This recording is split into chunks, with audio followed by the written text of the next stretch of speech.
Welcome to my latest case, Secret of the Scarlet Hand. To start playing, choose either Junior or Senior Detective. If you're new to adventure games or need some help, choose Tutorial. Dear Dad, greetings from the new Deputy Curator at Beach Hill Museum in Washington, D.C. I miss you, by the way. How's Africa? I sure hope this letter reaches you in Ouagadougou before you move on to Nairobi. So I got the internship. Your old friend Franklin Rose was awfully nice to submit my name to the rest of the members of the museum's board of directors. What an opportunity while I'm in between cases. As you probably know, the museum specializes in ancient Maya culture. My supervisor is going to be Joanna Riggs, a well-known archaeologist. Maybe you've seen her name in the news recently, in conjunction with the discovery of a strange Maya monolith. Apparently, it's created quite a buzz among experts in the field. Well, Beach Hill plans to feature the monolith in an upcoming exhibition. Just imagine, this artifact has been buried for hundreds of years, and now it's going to be unveiled to the public for the first time. The museum is short-staffed at the moment, and they're expecting such a huge turnout that they've closed their doors to prepare. I can hardly wait to dig into this exciting project and learn how archaeologists and historians solve the mysteries of ancient cultures. I'll keep you posted. Love, Nancy. Nancy Drew, I presume. I'm Joanna Riggs. Welcome to Beach Hill. I was just checking the lock on this display case. This is one of the museum's most treasured pieces, a carving of King Pakal. Who is King Pakal? Pakal assumed the throne at age 12. Can you imagine? That was 615 A.D. He ruled for 68 years at the height of the Maya civilization. Is that jade? Yes, the Maya loved jade and used it for many of their carvings. There isn't another piece like this in the world, and it's priceless, which means I practically had to sell my own grandmother to get it. How did the museum acquire it? Leave it to Taylor Sinclair. He's a wizard when it comes to these deals. You'll meet him later. Now then, Nancy, you're coming on board at a critical time for Beach Hill. An exhibit of this caliber is not kid stuff. Franklin Rose assures me you're a real trooper, and I hope he's right because I'm not here to babysit. I don't care who your father is. I'm glad to be here. Please, tell me more about the exhibit. In addition to our permanent collection, we're borrowing rare pieces from museums and private collectors around the world. Soon we'll be sitting on the most fabulous collection of Maya artifacts ever assembled in one place. And now that we've scored the monolith, too, Beach Hill sera numero uno. Was the monolith excavated in Mexico? Yes, a hot young team of archaeologists, Americans and Mexicans both, dug it out of a cave near Palenque. Every curator from here to Siberia was trying to get a hold of it, but I'm the one who closed the deal.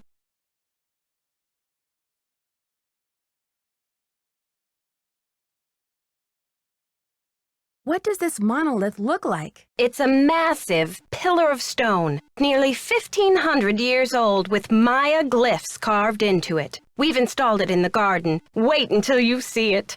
How do you know it's 1,500 years old? According to Henrik, the monolith was made at the special request of King Pakal himself, but we don't know what its purpose was.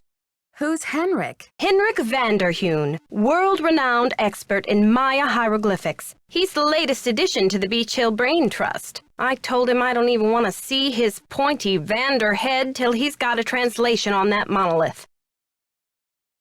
Do you think the glyphs hold an important message? I really don't know. The Maya were at their peak during Pakal's reign. After he died, things began to go downhill. The civilization never regained the oomph it had under its most extraordinary king.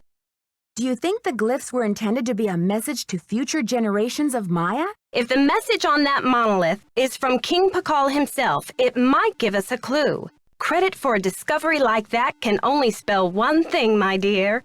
R-E-V-E-N-U-E. Anyway, there's a list of tasks for you in the lab. Once you've knocked those off, we'll regroup. Shouldn't I have more training? Don't worry, you'll be in the swing of things soon enough. Go ahead and take a look around the museum. I'm sure you'll find the monolith, muy interesante. Or just roll up your sleeves and hit the lab. Thanks for the orientation, Joanna. I'll talk to you later. Bye!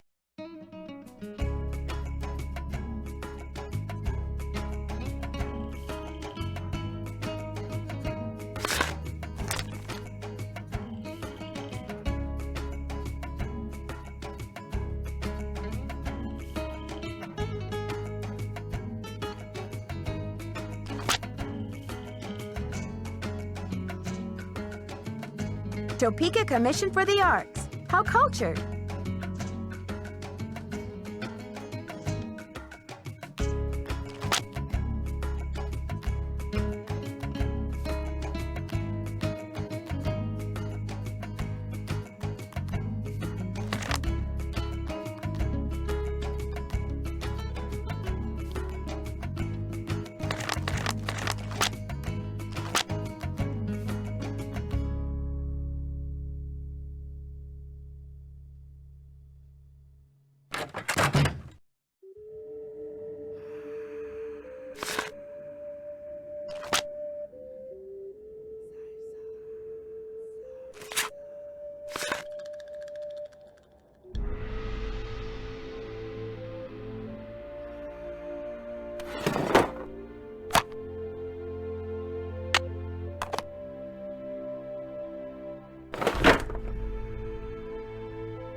It's locked.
It's locked. It's locked.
Just one more tile.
You must be Nancy, the new deputy curator.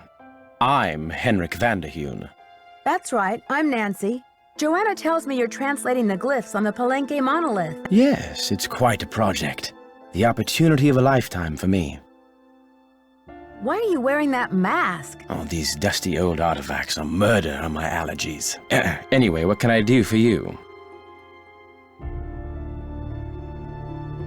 Joanna turned me loose without too many instructions. Do you have any advice for me? Well, as you've probably heard, the museum is closed in preparation for the exhibit, so you'll have free run of the place. Please explore. The sooner you get to know your way around, the better. Think of the lab as your home base, your center of communications. Anyone who wants to get in touch with you will leave a note or a voicemail here, so check in often. I'm very busy with my work, so you're going to have to be pretty independent, but I suspect you wouldn't have it any other way. I'm curious about your work. How do you go about translating a glyph anyway? It can be a complicated process, involving research, piecing lots of different elements together, and a healthy dose of guesswork. So there isn't a definitive dictionary of Maya glyphs where you can look things up? Oh, I'm afraid not. You see, glyphs are so intricate and full of subtleties that multiple meanings may be embedded in a single glyph.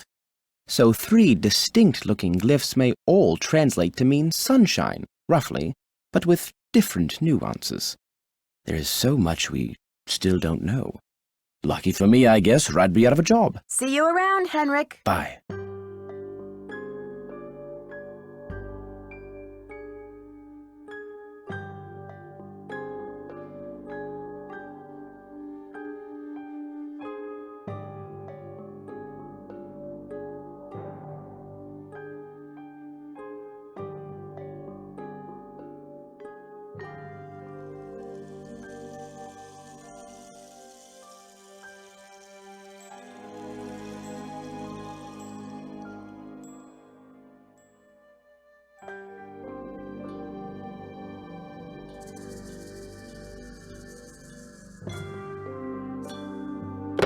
You have no voicemail. Press 9 for an outside line.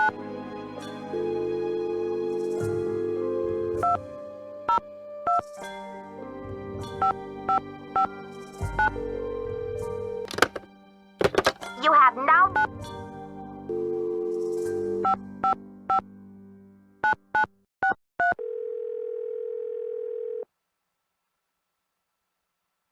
Silvio's Curatorial Bonanza.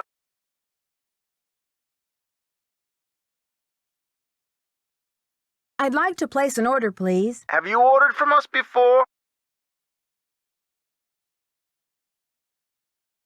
Well, I haven't personally, but the museum has. Okay, good. That saves me a lot of paperwork. What's the account number? BH119K. BH119... BH119K? Beach Hill? Are you serious? That's right. I'm the new deputy curator, Nancy Drew. Well, whoop-de-doo, it's Nancy Drew. But Silvio's Curatorial Bonanza no longer does business with Beach Hill. I've sent all 6 of the outstanding invoices to a collection agency. And you jokers won't get another packing peanut out of Silvio Jr. ever. Do not call here again.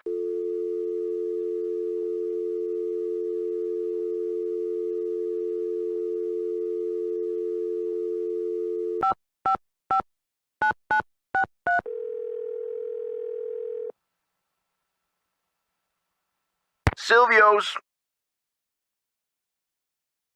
Hi, it's Nancy Drew again from Beach Hill. Could you tell me, about how long have we owed you this money? I thought I told you to beat it. Silvio Jr. is through with the whole lousy bunch of you.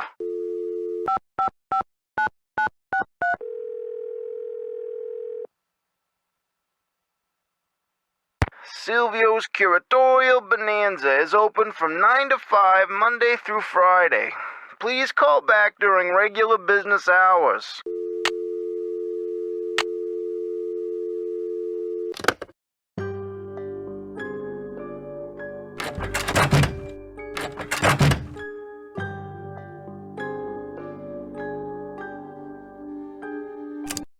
Maya scribes recorded the official history. Archaeologists work in some of the most remote areas of the world. Ham radios are often the only means of contacting the outside world. HAM is an acronym for Handheld Amateur Radio.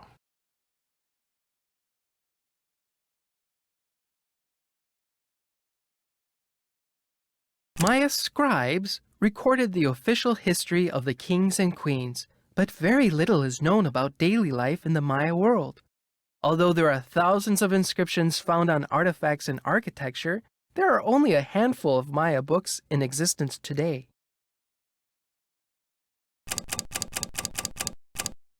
Strange supernatural creatures, sometimes called monsters, played an important role in Maya mythology.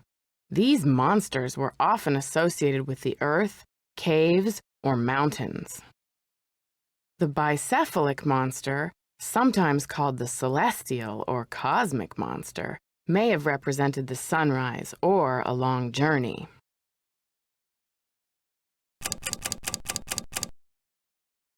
The Maya used different methods to represent numbers. Here is an example of the numbers from 0 to 19, from top left to bottom right. Notice how some numbers are represented with bars and dots, and some are represented with pictures.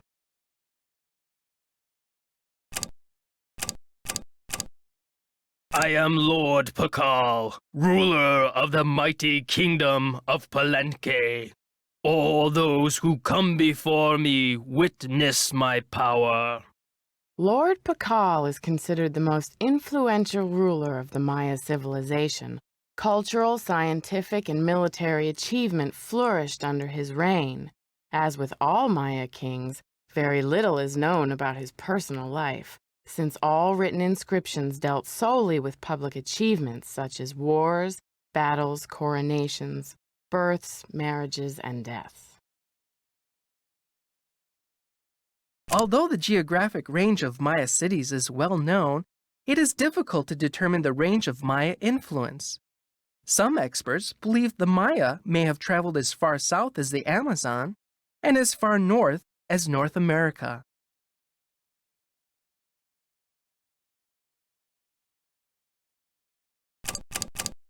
In addition to adorning themselves with jewelry and costumes, the Maya shaped their bodies to heighten their beauty. Beads were dangled in front of infants' faces to encourage crossed eyes, a trait considered attractive to the Maya. The Maya kings were often in a protracted state of war with local kahals. Here, Bird Jaguar stands to the right as a captured lord kneels at his feet. The kahal holds a broken umbrella, a gesture typical of a supplicating captive.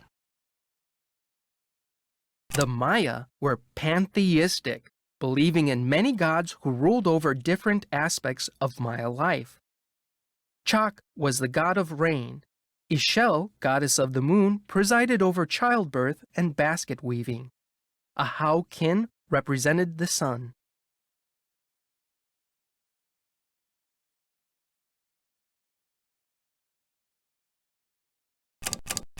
There, that looks like it's in order.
Interesting. Nancy Drew, or should I say, Detective Drew. I'm Sinclair. Who told you I was a detective? I was at a meeting with the BOD recently, and I caught wind of your appointment and your credentials. Very impressive, if I do say so myself. The BOD? That would be the board of directors, those cranky old cats. They do keep the ducks squared away around here, I'll give them that. So, how's this for a specimen? Ever seen $1 million worth of rock before? But Beach Hill didn't buy this piece, did they? My understanding was that it's on loan from Mexico. Ouch. Well, they did say you were sharp. Seriously, though, thank goodness you're here. I'm afraid the museum may be in terrible jeopardy. What kind of jeopardy? Joanna told me to butt out, but I'm so fond of Beach Hill, I just hate to see it fall prey to scoundrels. What scoundrels? It's a sensitive subject. Meet me in my office later and I'll explain everything then. Where's your office? 707 Bing Cherry Boulevard. I've got to go. Enjoy your first day at Beach Hill!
That looks right.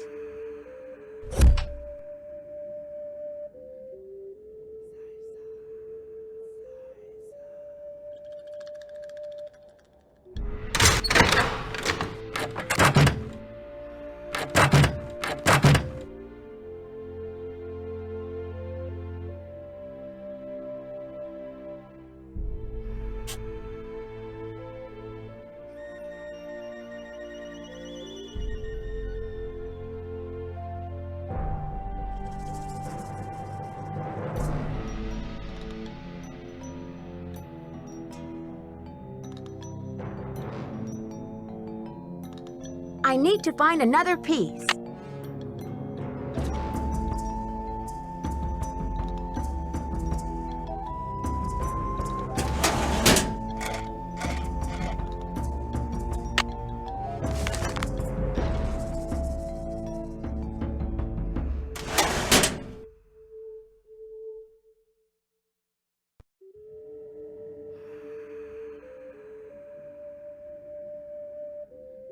Greetings. I'm not sure what to do with those shards of pottery Joanna left for me. Play around with those pieces until you've reconstructed the pot they once were. There may be a few extraneous pieces. Likewise, you may find yourself on a scavenger hunt for a piece or two, if I know Sunny June. I'm supposed to order more packing supplies, but the company says they won't do business with us anymore. Does Beach Hill have bills it can't pay? No comment.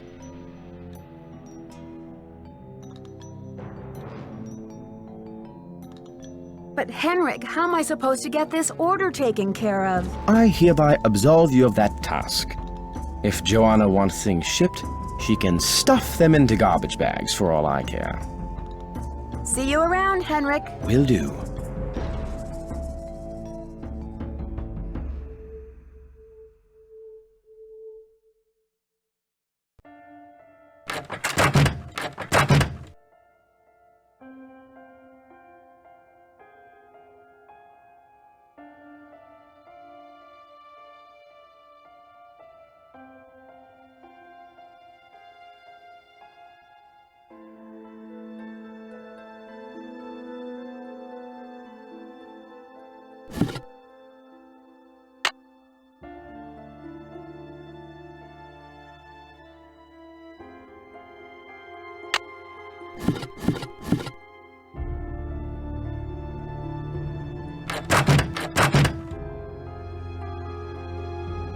There, now I can start putting this together.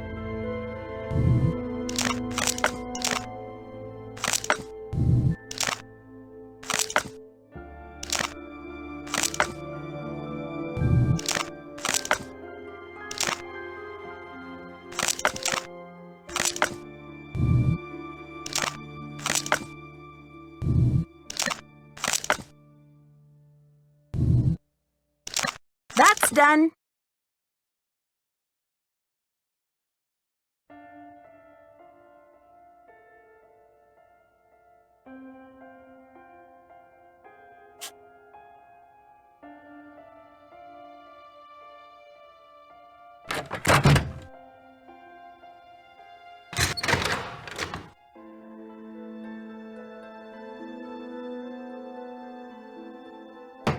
Come in.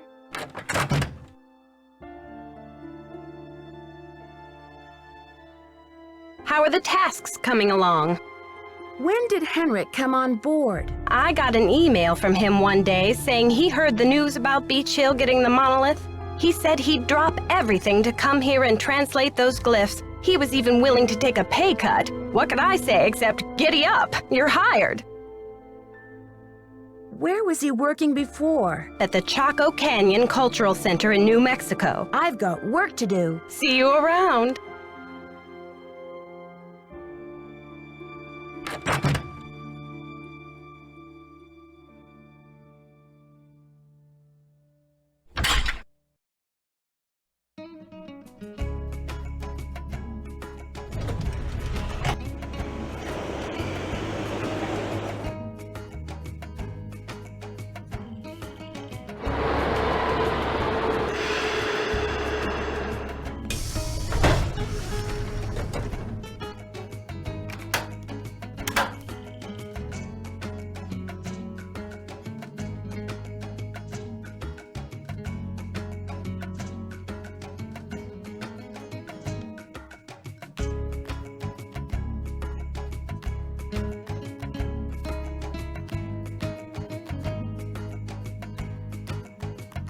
How may I help you? Buenos dias. Me llamo Nancy Drew. I have some paperwork for you regarding the loan of the Palenque monolith to Beach Hill. So, you're Joanna Riggs' newest pirate in training. How does it feel to join the ranks with the modern-day conquistadors? Conquistadors? You had better brush up on your history, young lady. When the Spanish explorers invaded Mexico, they became known as the conquistadors, or conquerors. They robbed the indigenous peoples of their wealth, not just their gold, but their artwork, their sacred objects. Anything they did not steal, they burned to the ground. Alejandro, I understand that many crimes were committed in the name of exploration, but that was hundreds of years ago. What does this have to do with Beach Hill? There is more. In the 19th century, archaeologists discovered the ruins of ancient civilizations predating even the Aztecs.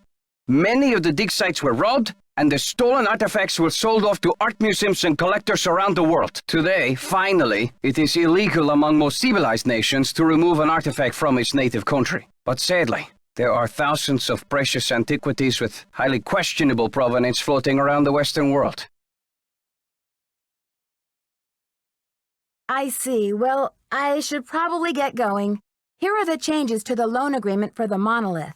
I just need your signature, please.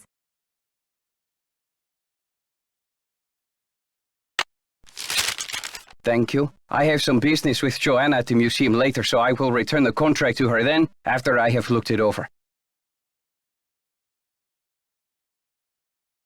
Actually, Alejandro, I think I'm supposed to take them back to Joanna myself. You may consider your mission accomplished. Well, okay then. Goodbye.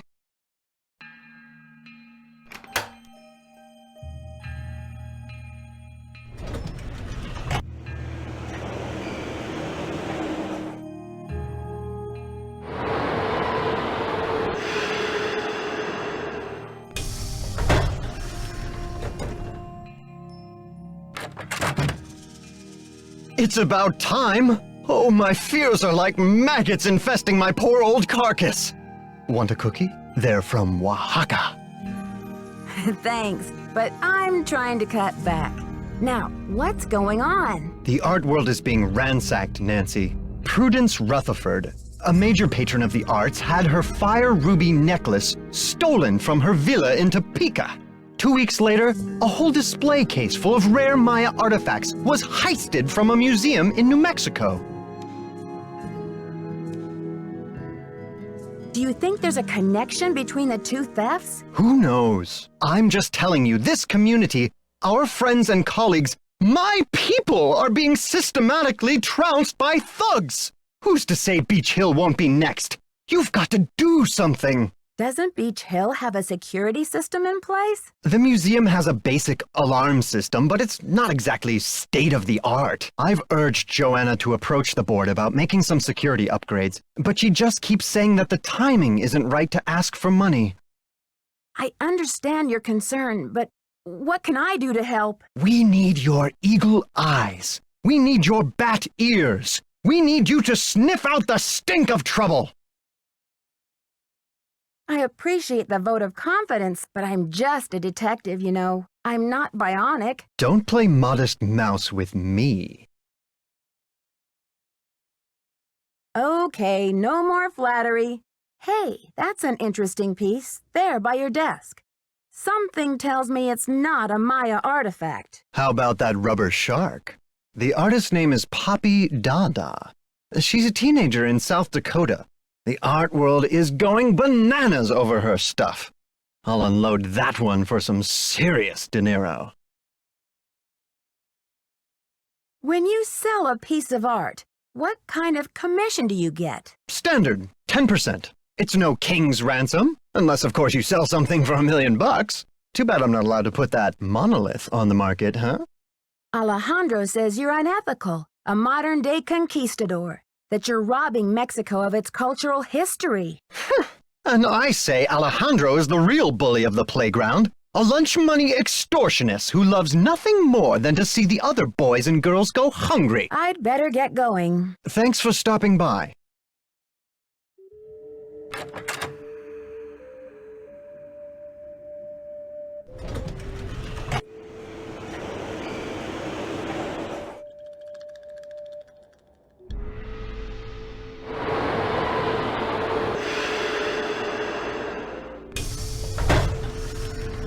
Good thing Franklin gave me the museum key.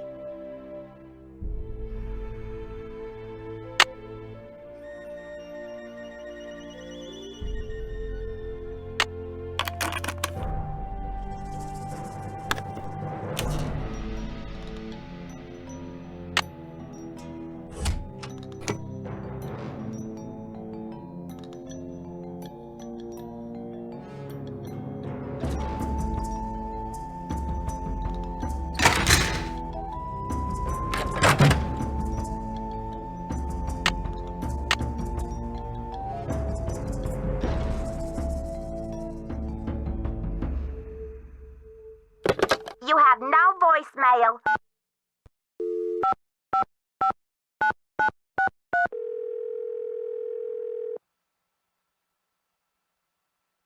Silvio's Curatorial Bonanza is open from 9 to 5 Monday through Friday. Please call back during regular business hours.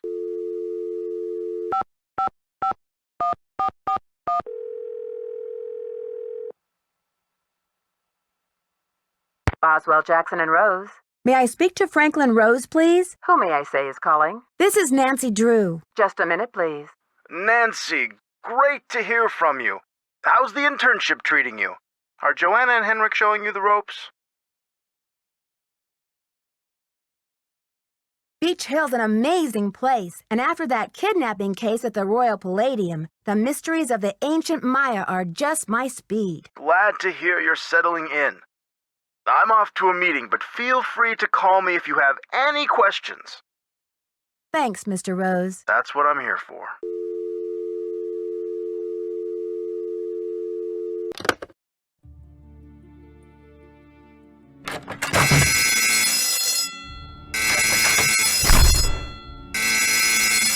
Beach Hill's been hit. Sit tight, Nancy. The police are on their way.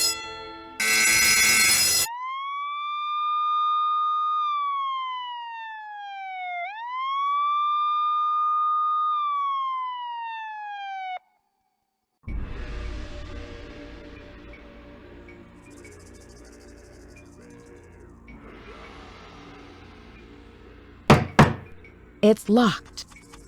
It's locked. It's locked.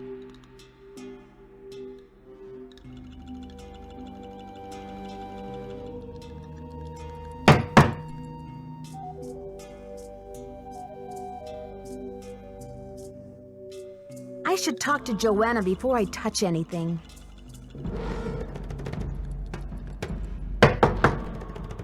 It's locked.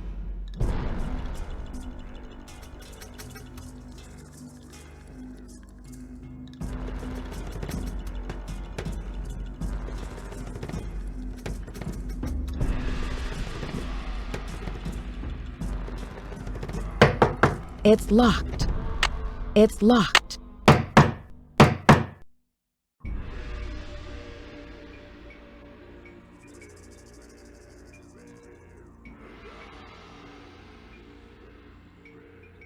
I should talk to Joanna before I touch anything.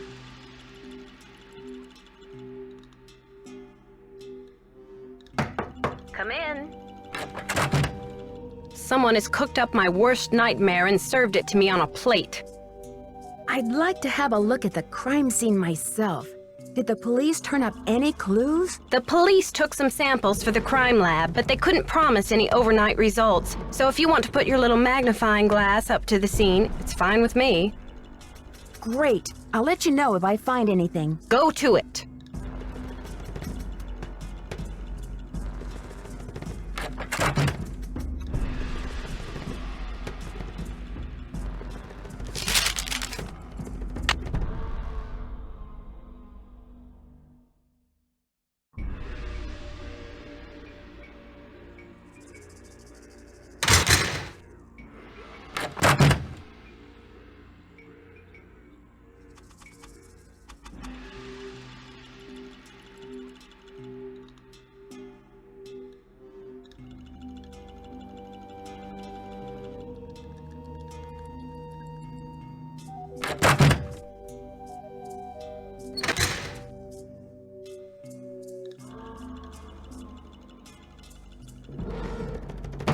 Come in.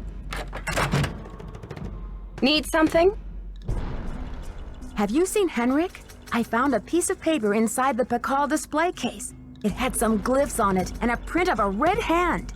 I'm hoping he can give me a translation. What am I, fish food? Henrik's not the only one around here who can read a glyph, you know. Sorry, Joanna. I thought I was supposed to go to Henrik with all my glyph questions. The police showed me the note. It said, "The magician suffers yellow death," whatever that means. Apparently, the thief just couldn't come up with the glyphs for "the curator suffers flaming purple disgrace." I'm curious about the red handprint the thief left. Does it have any significance in Maya culture? Afraid I can't help you there. What I want to know is what the hand was printed with. It's obviously not finger paint. Why don't you do a little analysis on it in the lab? Why did you become a museum curator? I became a curator because I want to help make artifacts available to as many people as possible. That's all that matters, isn't it? Unless you're Alejandro Del Rio. Do you think Alejandro would go to extreme measures, like stealing, to reclaim Mexico's artifacts? Who knows? I haven't seen Henrik since the theft. Where do you think he could be? Who knows?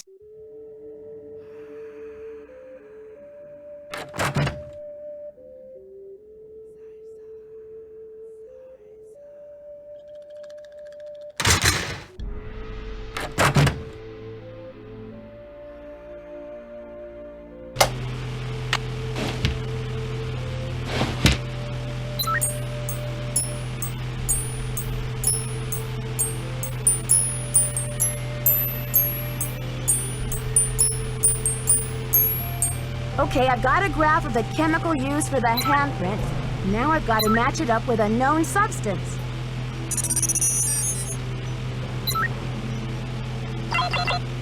That's it!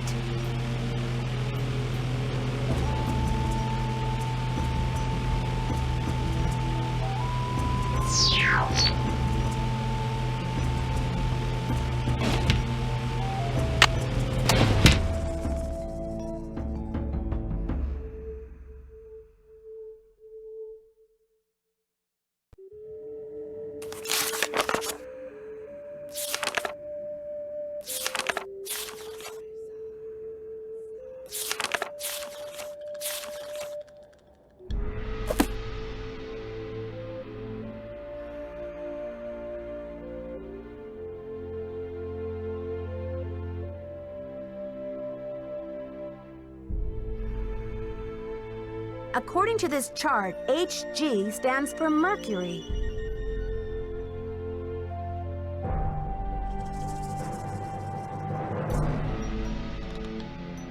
S stands for sulfur. So the handprint was made from mercury and sulfur.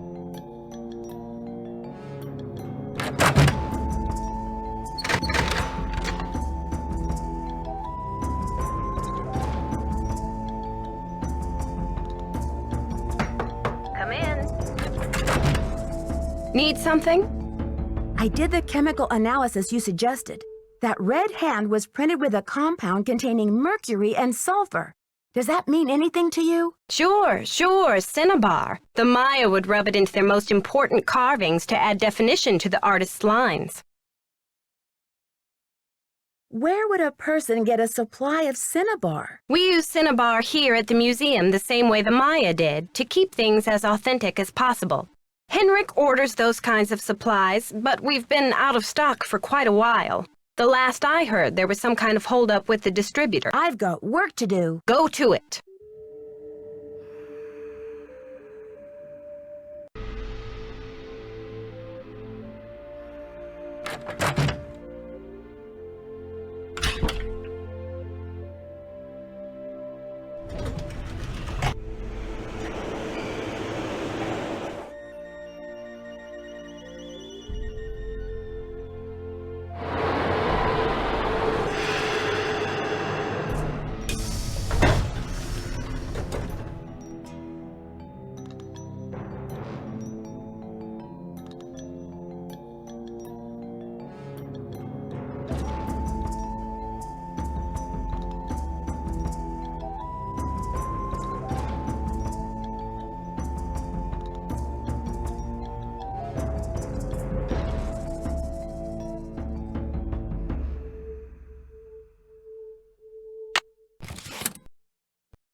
Hello? Hey, Bess, it's me, Nancy. What's new? It's pouring rain. George and I are in the middle of a heated game of Go Fish, and I'm winning. Don't believe a word she says, Nancy. Last hand, I made mincemeat out of her. Anyway, we don't want to make you homesick. How's the internship going? Everything was going great until someone broke into a display case and stole one of the museum's most valuable artifacts, a jade carving of King Pakal. Who was King Pakal? He's considered one of the great Maya rulers. He reigned at the height of the Maya civilization. So what happened? Well, apparently the civilization was never quite the same after he died. No, silly, with the theft. What happened with the theft? Who are your suspects? Do you have any clues? Easy, ladies. Let's just say that so far, I have more questions than I do answers. But don't worry, I'm on the case. There goes your low-key internship. Honestly, Nancy, it never will cease to amaze me how one girl can cross paths with so much trouble. I don't know what to make of Alejandro Del Rio, the attaché to the Mexican consulate. What's his connection to Beach Hill? Right now, he's negotiating the monolith loan agreement between Mexico and the museum. And what's your confusion? Something to do with dashing good looks, I hope. Well, he is a little bit handsome, but he also seems very angry about all the Mexican antiquities his country has lost over the years. How have they been lost? They've been taken by explorers and archaeologists and smugglers. I guess the laws have only recently changed to protect Mexico's rights to its own antiquities. Well, it sounds like he has a legitimate gripe. Yes, but I got the feeling he would do just about anything to get an artifact returned to Mexico. What do you mean, anything? That's what I'm not sure of. Well, let's hope he's just a big talker and not a bona fide vigilante. Have you seen anything in the papers about Beach Hill getting the deal with Mexico to display the Palenque monolith? The who? The monolith. It's a giant block of stone recently excavated from a cave near Palenque in Mexico. Apparently it's a very big deal. They think it's 1,500 years old. So, have you seen it? This, monolith? Yeah, it's humongous. Must weigh a ton. Like how big? As big as a refrigerator? Maybe Bigfoot's refrigerator. Sorry, Nancy, but how would a person tell this monolith apart from, say, some other big rock? Well, for one thing, it has Maya glyphs carved into it. Glyphs? Pictures that represent words or ideas, also known as logographs. Joanna says the glyphs might be a message from King Pakal. What kind of message? We don't know yet. Henrik Vanderheun, Beach Hill's epigrapher, is working on a translation. Ever since the theft, I haven't been able to find Henrik anywhere. That's odd. Has anyone else seen him? If they have, they sure aren't telling me. Nancy, do you think he's the thief? I can't imagine that. Maybe he's just an accomplice. Maybe he loosened security somehow to make the thief's job easier. It's possible, but Henrik seems to care so much about his work. Why would he want to hurt the museum? Maybe he cares a little too much. She's right, Nancy. I'd give him the 3rd degree if I were you. Whenever he shows up again, that is.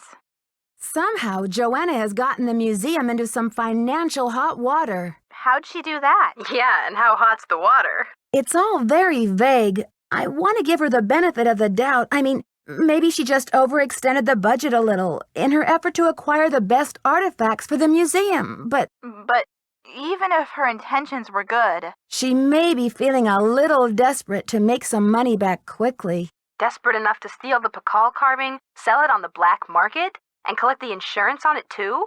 I know she loves the museum. Who knows what she'd do if she were afraid of losing her job. She's a suspect. Definitely a suspect. I'll talk to you later, ladies. Call back soon. Yeah, and good luck.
It's a fiasco, just as I feared. Oh, I'm sick about the whole thing. Yes, your fears seem to have been quite visionary. I was in the museum when it happened.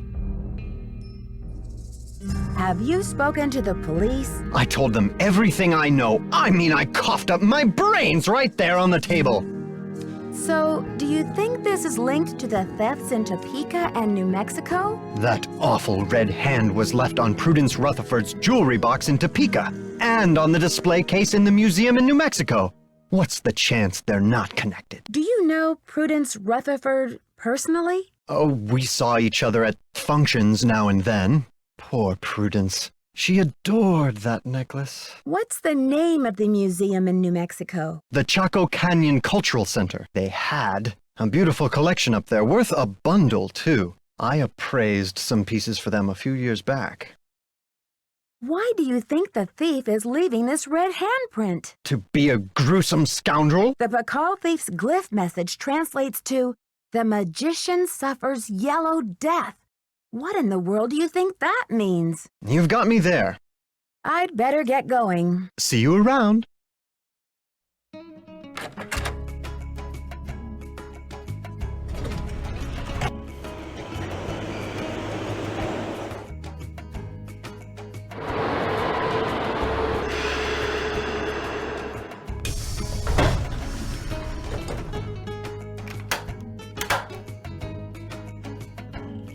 Hello, Nancy.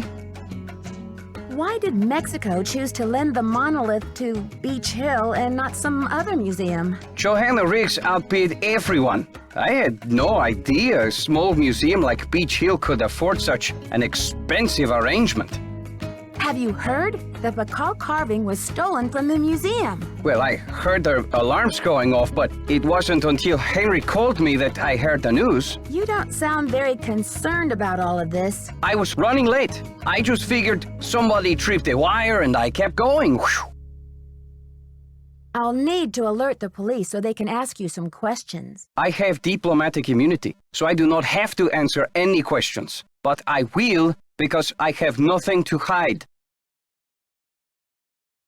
Don't you care about the disappearance of such a rare Maya artifact? That artifact was lost to me as soon as it left Mexican soil.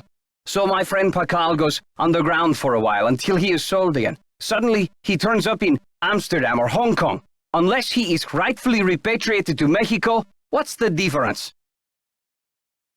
Earlier, you said that some artifacts have questionable provenance. What does that mean? An artifact's provenance is the story of its origin and ownership.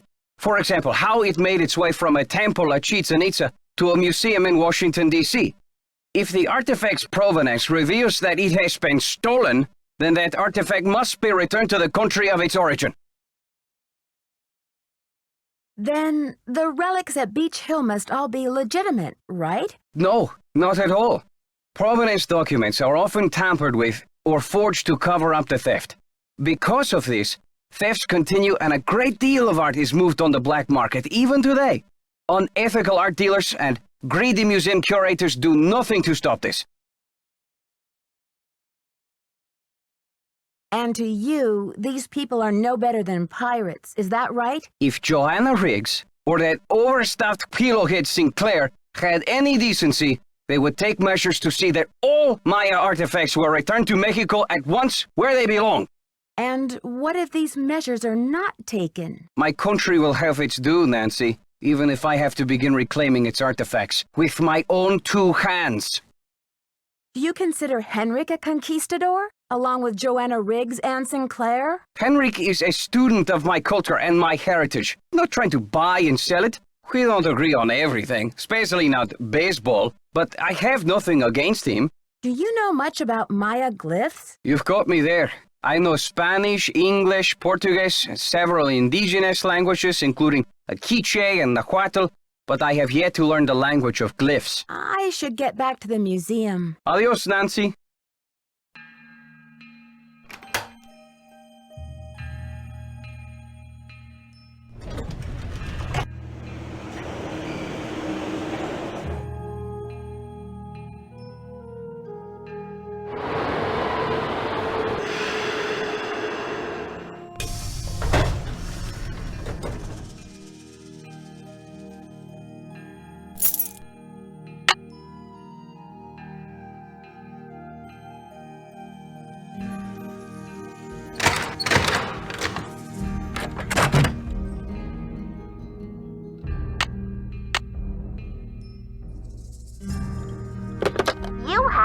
voicemail. Press 0 to retrieve messages. Nancy, hi. It's Franklin Rose. I'm calling because it's just... This theft is very bad news for the museum. You can't imagine the limb we went out on to acquire that Pakal carving. It's been one of the museum's main attractions. I don't want to take you away from your internship, but if you can do a little investigating, well, I think I speak for the whole board when I say we'd be very grateful. Give me a call when you have a chance. And Nancy, thanks. To replay messages, press 0.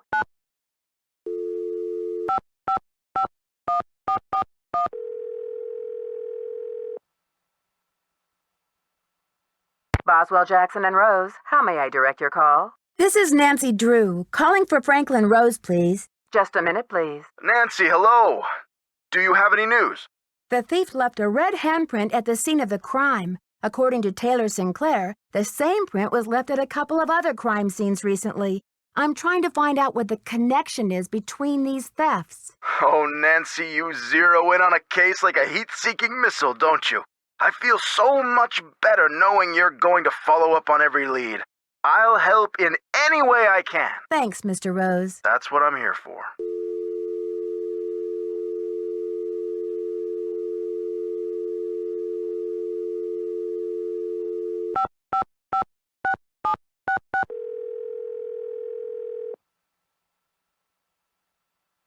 Keep it real. Max speaking. Hi, do you sell a compound of mercury and sulfur? Mercuric sulfide? Oh, we sure do.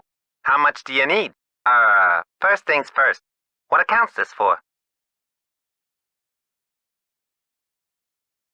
Actually, I didn't call to place an order. I just need some information on Beach Hill's ordering history. Well, hello there, Beach Hill. Hey, you're not Sunny June. Whatever happened to that guy? I suppose he caught a ride on a flying saucer, huh? What a riot. I'm sorry. Anyway, you don't need to reorder, do you? Unless you ate last week's shipment for breakfast, that is. You're sure it was last week? Oh, that's what it says here. Do you know who placed that order? The initials on the order are J.R. Was the package shipped to the museum? Oh? Oops, I guess we didn't ship it at all. It looks like the package was picked up here at the warehouse. So there hasn't been a hold-up at the distributor or anything like that? Hold up? Oh, I don't know where you heard that. We've got enough mercuric sulfide in-house to sink a ship. Can you remember anything about the person who picked up the package? I sure can't. Guess I must have been at lunch or something.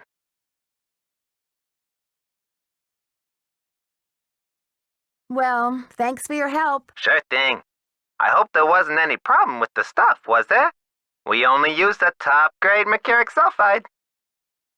Judging by the impression it left, I'd have to agree that the quality was fine. Well, you sound a little green in the chemicals department, if you don't mind my saying so. I hope you know that mercuric sulfide is highly toxic.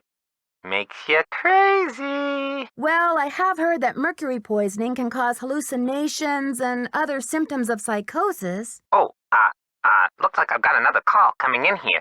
You give us a call in about 4 months or so when you start to run out, okie doke? And don't forget to keep it real.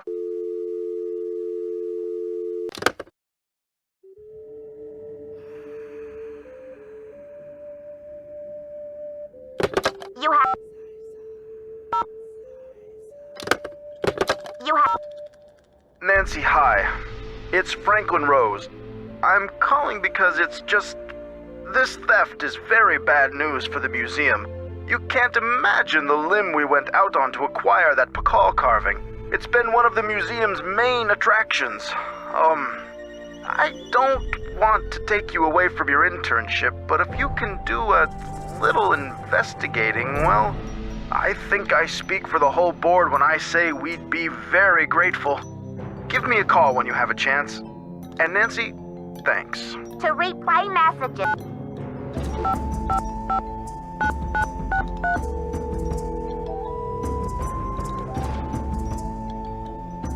Silvio's Curatorial Bonanza is open from 9 to 5 Monday through Friday. Please call back during regular business hours.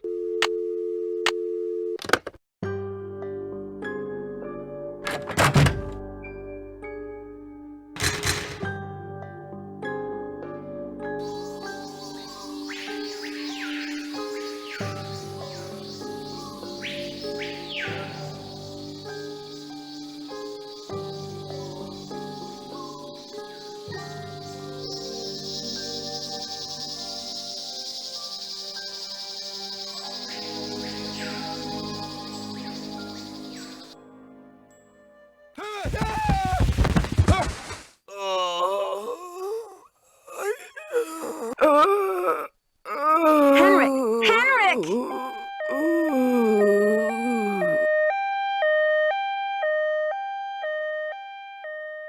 Amnesia? Wow. Henrik must have taken a real nosedive off that pyramid.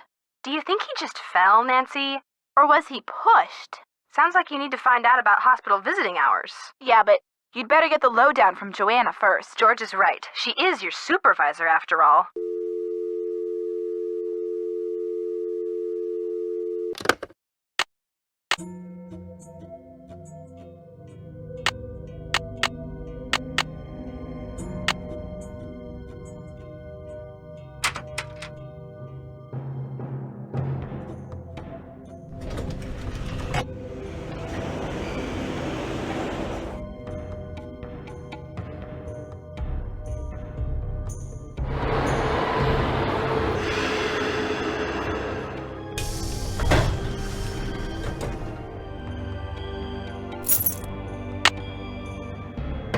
Come in. First the Pakal carving is stolen, and now my star glyph man bumps his head and forgets his own name? What's next, Nancy? Del Rio pulls the plug on the monolith, the board clams up on my funding, my mother posts my old prom pictures on the internet. Take it easy, Joanna. I'm sure everything is going to be okay. What I need from you right now is action, not commentary, Nancy. Will you follow up with the hospital and see if there's anything we can do to get Henrik's marbles back? I'll call right away. You can also pick up Henrik's mail if he gets any. Keep the lab in order and just try to help me keep the entire museum from going up in smoke. Apparently, a Topeka woman named Prudence Rutherford has recently been visited by a red-handed thief, too. Do you have any idea how I might get in touch with her? Afraid I can't help you there. I've got work to do. Carpe diem.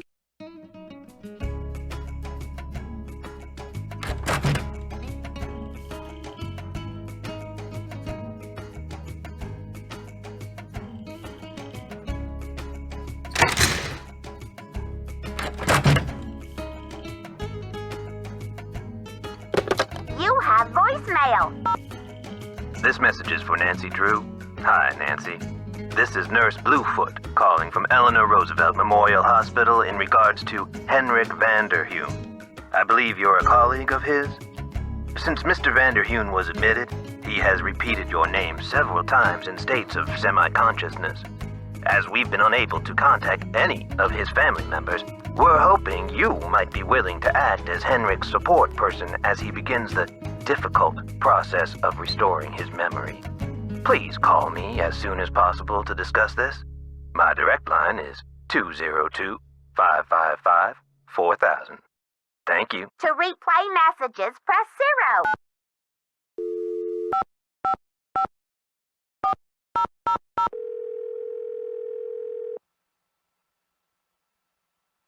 This is Nurse Bluefoot. Nurse Bluefoot, this is Nancy Drew. You left me a message regarding Henrik Vanderheun. How is he? Nancy Drew? Oh, thank goodness. Oh, I'm so relieved. We've been unable to locate any family members, and we do like amnesia patients to have at least one personal support person when they begin reality orientation. What's reality orientation? Well, reality orientation is a kind of treatment that helps a patient get reacquainted with the facts and circumstances of his or her life. Henrik has not actually lost his memory. It's just that his brain is injured in such a way that he can't access the place where the memories are stored. I see. So we need to help him find the trail of crumbs. Is that it? Exactly. First, we do repetitive memory exercises to help Henrik relearn the basic facts, like his name and address, the name of his parakeet, if he has one, the date, and so on. Second, we try to stimulate Henrik's sensory memories in order to help trigger or find the way back to his cognitive memories. What are sensory memories? A sensory memory is like it sounds, something that is familiar, that you recognize by sight or touch, smell or sound or... oh, what is that last one? Oh yes, taste. A cognitive memory is something that you know or remember intellectually. For example, how do you know the name of this planet? Somewhere along the way you learn that it's called Earth, and you just remember. But say you bump your head and forget the name of this planet. You don't know where in the solar system you're floating. Yikes! Exactly. But then I show you a picture of our marvelous blue and green globe. Suddenly you remember. That glorious sight is Earth. I live on the planet Earth. This is how a sensory memory can trigger a cognitive or intellectual one. I still don't understand where I come in. You can't help Henrik remember his childhood, but you can probably help him remember his work, and who knows where that will take him. All roads lead to Rome, as they say. One great tool is the Reality Orientation Board.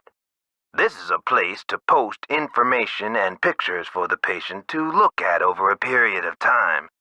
You may want to bring in images or photos to place on the board. Things from the museum, perhaps.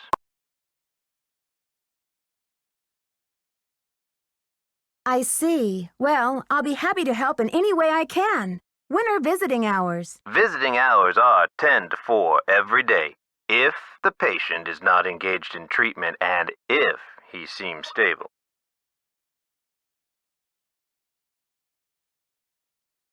Great. Is there anything else? Just remember, Henrik's brain has been knocked around like a peanut in its shell. He may have attention difficulties, headaches, anxiety. Sometimes he may seem giddy, too. We need to keep these conditions in check. Don't push him too hard, or he may have some kind of meltdown. Thanks for the warning, Nurse Bluefoot. Be well.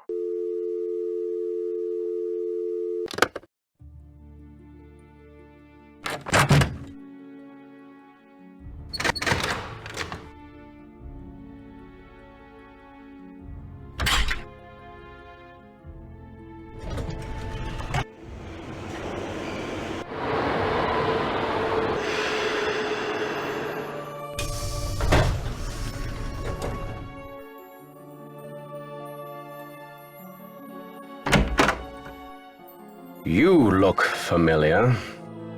Is it time for my snack? Hi, Henrik. I'm Nancy. We met at Beach Hill before your head injury. Beach Hill?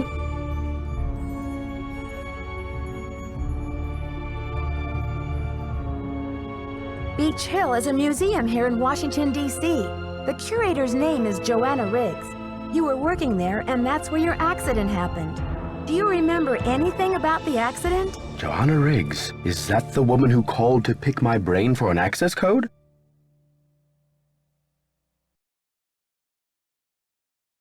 Joanna called? What did you tell her? Where in my poor banged-up head would I be keeping access codes? I don't even remember my own birthday. So if you're here to squeeze me for details, you're wasting your time.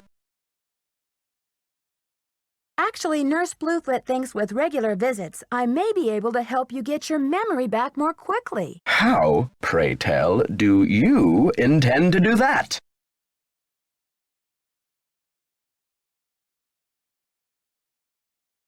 Nurse Bluefoot says that visual aids often help to trigger memories. Pictures? Well, isn't this nice?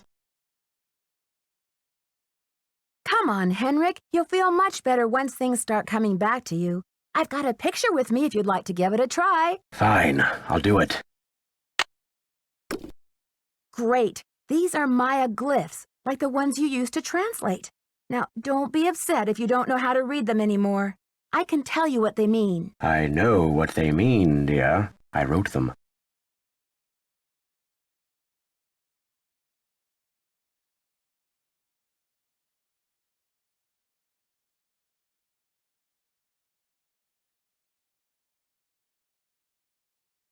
I'm sure you have written them at one time or another in your career.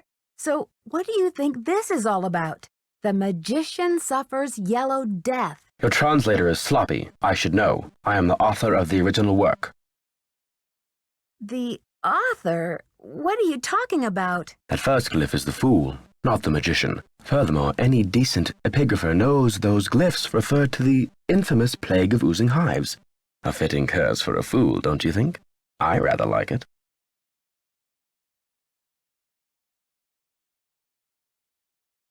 Henrik, this note was found at a crime scene. Are you telling me you left it there? I don't remember.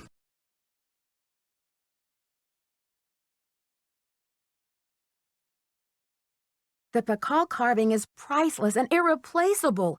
If you stole it, this is your opportunity to come clean and return it to the museum. Who in the world is Pakal? Oh, my head. Oh, the pressure. I can't take any more today, Nancy. Okay, it's time for some memory therapy. Nancy, could you come back tomorrow?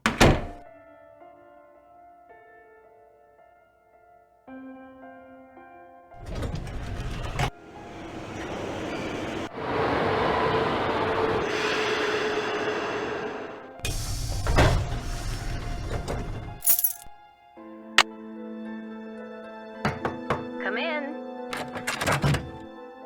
Need something? I need to show Henrik a photo of the Pakal carving. Do you have one? Check with Sinclair. I've got work to do. Bye.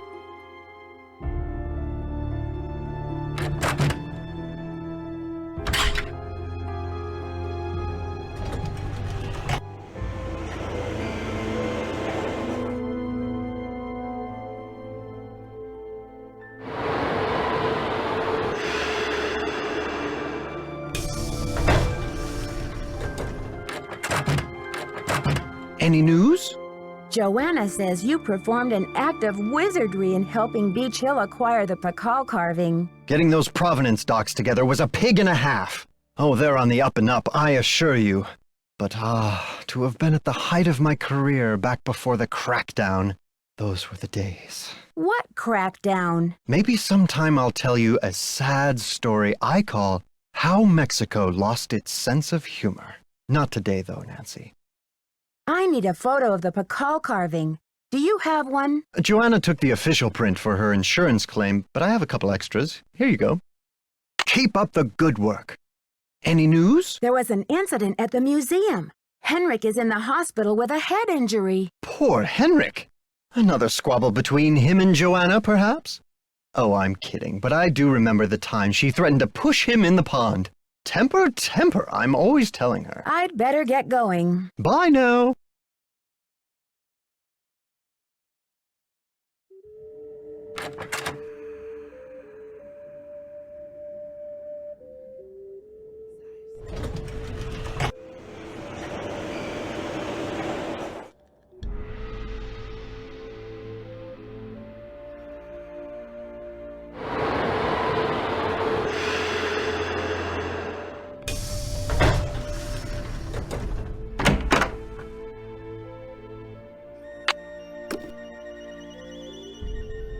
Well, look who it is. Ready to do some memory work, Henrik? I brought you a picture. This will help you to remember. That face. He's as familiar as my own feet. Can you remember the last time you saw him? Pakal! Nancy, this is the stolen carving, isn't it? And I'm the one who took it. I must have. But why? Oh, Pakal! What could I have meant by this? If you're remembering correctly, this is a serious crime, Henrik. You've got to tell me why you did it. I can't remember. Easy, Henrik. The answers are in your head. You just need to find them. It's still in the museum. Why would you break into the display case and steal the carving only to leave it in the museum? To protect him. I had to protect him. Oh, Pakal! Something is going on at that museum, a devious plot. I was the only one who could stand in the way. What kind of plot? Forgive me, Nancy, but when I woke up in this hospital bed, I didn't even know my own name. Perhaps the only thing I can offer you is this key. It was found in one of my pockets when I was brought in. Do you know what lock it belongs to? I haven't a clue. Take the key now, Nancy. Find out what it opens and return to me, please, with some answers. You can count on me, Henrik. In the meantime, I'll sit with my friend Pakal and see if he will tell me anything new. You must keep this to yourself for now. It's your only hope of getting to the bottom of this.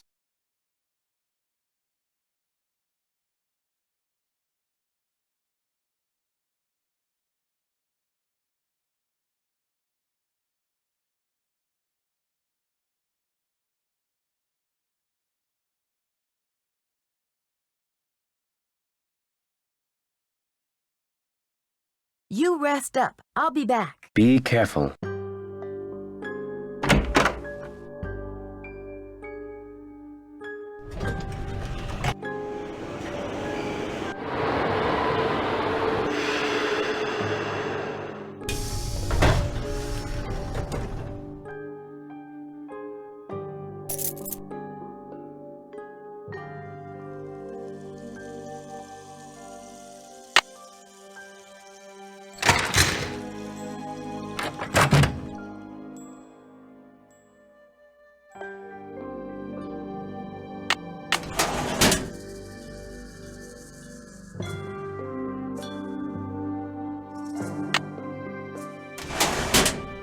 It's locked.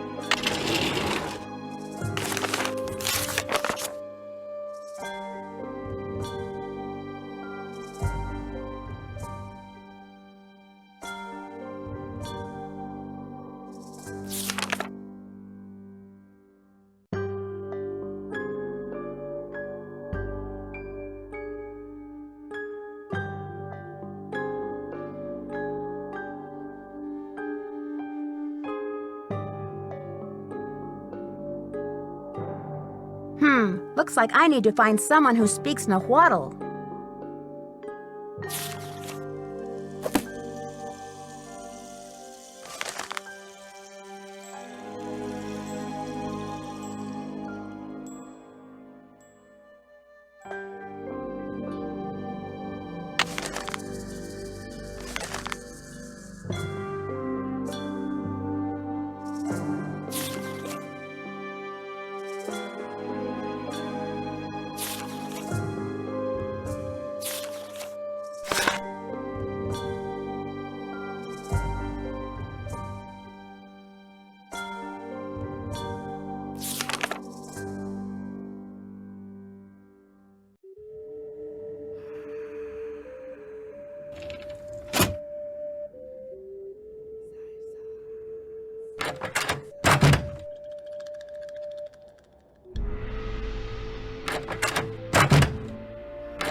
You have no voicemail.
Chaco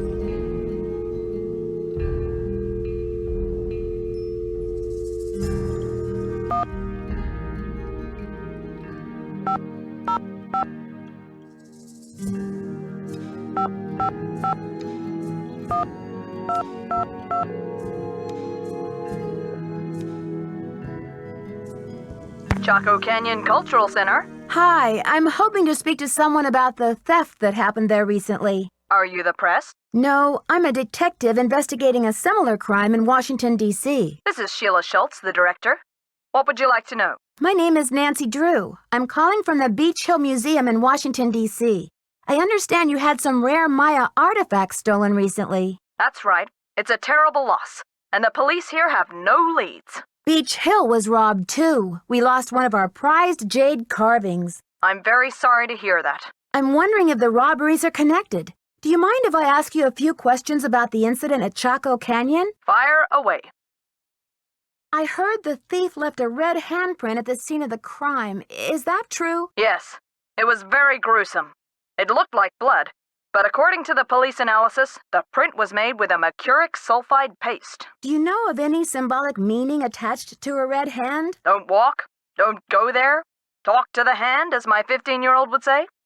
Really, I haven't the slightest idea. What types of artifacts did the thief get away with? Only the center's most prized pieces. The case contained 5 pre-Columbian artifacts that were excavated right from this area. Do you have a list of the stolen pieces? I know those pieces like the back of my hand. There were 3 pottery pieces, a small stone figurine with a snake head, and an ornamental jade carving. I'm interested in the jade carving. What did it look like? It was highly unusual. There was a glyph on it that no one could translate. Until we hired Henrik Vanderheun, that is. His opinion was that it's Mayan in origin, and that it may have been a place name glyph for this area. As you can imagine, we regarded it as something of a regional treasure. Do you know that Henrik Vanderheun works for Beach Hill now? Yes, I know. His departure was a great loss for us. Was Henrik still working at Chaco Canyon when the theft occurred? No.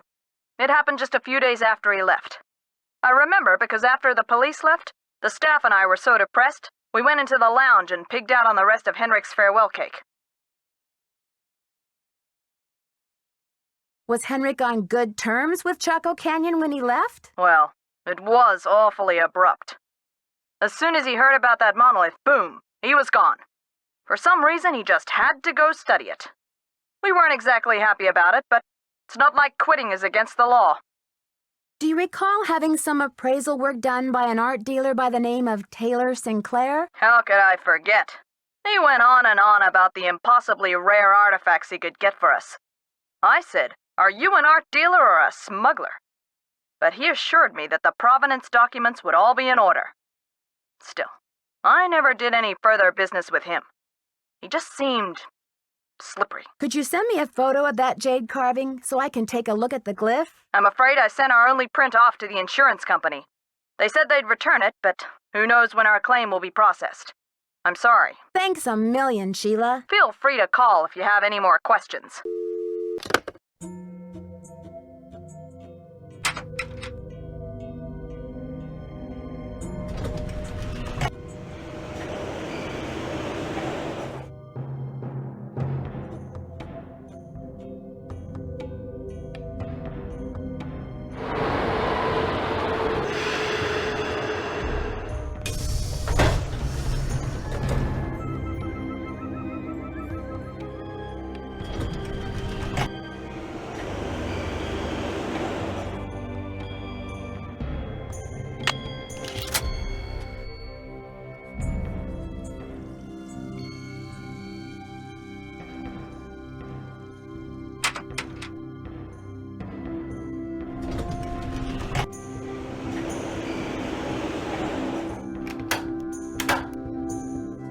Buenos dias. I need to know the Nahuatl word for snake. Can you help me? What do you need that word for?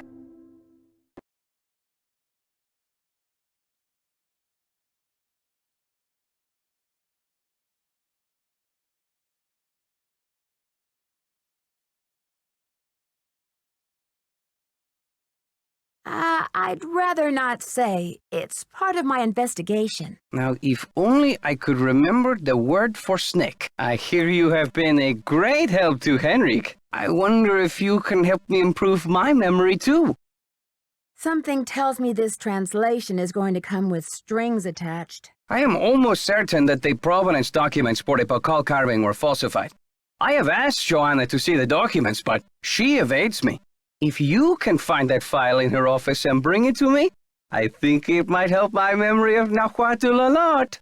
What makes you think they were falsified? In Mexico, it is common knowledge that the carving was stolen from Pakal's tomb when it was first excavated. But no one has been able to prove it. If I can determine that the provenance documents are a fraud, this will be the first major step toward legal repatriation of the artwork, whenever and wherever it resurfaces. Okay, Alejandro. I'll see what I can do. I feel my Nahuatl coming back to me already. Do you know what Sihuapili means?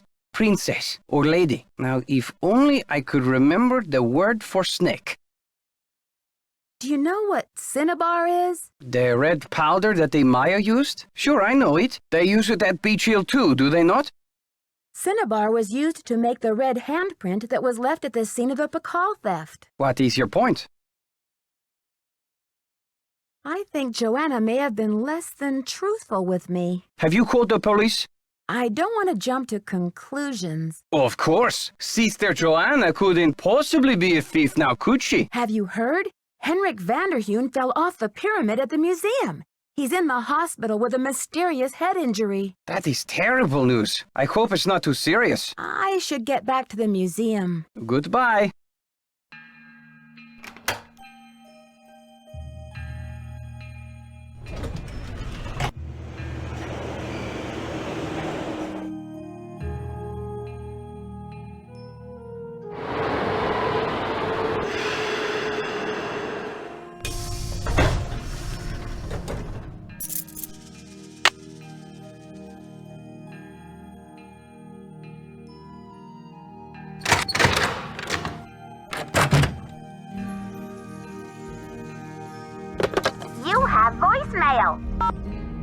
Nancy, it's Joanna. The police are done giving me the 3rd degree, but now the board has suspended me. To make a long story short, I'm forbidden to set foot in the museum. Could you please call Franklin Rose and try to reason with him? If we don't get a move on, this exhibit is going straight down the tubes. To replay messages.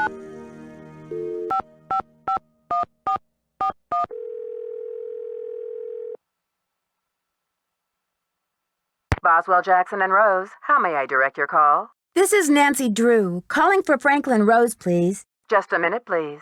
Nancy, you must be psychic. I was just getting ready to call you myself. As a matter of fact, I have been brushing up on my mind reading. Well, thank goodness I've got you on my side. I feel I should apologize for the situation that's going on at the museum, dear. I really did think we were setting you up with a nice little internship, a breather from your casework, but instead it looks like we've fed you to the lions.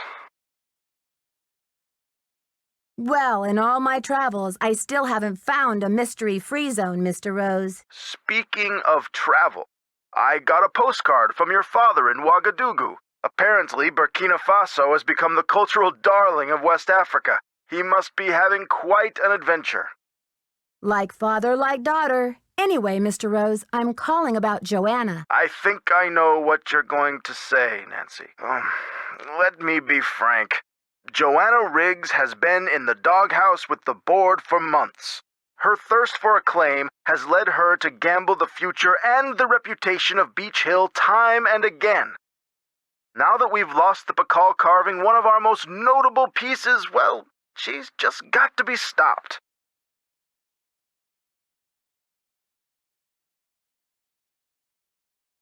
Don't you believe she's genuinely concerned about the welfare of the museum? Good intentions are no substitute for integrity and sound judgment, Nancy. Look, I've got a client waiting, Nancy. What we need now is for you to take up the slack.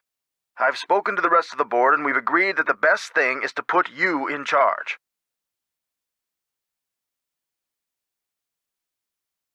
What do you want me to do? We're counting on you to catch this thief red-handed. Ha ha. Just kidding, kiddo. If you can get the Pakal back, we'll see about giving Ms. Riggs another chance.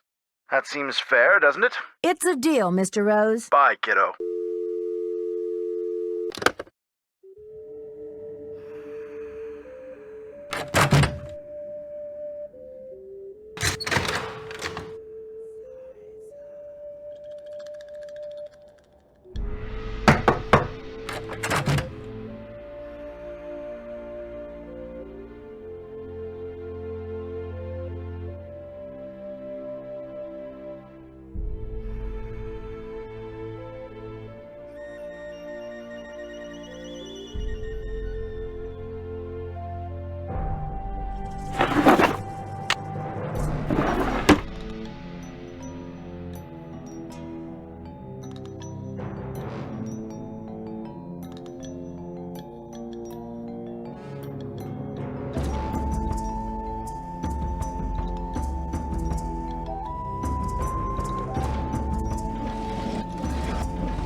Hello, Nancy. You have a special delivery for me, I hope? Promise me that you'll take good care of these documents. Good work, my friend. I suppose you would like something in return? I trust your Nahuatl has become fluent again. The Nahuatl word for snake is coatl. C-O-A-T-L. Muchas gracias. Gotta go. Adios, Nancy.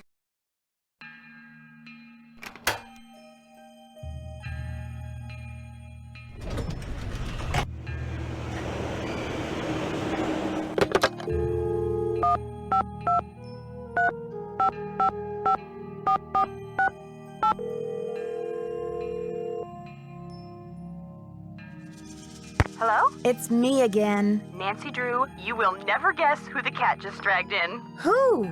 Frank and Joe Hardy. You're kidding. I haven't talked to those two in months. Let me tell you, they're as cute as ever.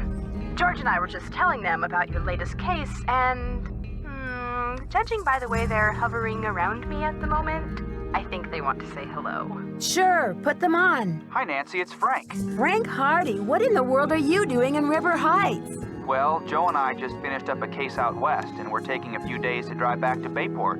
So we stopped in River Heights to say hello to our favorite girls. Well, that's awfully sweet of you. We should have known you'd be out there chasing trouble. Joe, is that you? The one and only. How's it going, Nancy? Oh, just knee-deep in another case. You know the feeling. Do we ever? There's one around every corner, isn't there? You can say that again. There's one around every corner, isn't there? All right, Joe. Cheeky as ever, I see. It's the secret of my irresistible charm. Oh, brother. Listen, Nancy, we're taking off again tomorrow, but if you want to talk shop about this case, why don't you give us a call on the car phone? The number is 973-555-3393. Sounds great. I'll do that. Go get him, Nancy. Good luck.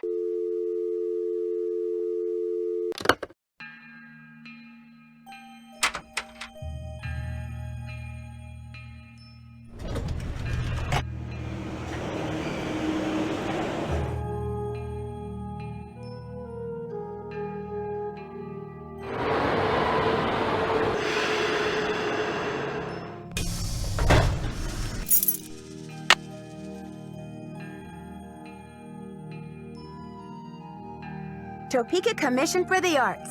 That's the organization Prudence Rutherford works for.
I should put in my temple key card.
It needs a card.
It's locked.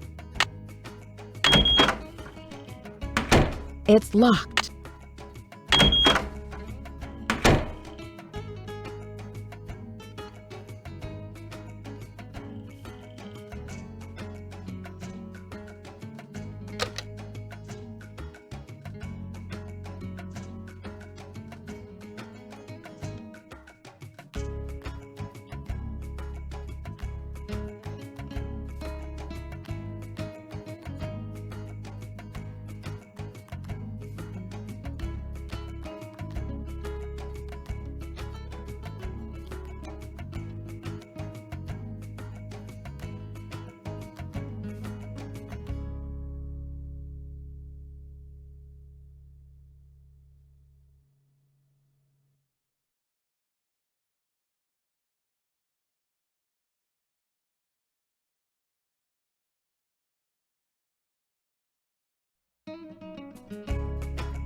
It's locked.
I have a feeling this may be one of Sonny's tricks.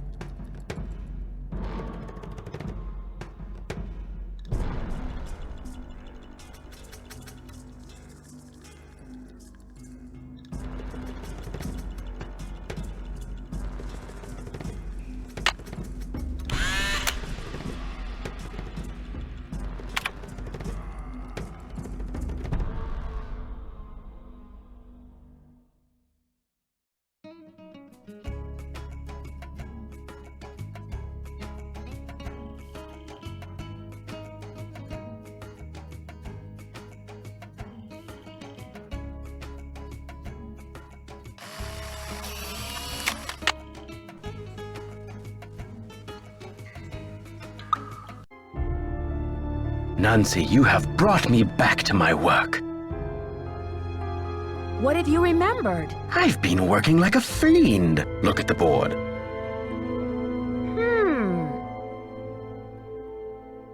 This has something to do with the plot at the museum, Nancy. I'm sure of it. Who was this whisperer of silent secrets? The Whisperer came from a distinguished line of royal scribes. I can't seem to remember her name, but I do recall that she wrote an account of Maya history that greatly angered Pakal because of the way it depicted his ascent to the throne. What did the scribe say? That Pakal had bad fashion? From the age of 12, when he came to the throne, Pakal claimed to be divinely appointed the first true authentic king of the Maya. Then the Whisperer came along and wrote that Pakal was only king because his mother pulled some strings. It was quite a blow to Pakal's image.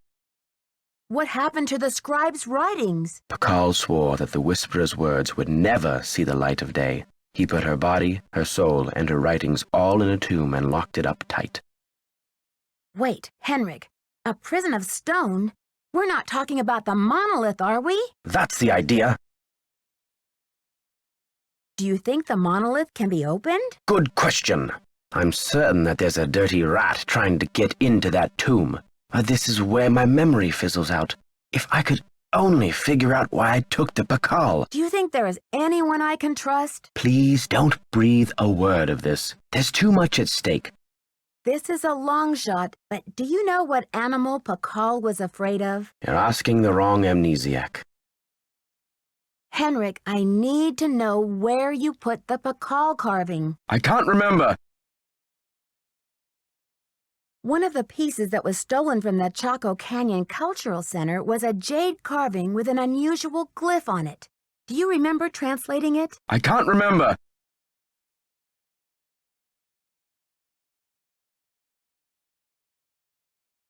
Do you know anything about the theft of Prudence Rutherford's necklace? I can't remember.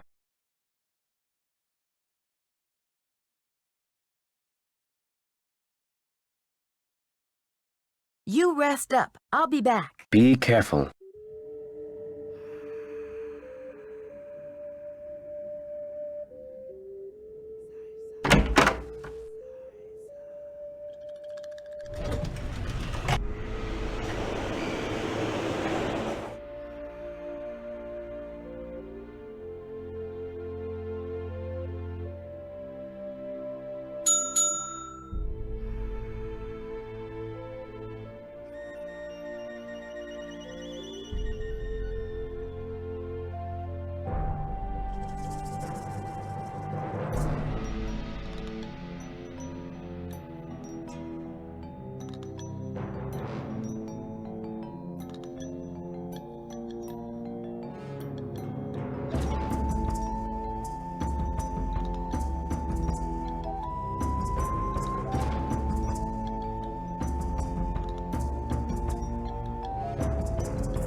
Hello? It's me again. Hey, Nancy. What's the latest, Nan?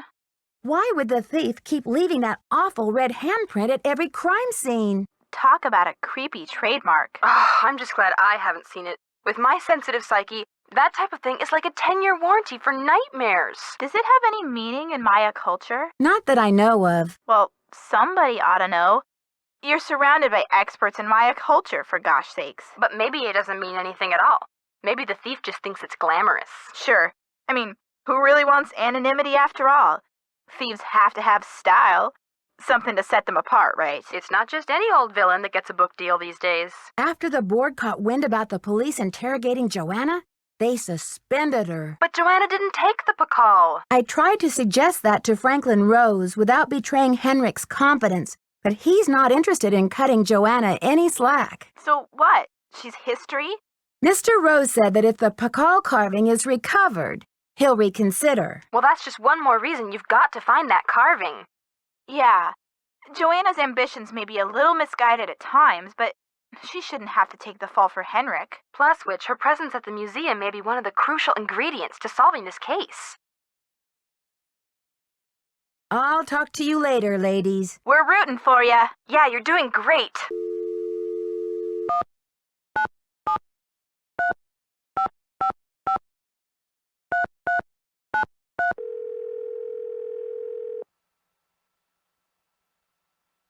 Frank and Joe Hardy, taking the mist out of mystery. Joe here. That's pretty cute, Joe. Can you come up with a slogan for me, too? Hey, Nancy. Hold on while I put you on speakerphone.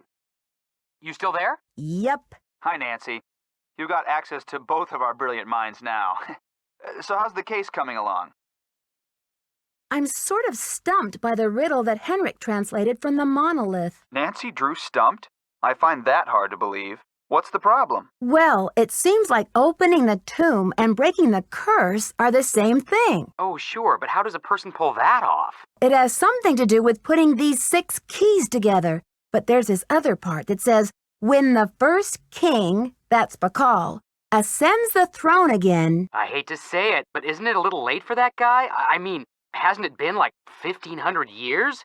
You just don't jump back on the throne after a hiatus like that. You're being too literal, Joe. It must have something to do with a date, don't you think, Nancy? I mean, when did Pakal ascend the throne the first time around? I don't know off the top of my head, but the information must be in the museum somewhere. I'm gonna say June. Sometime in June. That's the traditional month for throne ascensions, isn't it? First of all, kid brother, June is the traditional month for weddings. And second, the date is not going to be in our Gregorian calendar. It's going to be a date on the Maya calendar, which has a whole different structure. Frank, you are my #1 favorite know-it-all. I need to contact people at a dig in Honduras by ham radio. I think they might be smugglers. Well, ham radio is one of the tools of choice in the smuggling business. Nancy, I bet you'll get to talk to them on Morse code, too. Dot, dash, dot, dot, dash. It's like being a spy. And we all know the only thing better than being a detective is being a spy. Well, doing business with smugglers is not exactly my idea of fun, but I don't have much choice. What do you need from them? They've got one of the artifacts I need to solve this case. I'm going to use Henrik's code words to get them to send it to me. Cool. Talk to you later, fellas. See ya. Let us know how it's going.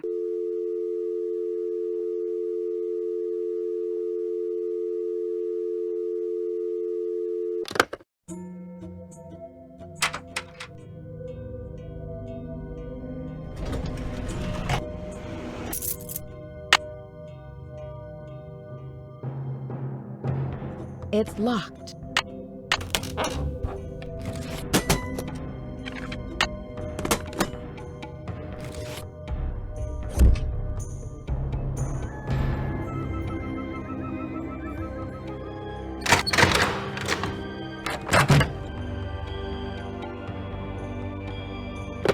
You have no voicemail.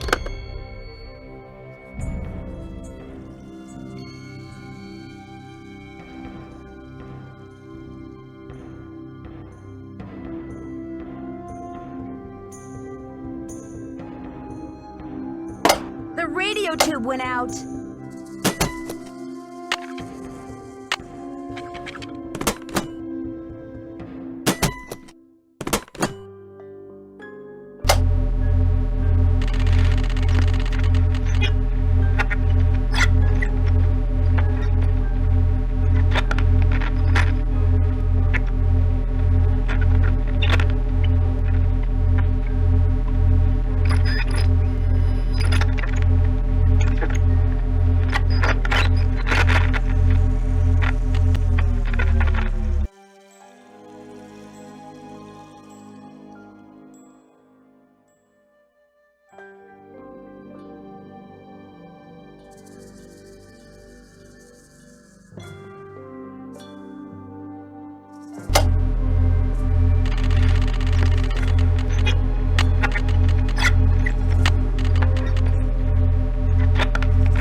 You have now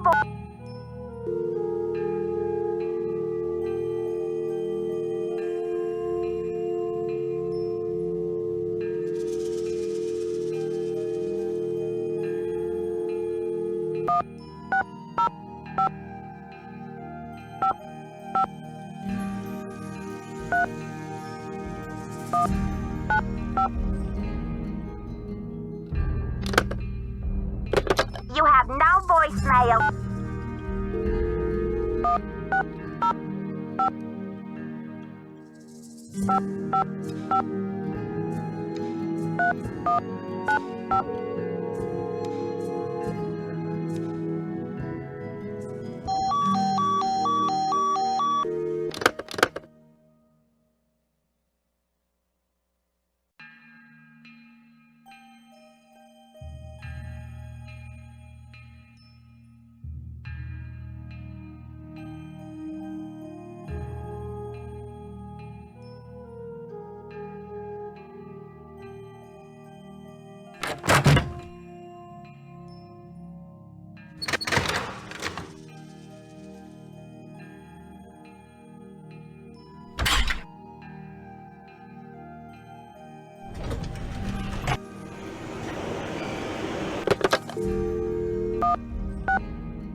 The artist formerly known as Penelope is OOC, OTH, TDT, and generally not in the mood. Please call back SOT, that is, some other time. Peace.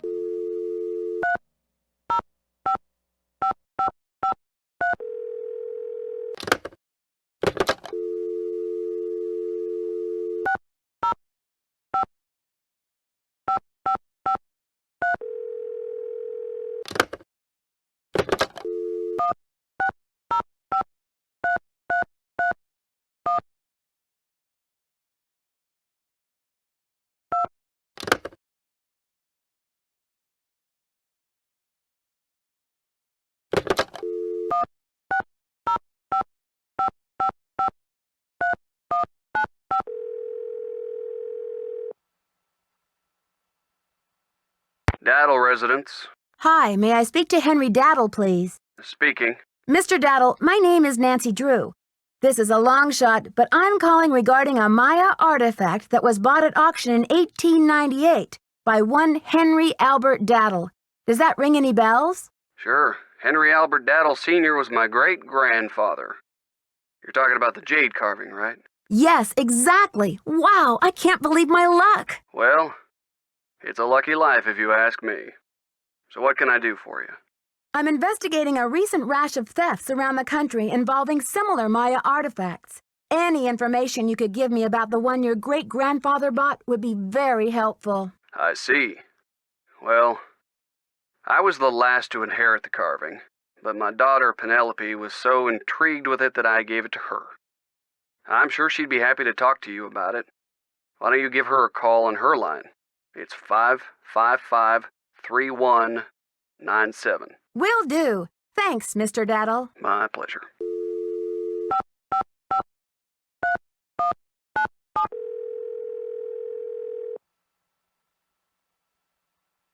We're sorry, your call cannot be completed as dialed. Please check the number and dial again. This is...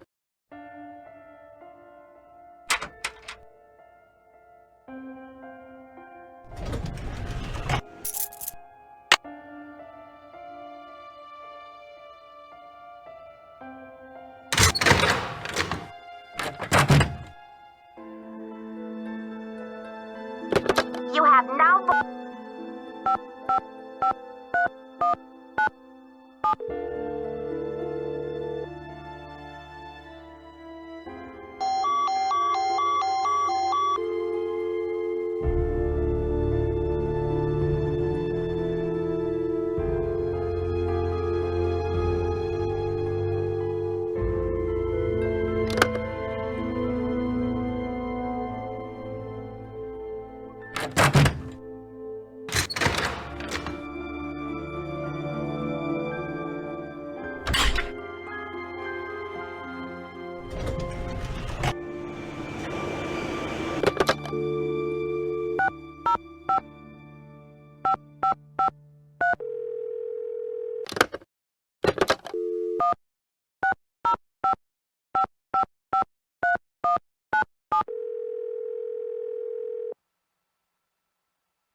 Hi, is this Penelope?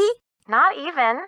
Oh, is this 605-555-3197? Yeah, but no one calls me Penelope anymore. Except my parents, that is. To my friends, the art world, and anyone else who made it out of the 20th century, I'm Poppy. The art world? Wait, you're not Poppy Dada, are you? Ta-da! Ping ping! You win! Who's this?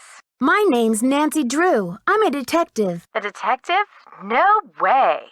So do you get to wear a sassy tweed hat and pick hairs off dead bodies and gross, creepy stuff like that? I don't run into too many dead bodies, luckily. But there's plenty of other creepy stuff. So, where'd you get my name? Don't tell me I'm like wanted by the FBI or something. That would be too scandalous. No. You see, it's all a big coincidence. Your dad's name came up in connection with a case I'm working on. Go Dad. Don't tell me he's wanted by the FBI. I'll be so jealous. Actually, I called hoping your dad could help me solve this case. That's hot. What's a case? Are there dead bodies involved? Do you need to, tap my phone or impersonate me or something? Someone is stealing Maya antiquities, jade carvings to be exact, and leaving this scary red handprint at the scene of every crime. Ghastly. So, what's with the red hand?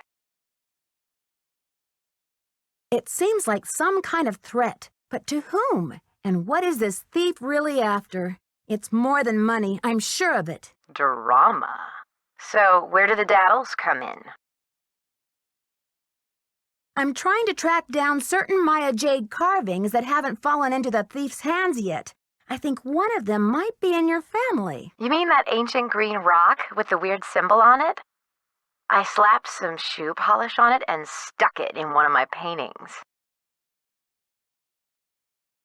You're kidding. That's a one-of-a-kind Maya artifact, a piece of history. It's hundreds of years old. It's worth a lot of money. That's the whole point. Have you heard the saying that a work of art is never finished, just abandoned?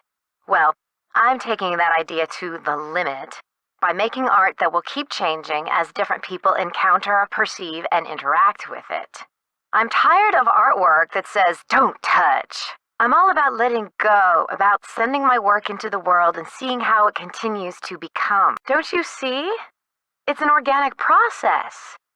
I mean, how can people really relate to art if it doesn't come to life and grow and die just like they do?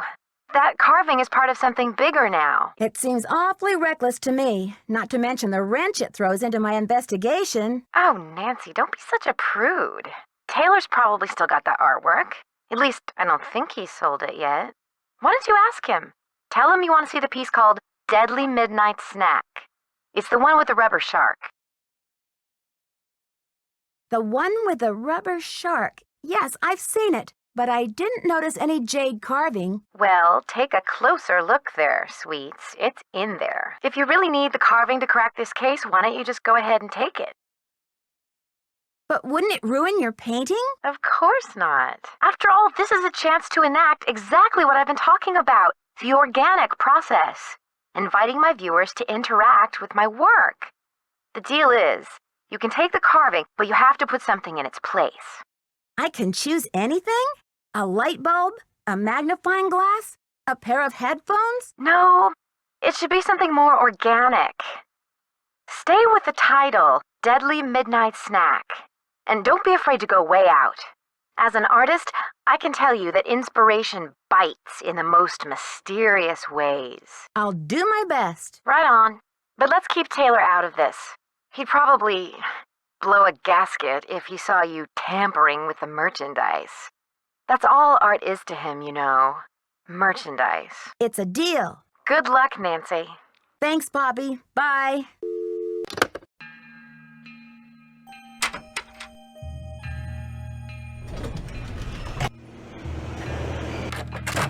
Any news?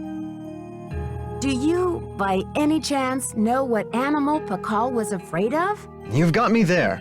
Mind if I help myself to one of those scrumptious-looking Oaxacan cookies? Be my guest.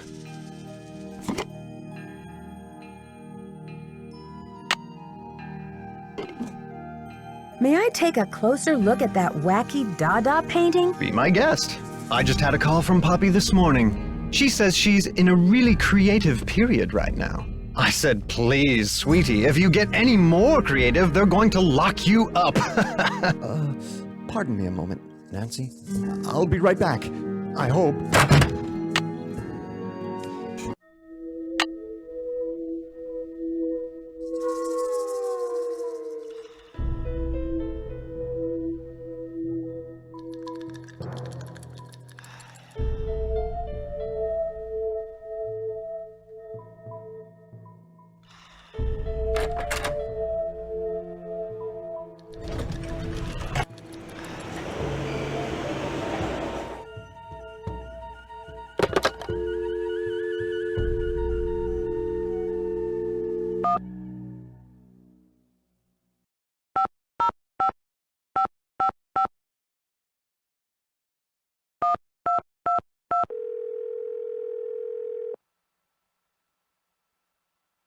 Chaco Canyon Cultural Center. Hi, this is Nancy Drew calling. Hi, Nancy. It's Sheila. What can I do for you? I've just got to get my hands on a replica of that jade carving you lost. Do you have any ideas? Not off the top of my head, but maybe one of my staff will have a bright idea. I need some time to ask around. Can you call back later? Sure thing. Feel free to call if you have any more questions.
Transmítelo ahora.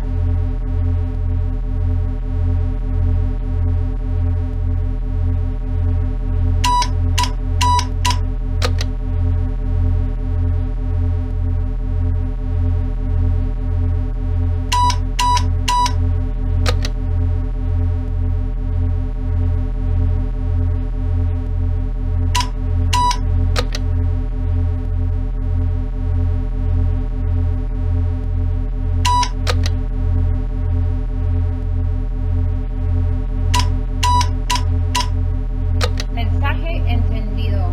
Transmítelo ahora.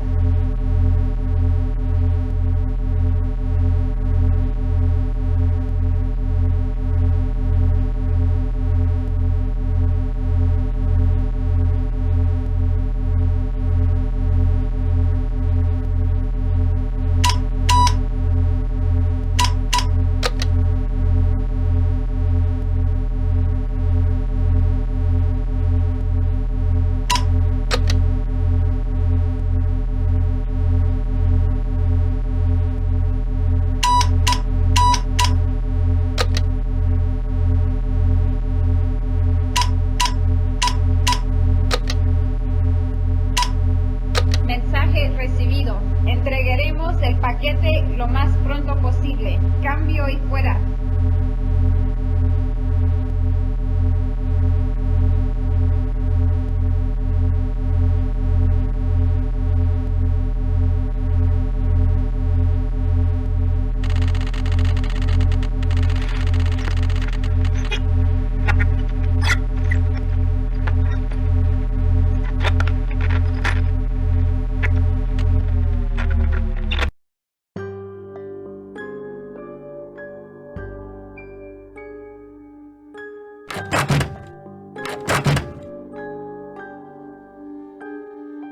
Diego de Landa.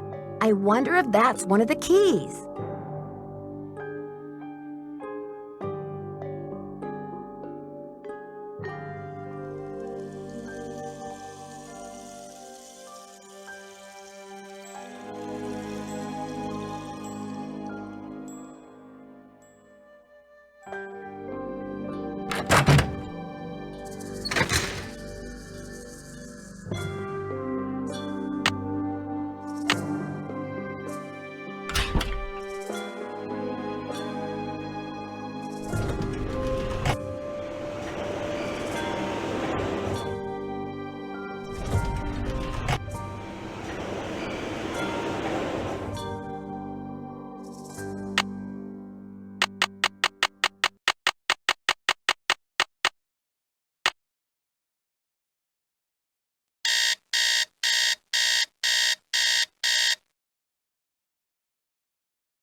Good afternoon, young lady. Henrik, I received a note from your friends in Copan. I've got the Copan Fool key. I still need the Pakal, though. How's your memory? The tomb. Nancy, I hid the Pakal carving in the replica of the Pakal tomb at the bottom of the temple exhibit. Huh. Now, how did I think of that? And another thing, you'll need to get past that computer quiz. Sonny set it up with an impossible question.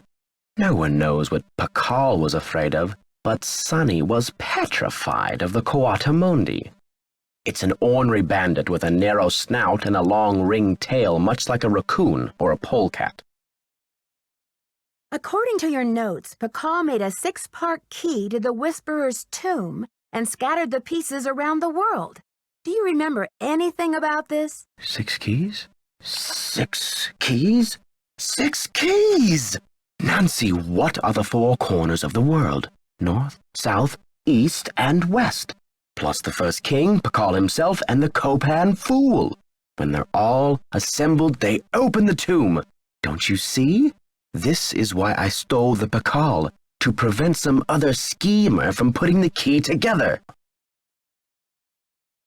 Maybe I'd better tell Joanna what's going on. You must keep this to yourself for now. It's your only hope of getting to the bottom of this. You rest up. I'll be back. Be careful.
You have no voice.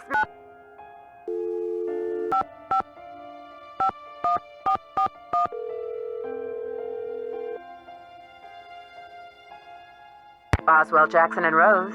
May I speak to Franklin Rose, please? Who may I say is calling? This is Nancy Drew. Just a minute, please. Nancy, how's your investigation coming along? I'm making good progress, and the Pakal carving is safe and sound. But I'm afraid I can't tell you everything yet. What in the world are you talking about? I'm sorry, but I can't explain everything now. I'll take good care of the carving, I promise. What can I say, Nancy? I don't like it. I don't like it one bit. Do what you have to do, but let's get this mess cleaned up, all right? So you'll call Joanna and invite her back to work? I'll call her right away. Thanks, Mr. Rose. That's what I'm here for.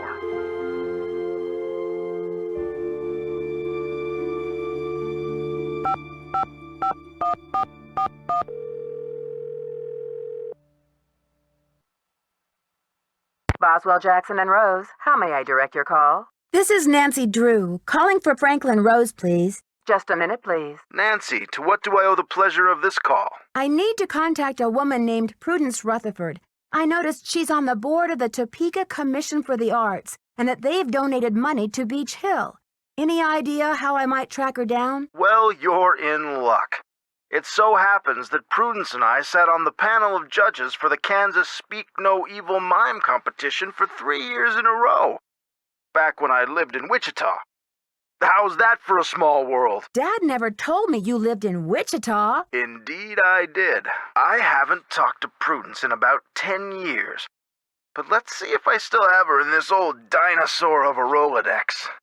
Ah, yes, here we go. Got a pen? It's area code 785-555-7279. What's this all about? Miss Rutherford had a necklace with a Maya artifact stolen right out of her home. I'm trying to see if there's any connection between these robberies. Ha! You're a real pro, Nancy. Say, why don't I call ahead and let Prudence know what's going on? That way I can say hello and she'll be expecting you. Now I think you're reading my mind, Mr. Rose. Thanks. Not a problem, dear.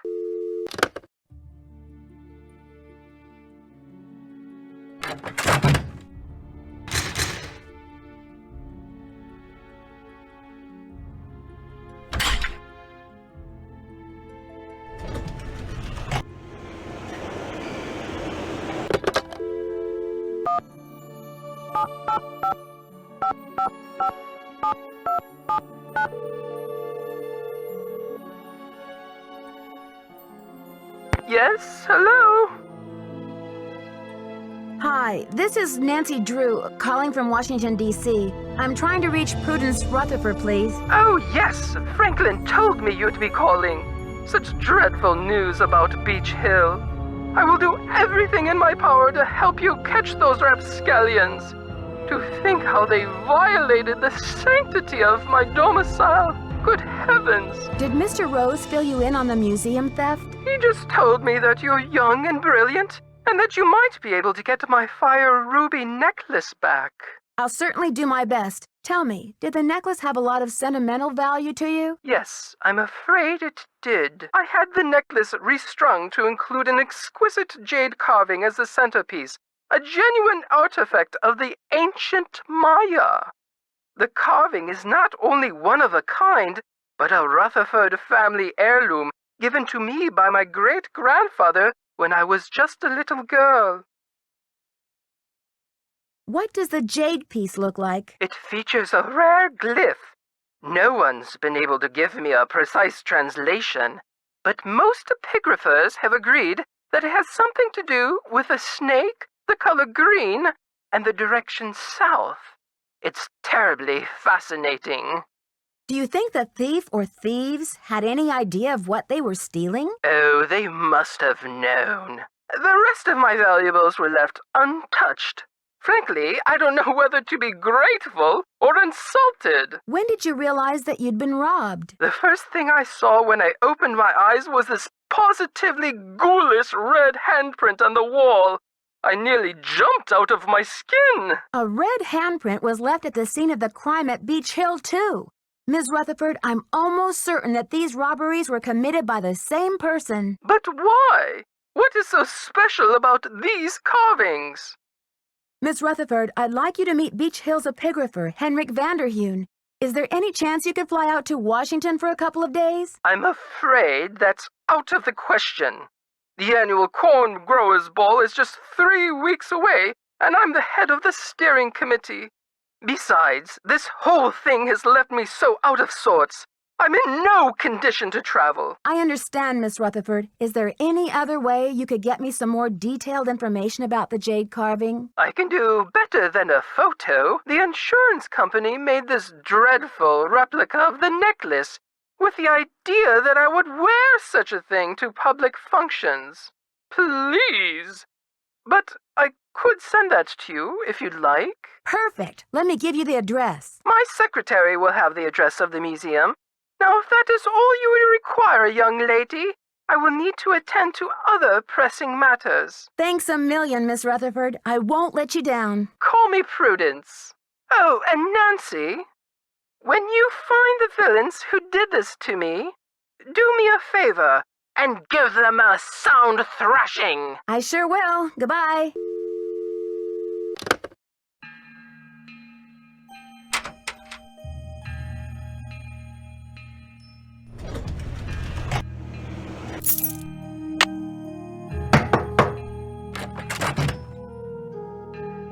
Thanks for clearing my name, Nancy.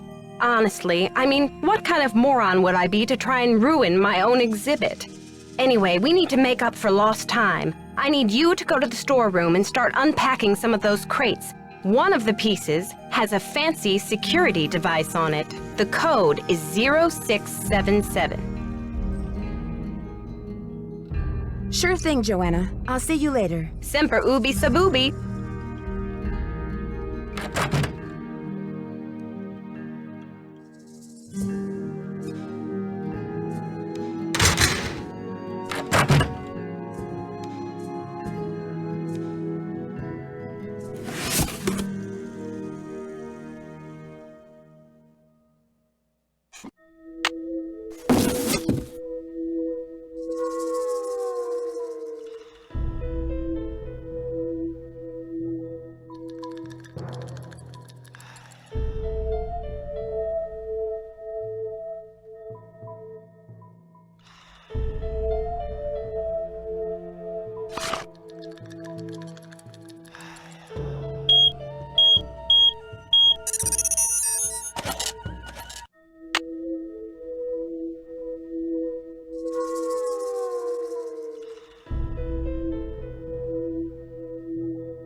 You've reached the Chaco Canyon Cultural Center.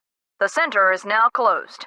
Regular hours are from 10 a.m. to 6 p.m. 7 days a week, except on major national holidays, when we are closed.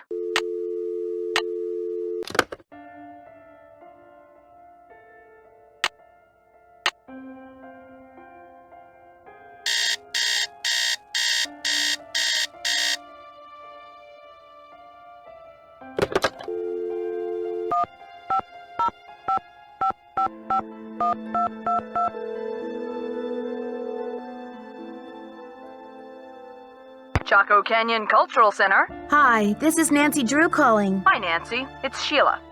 Well, we racked our brains. Finally, one of my staff came up with the original box that the carving was packed in. The piece was encased in a tight foam cast to prevent damage during shipping. I'm not sure how much good it'll do you, but I can send it to you if you like. At this point, I'm ready to try anything. Henrik left Beach Hill as his forwarding address, so I know what to do. I'll send it express. Thanks a million, Sheila. Good luck with your investigation.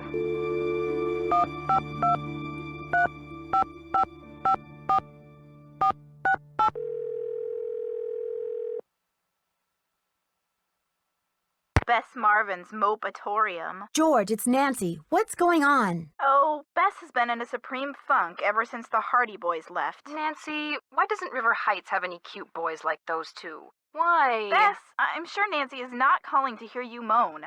What's the latest, Nan? I'll talk to you later, ladies. Call back soon. Yeah, and good luck.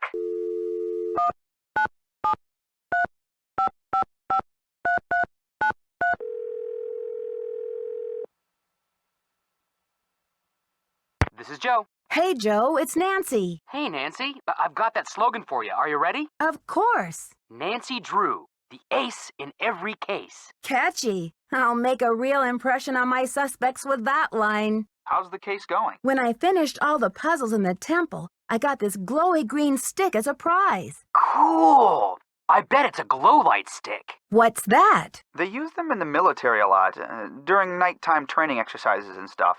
They're more portable and less conspicuous than flashlights. What is it that makes it glow? Reconstituted swamp water and moon dust? Who knows? But hang on to it, Nancy. It might come in handy. Yeah, but remember, those things don't last forever, so use it wisely. Talk to you later, fellas. Later, Nancy. Bye.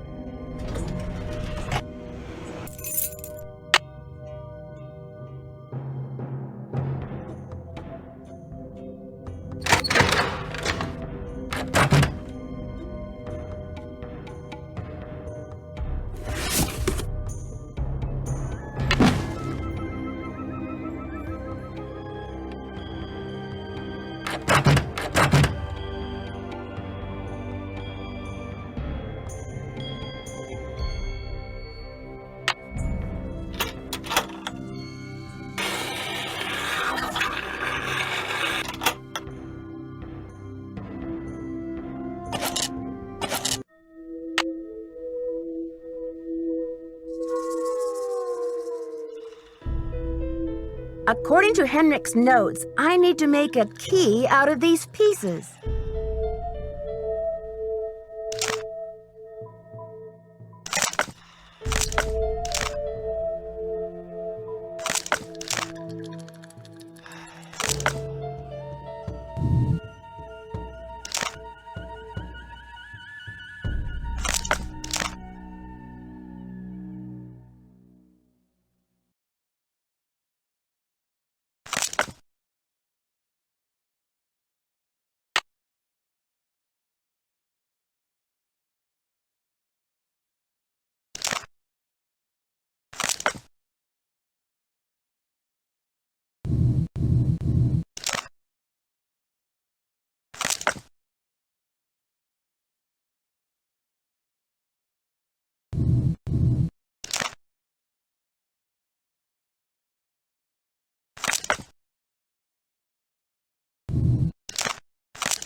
Now I have the key.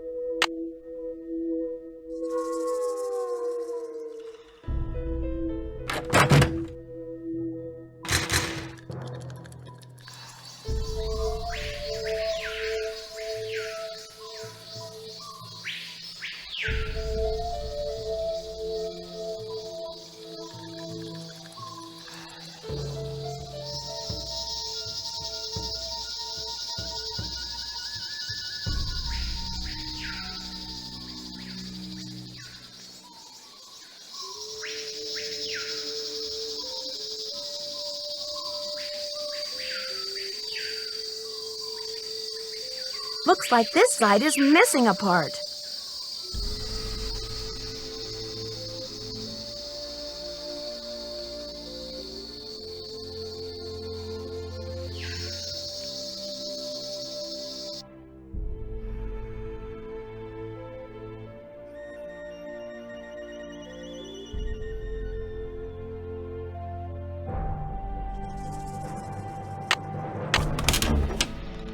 Wow, these are heavy. I'm not sure I can hold on to these stones for very much longer.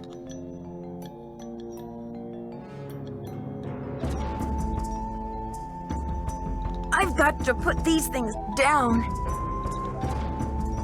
I've got to put these things down.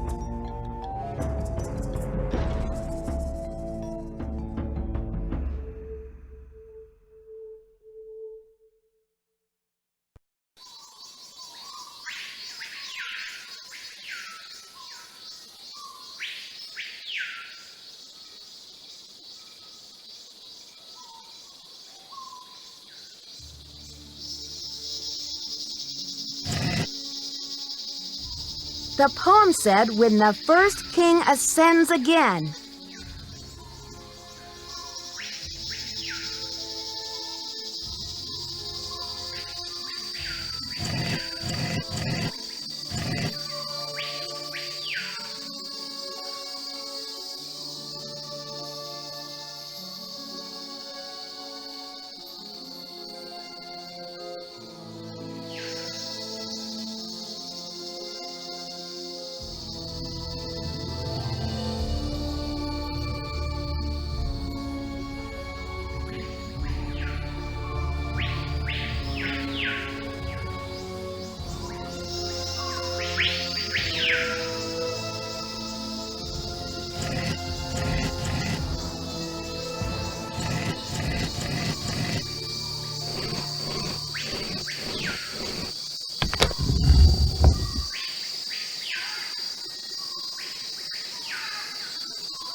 This side looks damaged.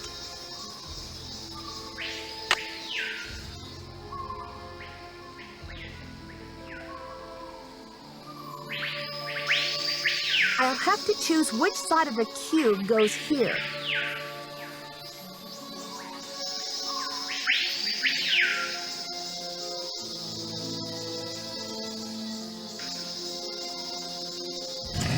Nothing happened.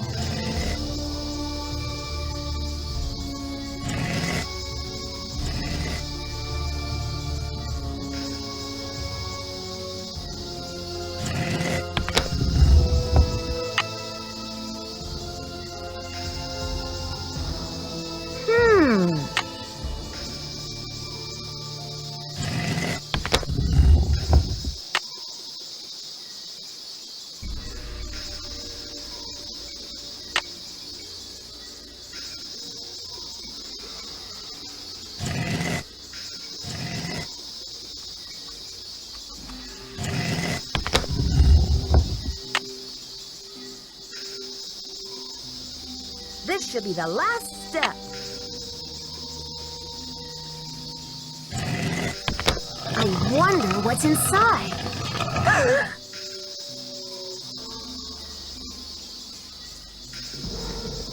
It's blank. Who's your friend, Nancy?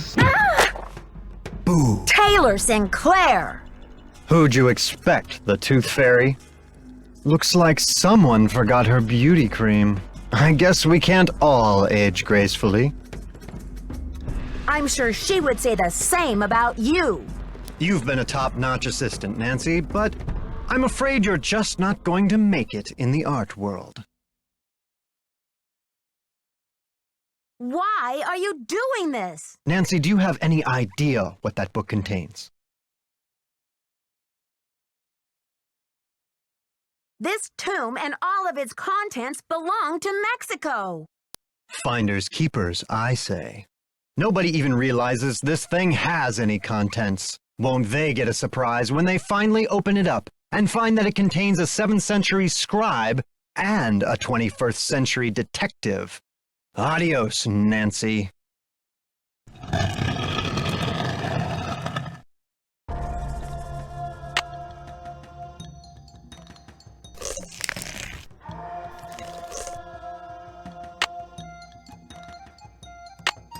I'm starting to run out of air in here.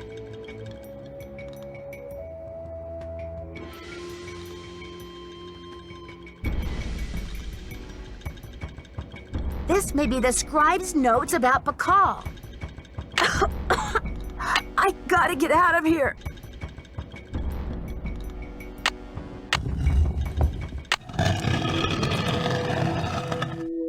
Behold! Our heroine emerges from the tomb, like a mermaid from the sea. Meanwhile, the foolish villain stews in the sour soup of his own miscalculation. From deep in the recesses of time, a wise royal scribe whispers her thanks. And a priceless chapter of history is rescued from obscurity. Way to go, Nancy! What in the world? Ah! Confound you, Nancy Drew! Dear Dad, it was great to talk to you on the phone last night. I can't wait to see you back in River Heights where I can fill you in on the whole story. Can you believe that your own daughter was recently standing face to face with a real mummy? Now that the scribe's book has been recovered, I understand how important it is and why Taylor thought he could make a fortune selling it on the black market. The book contains one of the only personal accounts of Maya life in existence anywhere. I'm sure it'll be a tremendous addition to our knowledge of the Maya once it's translated, that is. And now that Henrik's memory is back up to speed again, I'm sure he'll be itching to get to work on it. Taylor Sinclair won't be making any art deals for a long time, though, that's for sure. I guess I shouldn't be surprised about Alejandro's discovery that the Pakal carving's provenance documents were faked after all. When Franklin Rose and the board found out, they arranged to return the artifact to Mexico right away. Mexican officials are so happy to have the artifact back, they have pledged a new era of diplomatic relations with Beach Hill. Joanna sure learned her lesson about making deals with shady operators like Taylor. The board has agreed to give her another chance as long as she reforms her business tactics. And what else? Oh yes, Poppy Dada's announced a new direction in her artwork. All her new paintings are going to feature, what else? Mysterious red handprints. So I guess everyone is taking off in new directions now. I'm going to stay and help this exhibit get launched. But I'll see you back at home in a couple of weeks. Have a safe trip home. Love, Nancy.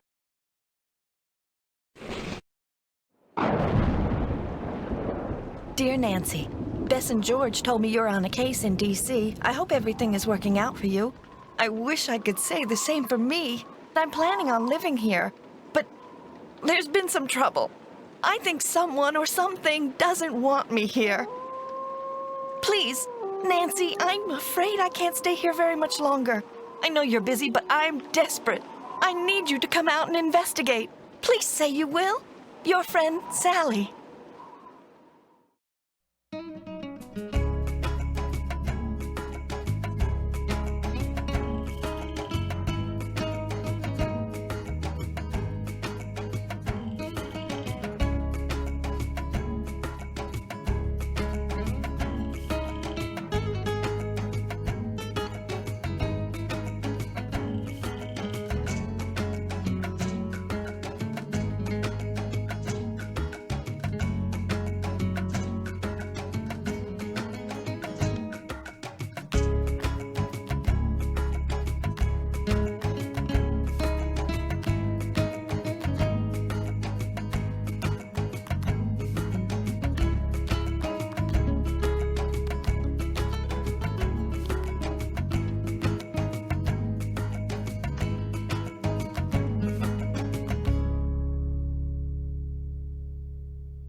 Welcome to my latest case, Ghost Dogs of Moon Lake. To start playing, choose either Junior or Senior Detective. If you're new to adventure games or need some help, choose Tutorial. Dear Ned, remember Sally McDonald, the woman who took those photos that Dad has up in his office? Well, she just bought a house in Moon Lake, Pennsylvania. A gangster named Mickey Malone built it back in the 20s as his country getaway. We're talking major fixer-upper. Anyway, last night Sally called and she said she desperately needed my detective skills. She refused to say why over the phone. Naturally, I said I'd drive to Moon Lake immediately. But weird things started happening the moment I pulled up.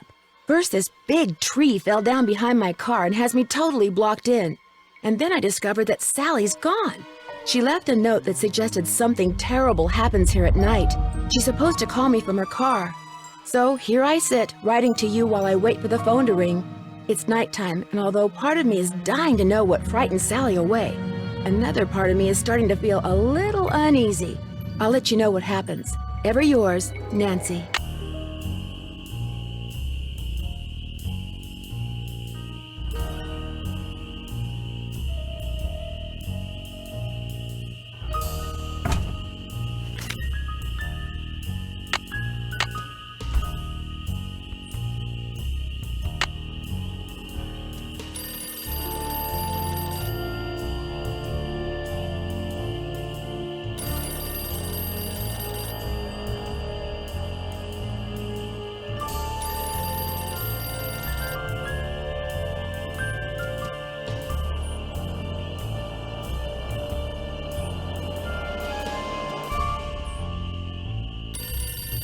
Hello? Nancy, hi, it's Sally. We have to talk fast because I'm in my car and my cell phone's running low, so we might get cut off.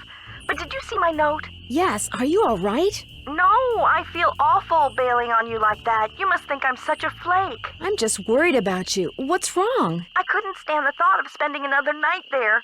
I knew you were on your way, but it didn't help. I just got too scared. You make it sound like the house is haunted or something. Not the house, the woods. Just wait until it gets dark. Then you'll see. What am I saying?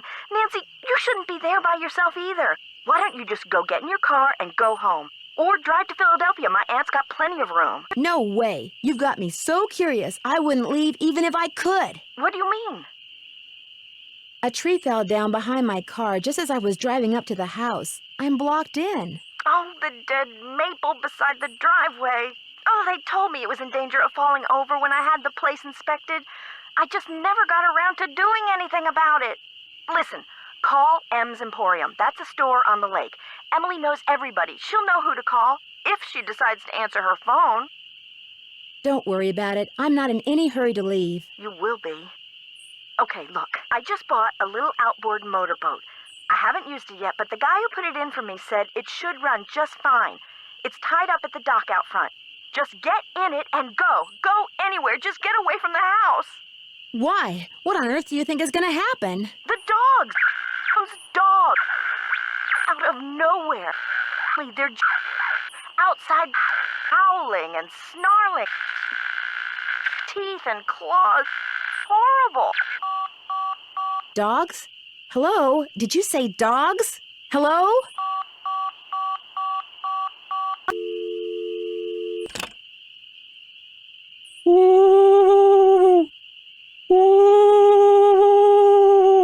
What is that?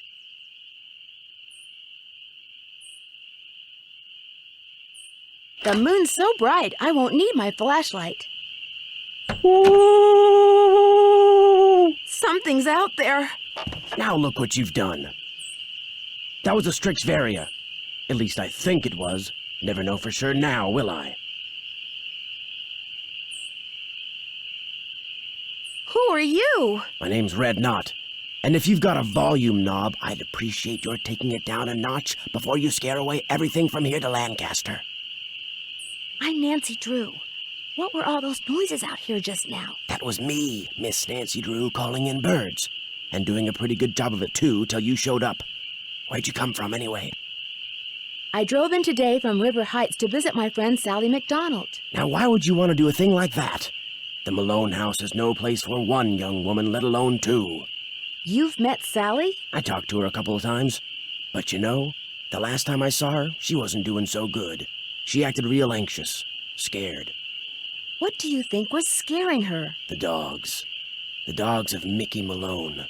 Legend goes that when Malone was finally arrested and hauled away, his 4 dogs went running off into the woods and were never seen again. People would just hear them, howling like their hearts were broken every night until one by one, they all died and went silent. But every time someone tries living in the Malone house, back they come. What do the dogs do? Every night, ever since she moved in, you could hear them howling. And some nights the dogs would appear outside the house, running around, snarling and barking and throwing themselves at the doors and windows. And then they'd be gone. They're buried in the cemetery just beyond the house, you know. Them and Malone, both. Did they ever attack Sally? She never gave them the chance. After the first attack, she stopped going out at night. Just locked the doors when it got dark and sat tight until morning. The dogs would attack her house? It's like they don't want anybody but Malone living there. I guess they don't know he's dead. And so are they. Did she ever call the police? This isn't New York City, Miss Nancy Drew. All they got around here is one officious little park ranger. And all Jeff Akers does is sit around all day trying to figure out how he can get himself transferred out of here to a bigger park. Do you live close by? I just come to Moon Lake in the spring to look for birds. Got an observation platform just up the path, kinda my base camp, and I've got a little outboard down there on the lake. Left my car at the big dock up lake. Don't really need it.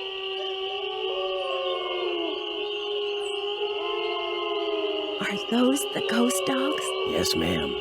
Which is why I think it would be a good idea if I went my merry way and you got yourself back inside that house. One more thing. The water in Sally's well needs to be tested. How do I do that? Get a sampling kit from Jeff Akers. Ranger station's on the east side of the lake. Good luck, Miss Nancy Drew.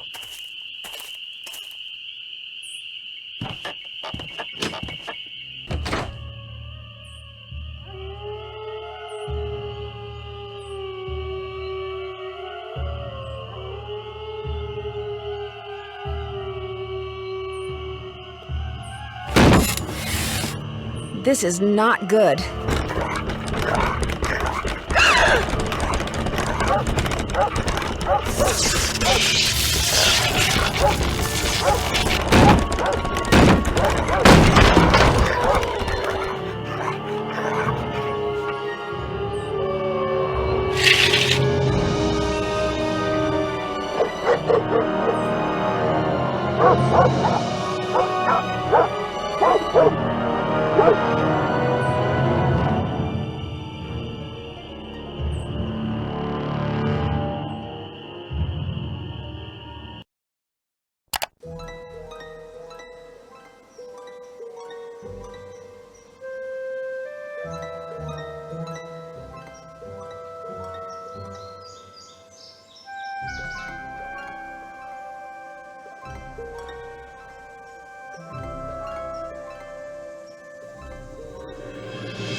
Looks like paw prints.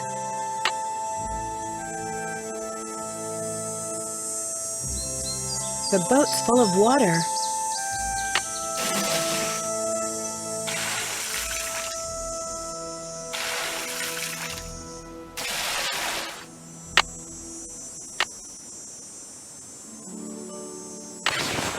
The spark plug is missing.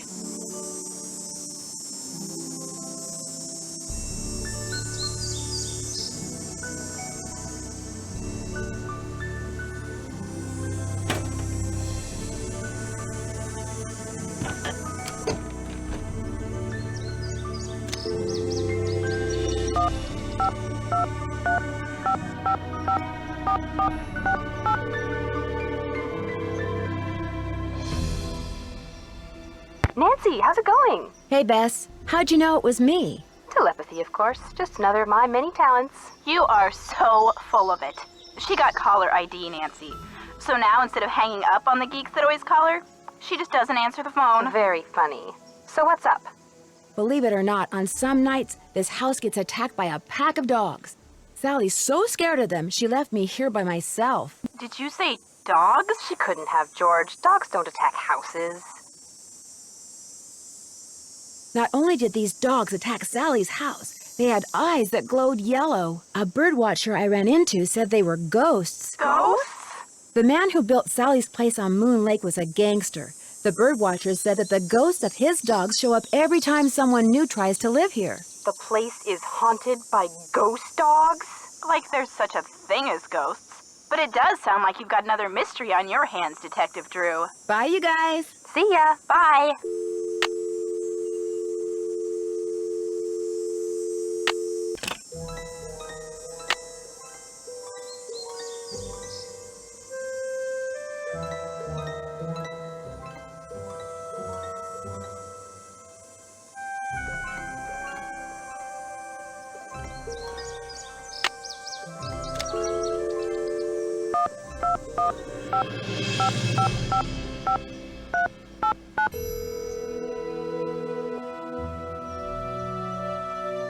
Hello? Hey, Sally, it's Nancy. Nancy, did you see them? Did you see the dogs? Yes, I did, and I can understand why you left. They were pretty frightening. But if it's okay with you, I'd really like to stay and get to the bottom of whatever's going on. That's why you asked me here in the first place, right? Yes, but Nancy, are you sure? Positive. Consider Detective Drew officially on the case. I wish I were even half the trooper you are, Nancy. I have such high hopes for that house. All the beauty there, the wildlife, all the pictures I was going to take. It would break my heart to have to give it up. I need you to tell me everything you can about those dogs. They're black and they have yellow glowing eyes and they don't like me one bit. When's the first time you saw them? Well, let's see. I heard them the very first night I was here. I heard them almost every night, howling in the distance, but I didn't actually see them until I'd been here about a week. After that, they started appearing pretty much every other night. When they appeared, did they always do the same thing? Yes, come to think of it. They always came running up to the house, barking and snarling. They'd lunge at the windows, they'd jump up on the door, they'd run around and bark some more, then they'd run off. What are you getting at? These attacks seem to involve a lot of choreography, which reinforces my theory that you're not being randomly attacked by a pack of wild dogs, but by dogs who've been trained by someone determined to scare you out of your house at Moon Lake. Who would want to do that? My closest neighbor lives 2 miles away. My property is surrounded by the state park, but it's off-season, so hardly anybody is in the park. In fact, I bet I talked to a total of 3 people the whole 4 weeks I was at Moon Lake. Which 3 people? Let's see. The park ranger. I forget his name. Kind of a pain in the neck. Emily Griffin. She's the one who owns that store I told you about. And I ran into this bird watcher a couple of times. Had a funny name. Red Knot. I've run into him too. Other than people I may have nodded hello to while getting gas or something, I swear those are the only people I've talked to at Moon Lake. What about River Heights? Can you think of anyone there who'd want you to sell your house at Moon Lake and move back to River Heights? You mean like an angry ex-boyfriend or something? Nope, I sure can't. Since I'm going to be staying here a while, is there anything I should know about the place? Well, let's see. I've got the water turned off because it's well water and it needs to be tested before I can use it for anything. In fact, if you could get that testing done for me, I'd really appreciate it. Oh, and watch where you walk in the living room. Some of the floorboards are so rotten you could fall right through. And I keep hearing these faint squeaks and rustling type noises coming from below the floor. I hope you're not scared of mice. Who did you say I should call about getting rid of that tree? Emily Griffin. She doesn't bother answering her phone sometimes, so don't call her. Go see her. Her store's on the west side of the lake. And brace yourself, M's Emporium is something else. How well do you know her? I feel like I've known her all my life. She's so open and friendly. She likes to make it sound as if Moon Lake used to be a major hangout for criminals and degenerates, which isn't really true and irks some people around here no end. But I figure she's just trying to make a buck. I'm curious. Why did you characterize the park ranger as a pain in the neck? I left part of a ham sandwich on a picnic table once.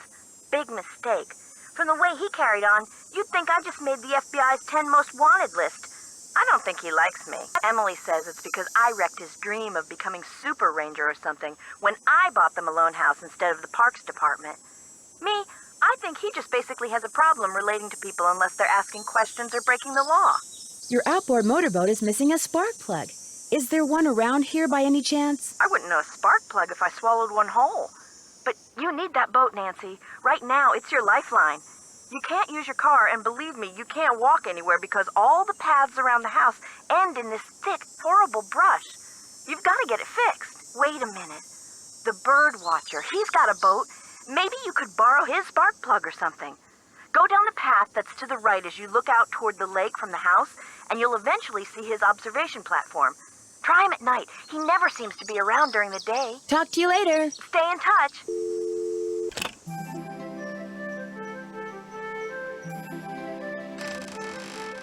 It's stuck. I need some sandpaper.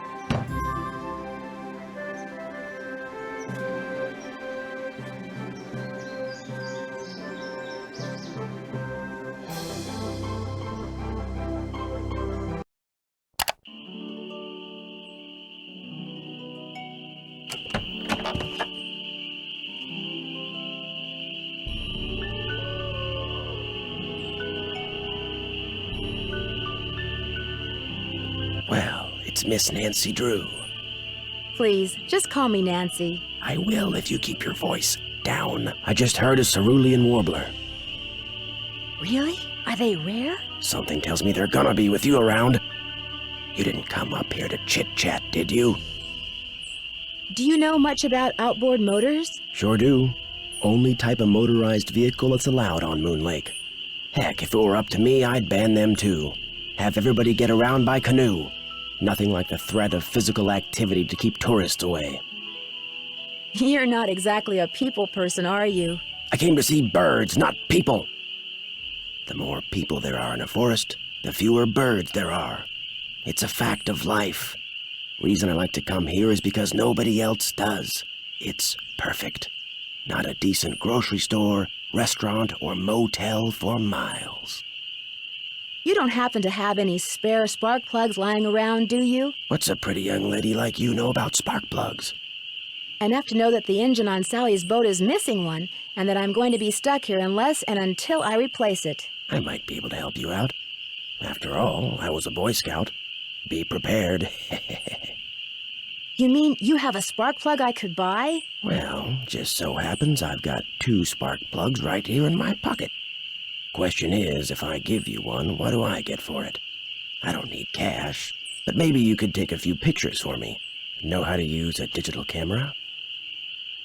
Sure. What would you like me to take pictures of? Birds, of course. There's a couple of birds I'm supposed to take pictures of for PEPSOB. That's People for the Preservation and Study of Birds.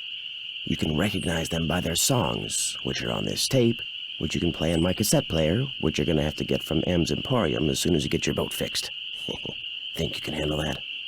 Sounds good. Here's everything you'll need. M's Emporium is up lake on the west side. Not that I'm trying to get you out of my hair or anything, but try not to come pestering me till you're done, okay? One more thing. You smoke? Cigarettes?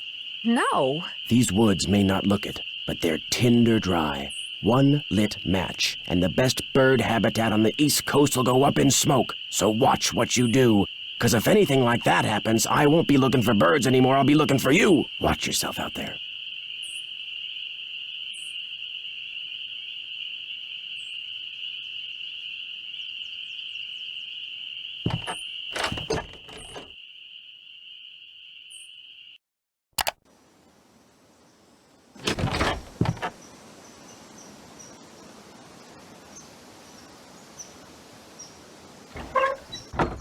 A face only a gnome could love.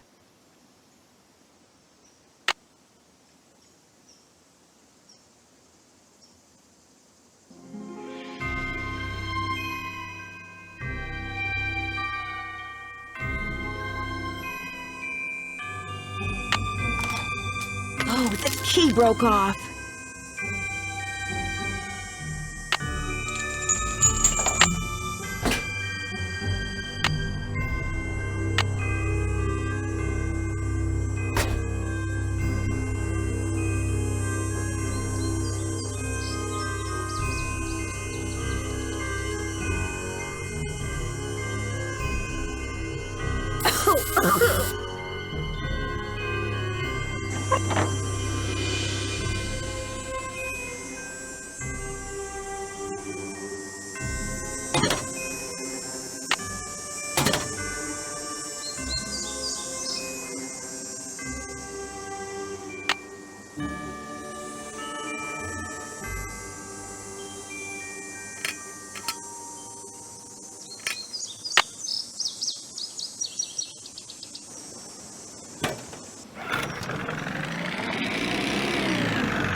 Something must be very wrong with this engine.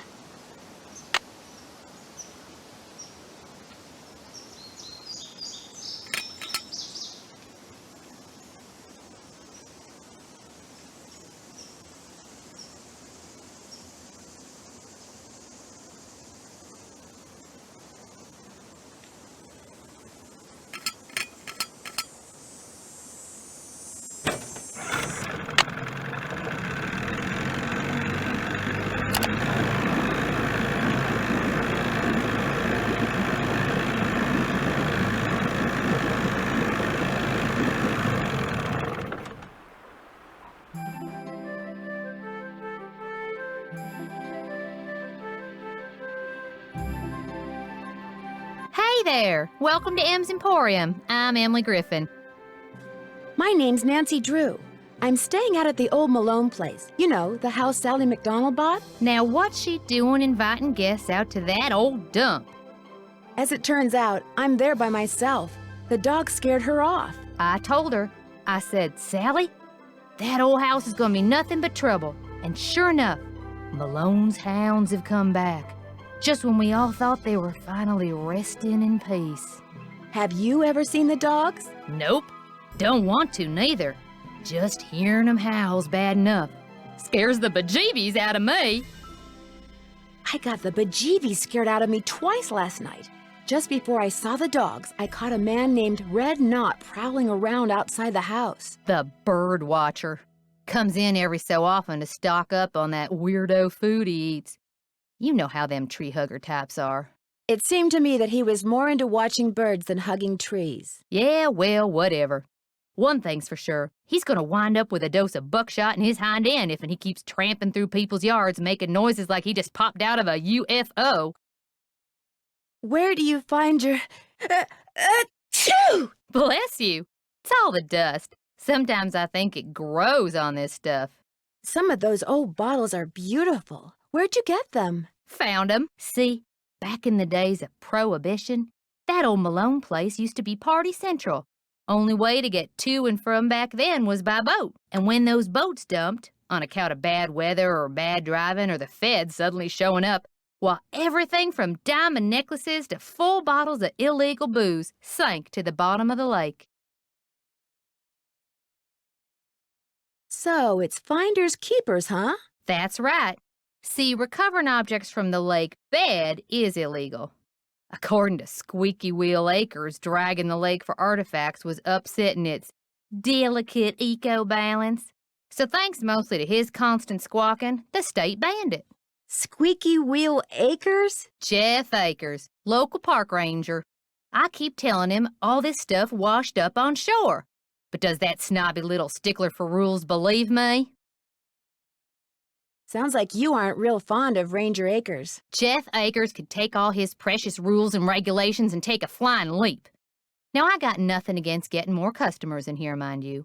But I kind of like Moon Lake the way it is. Small, quiet, out of the way. But Jeff Akers, why, there's nothing he'd like better than to see all the lake and all the property around it turned into one big, noisy, jam-packed state park. Why would he want that? He's the type of guy who likes to boss people around. Makes them feel important.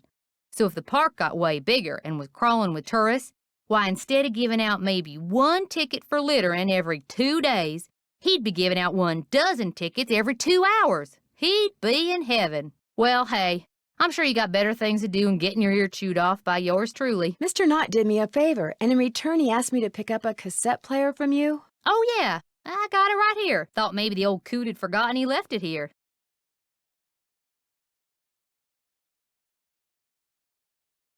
What else can I do you for? There's a large tree blocking Sally's driveway.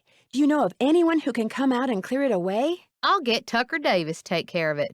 Gotta warn you, though. Tucker tends to do things in his own sweet time. I need to buy something. You want it? I got it. Long as you pay cash, that is. That's just it. I'm running kind of low on cash. Would it be possible to start a line of credit? My daddy always said, neither a borrower nor a lender be. But I'll tell you what, seeing as how you're a friend of Sally's, and seeing as how I got some things around here that could use doing, I guess we could work something out. What is it you need? Do you sell sandpaper by any chance? I do, but Mr. Birdbrain was in last week and cleaned me out. Said he was tired of that observation platform of his giving him splinters in his hinter regions. Think I could get some from him? He's your only hope, but you better ask him for it quick. That deck of his is pretty big, and those squares I sold him are pretty small. Guess I'll see you later. Yodelay-hee-hoo!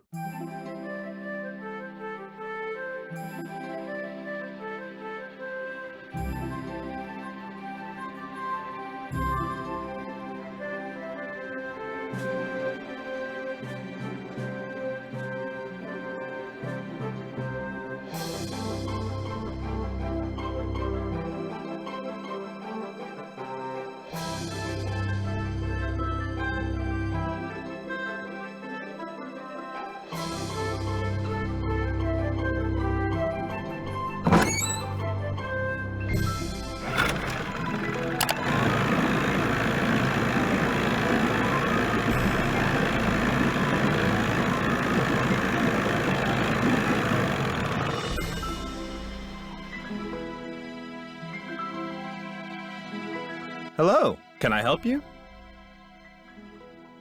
Hi, my name's Nancy Drew. I'm visiting Sally McDonald. Are you the park ranger? Park Ranger Jeff Akers, at your service. Let's see, Sally McDonald is the woman who bought the old Malone place.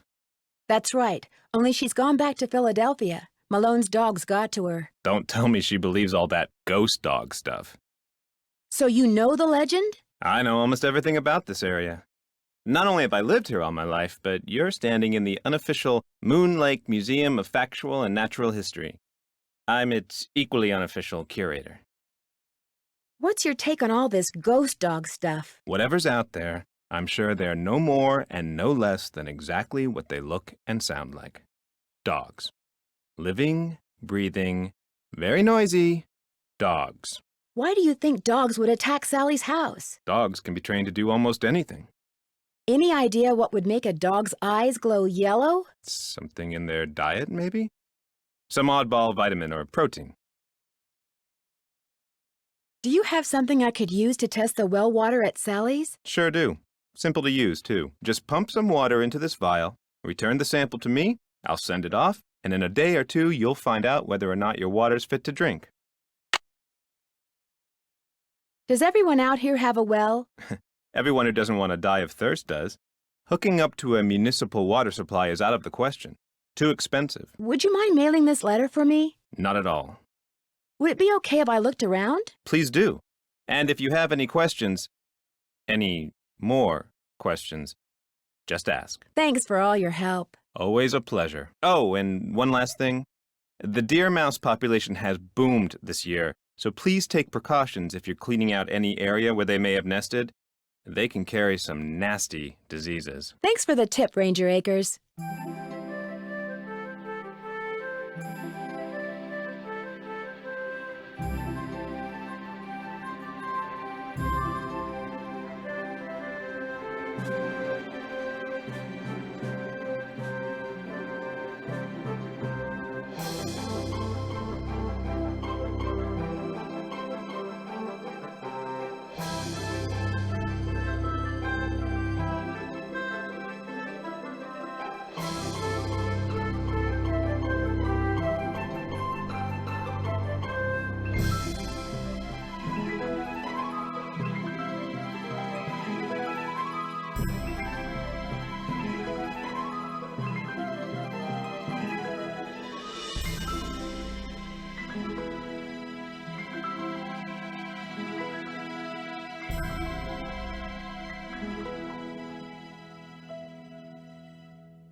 you're back. Thanks for all your help. Not a problem.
American goldfinch. Northern cardinal.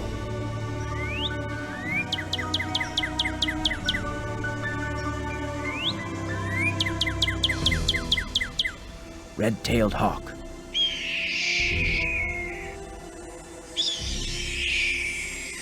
Western tanager.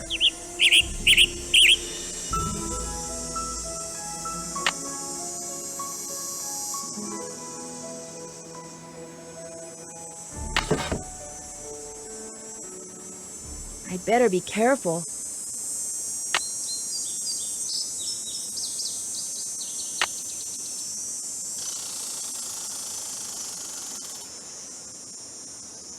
Tweet, tweet!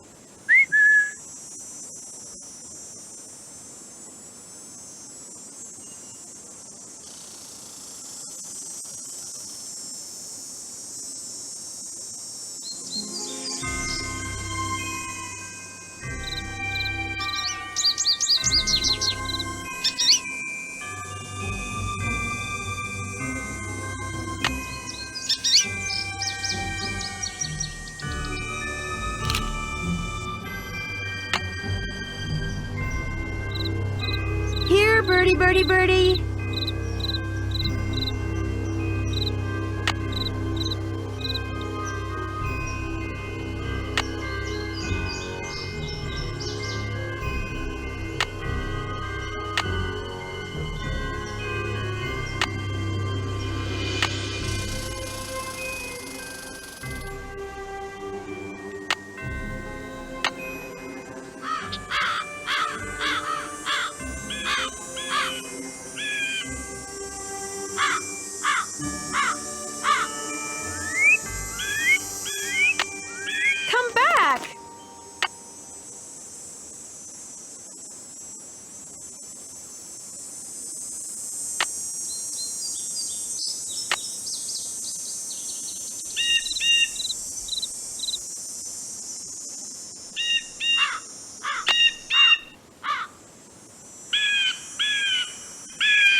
darn, it flew away.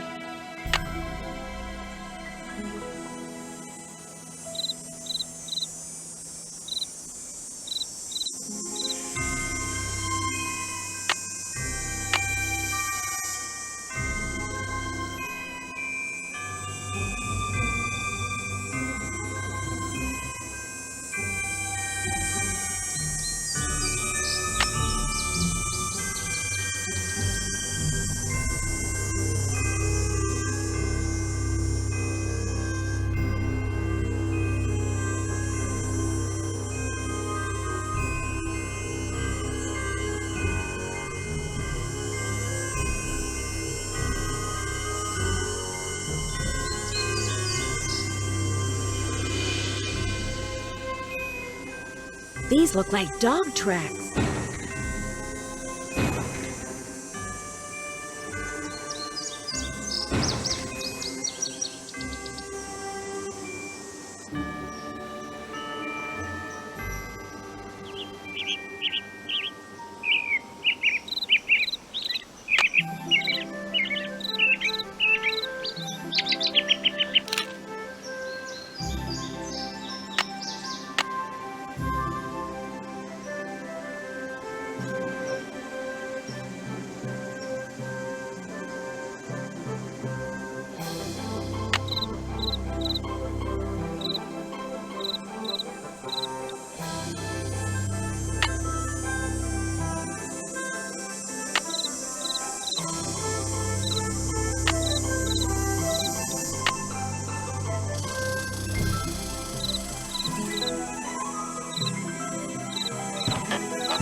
You're back.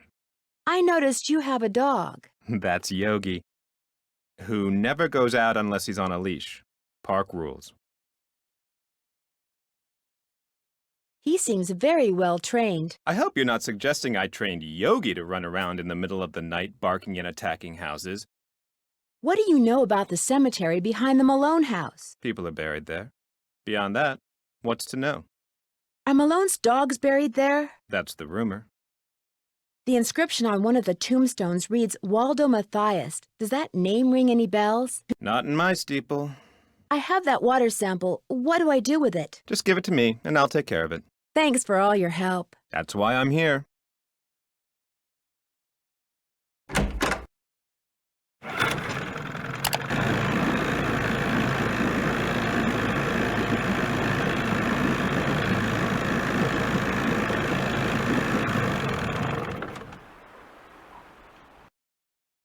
Howdy, Nancy. These so-called ghost dogs left very real paw prints. I saw some near the cemetery that's by the Malone house. Have you ever been there? Can't say as I have. Poking around cemeteries ain't exactly a hobby with me. Does the name Waldo Matthias mean anything to you? Can't say as it does. Guess I'll see you later. Keep on trucking.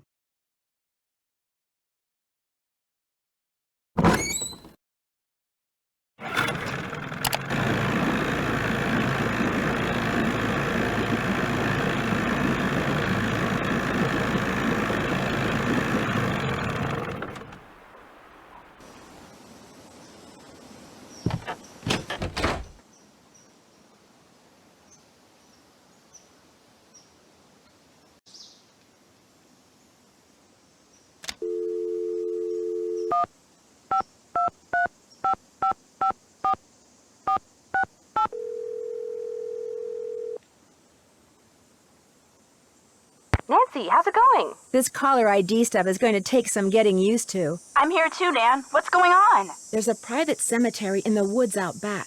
Malone and his dogs are supposedly buried there. Creepy. And there were paw prints in the cemetery. Fresh paw prints. Are you sure you're going to be all right there by yourself? We'd volunteer to drive out there and keep you company, but unfortunately my car's in the shop, and you know what a scaredy cat George is. That's okay. There's really no room, and believe me, living conditions here are pretty primitive. Scaredy cat, huh? You're gonna pay for that remark, dear cousin. Moon Lake is gorgeous, but it's so remote. The park ranger is the closest thing they have to a sheriff around here. Park ranger? What's he like? Which, as we all know, is Bess's way of saying, park ranger? Is he cute? Not true, George. Nancy thinks everybody's cute, so what would be the point? Anyway, Nancy, you were saying? His name's Jeff Akers. He's very helpful, polite, efficient, knowledgeable. Sounds boring. In fact, he probably knows more about the area than all the other residents of Moon Lake combined. Sounds very boring. What's he know about these alleged ghost dogs? He thinks they're just plain old dogs that for some reason like to run around at night scaring people. And what does Detective Drew think about the dogs? I think Sally had good reason to be scared of them. I don't blame her for leaving, which leads me to think that maybe that was the whole idea. Somebody had those dogs attack Sally in order to scare her away? Why would anybody do that? She was there for less than a month. You'd have to be a total creep to make enemies that fast. And Sally's one of the nicest people I know.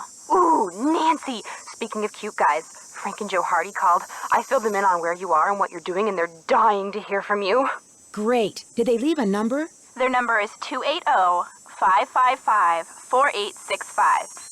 Bess didn't recognize it when they called and almost didn't answer the phone. Good thing my cousin here has a memory like an elephant, huh? What's that supposed to mean? Call them, Nancy. They're dying to hear from you. But remember, Frank's cute and all that, but George and I want to hear from you too. Yeah, no fair discussing the case with them from now on and not with us. Promise you'll keep us up to speed? I promise. This birdwatcher I met has got me taking pictures of birds for some survey he's doing. He's a bit of a grump. Does he live nearby? No, he just kind of hangs out in the woods. In fact, I only see him at night. Interesting. He's in the woods at night. The dogs are in the woods at night. Could he have had a reason for wanting Sally out of the Malone house? As far as I know, he and Sally were on good terms. But I also know that Red doesn't seem to have much use for any life form that doesn't molt. He sounds like my Uncle Zach. He's into birds. Only he doesn't watch them. He hunts them, then shoots them. I never really liked my Uncle Zach. Did I mention that all the water in Sally's house comes from a well? Ew, really? Does it taste like rotten eggs? Not all well water tastes like rotten eggs, Bess. I don't know if it does or not. Because the well is so old, I need to get the water tested before I drink it. Good plan. Nothing will wreck your day faster than a nice tall glass of contaminated water. Bye, you guys. Ta-ta. Ciao for now.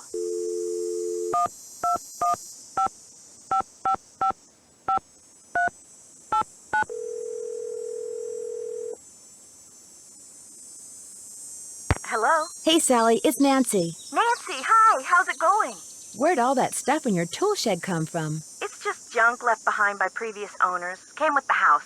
I've been meaning to take inventory and start pitching stuff, but I didn't.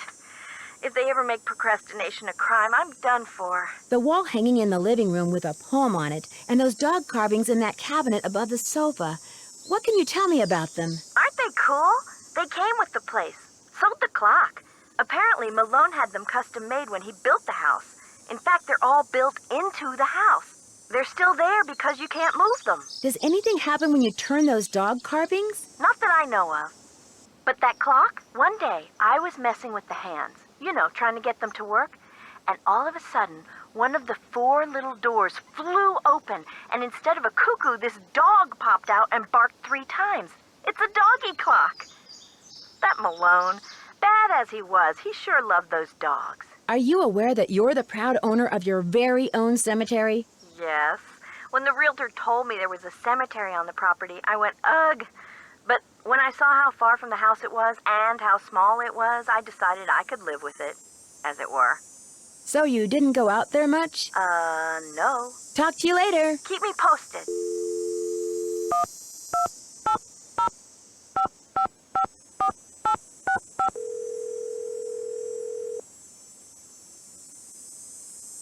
Hello? Hey, Joe. It's Nancy. Nancy, how's it going? No, wait, don't answer that. Talk about the weather or something. The weather? Yeah, that'll give me time to grab the other phone and take it outside. Frank's washing the car. He'll kill me if he misses anything. Here, wait a sec. Take a break, it's Nancy. Hang on, he's putting the hose down. He's drying his hands. He's walking over. Nancy, hi. What's up? Bess and George say you've got another mystery on your hands. Or should we say, on your paws. They told you about the dogs? We made them tell us everything. Pumped them dry. As you may have guessed, we're not exactly rolling in detective work here. So you're living vicariously through me. It's not the first time, sad to say. What conclusions have you reached so far, Detective? I'm convinced that someone is using those ghost dogs to scare Sally into abandoning Malone's house. If I can just figure out why, I might be able to figure out who. Never hurts to look for motive. If nothing else, those ghost dogs are very well trained. I'm watching to see who owns and/or trains dogs around here. Good plan. But don't forget, a really smart perpetrator is going to make it look like he or she has no connection to dogs whatsoever. But then a really, really smart perp might have dogs all over the place and not bother to hide it, because he or she would figure you'd never suspect anyone so obvious. Emily Griffin doesn't seem to have any dogs. Uh-oh. Move her up on your suspect list. I'd move her down. You know, Joe, something tells me we're not helping. Malone and his 4 dogs are supposedly buried in a little cemetery near the house. They've all got headstones inscribed with when they were born and when they died. That's interesting. Did Malone have family? Not that I'm aware of. Then who had the tombstones inscribed? That's exactly what I was wondering. Sounds like this latest puzzle of yours is still missing a few pieces. Later, guys. We'll be waiting.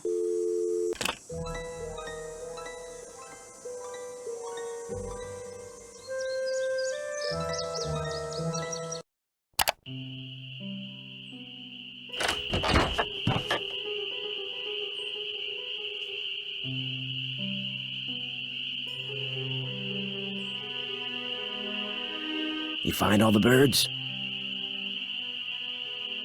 I found some birds, but no matter how quiet I am, I've been scaring other birds away before I can take their picture. What am I doing wrong? You're wearing those clothes. That's what you're doing wrong. You need to blend in, like me. Go back over to M's tacky tourist trap and get yourself some camouflage gear. Only sensible thing that money grubber carries.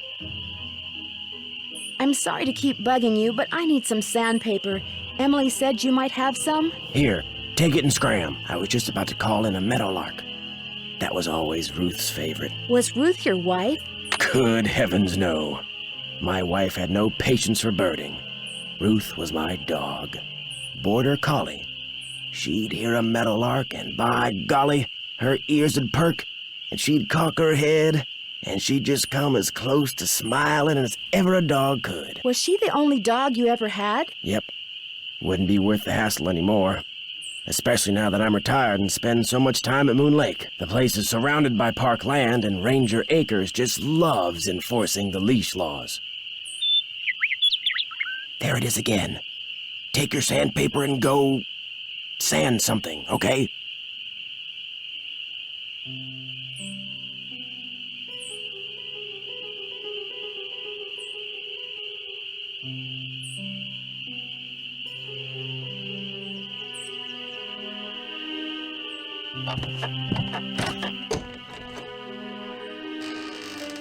It's stuck.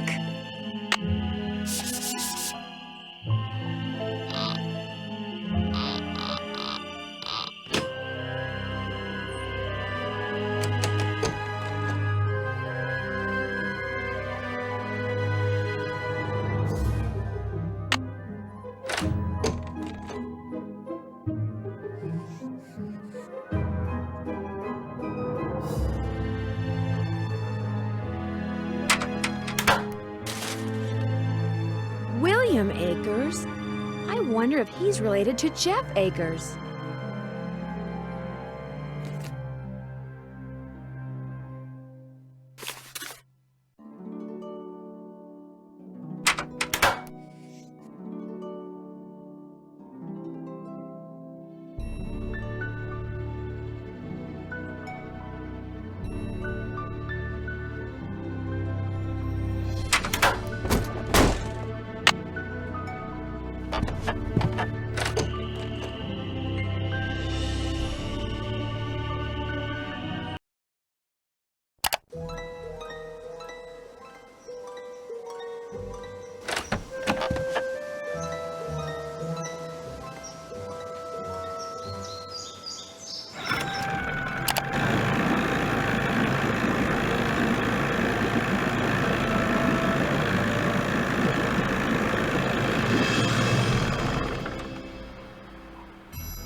Howdy, Nancy. To make a long story short, I need some camouflage gear. Got some right over here. One size fits all. But I'm running kind of low on bait. So if you go out and get me, say a dozen little critters, I'll give you the camos. You got a deal. So what kind of bait do you need? Worms, spiders, beetles, grubs. Anything that wriggles on its belly'll do. Just look under stuff. Rocks, logs, dead leaves. Should be able to find 12 in no time. Do I need some kind of permit? Things ain't quite that bad around here. Least not yet. Now, if Jeff Akers' daddy was still around, you might get arrested for cruelty to animals or some such nonsense. Joe Akers used to be the deputy sheriff. Real critter lover, that one was. Joe Akers is Jeff's father? That's right. I found an old newspaper in Sally's house that contained an article on Mickey Malone. It really got my curiosity going. What else can you tell me about him? Person you should talk to is Jeff Akers. He's got this historical museum thing going out at that ranger station of his. How do I get to the museum? Just up lake from Sally's on the east side. Guess I'll see you later. You betcha.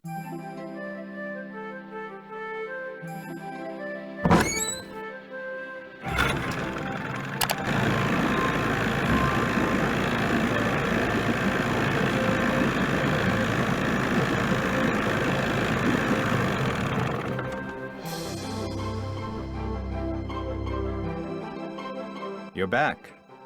Where's Yogi? In the run, out back.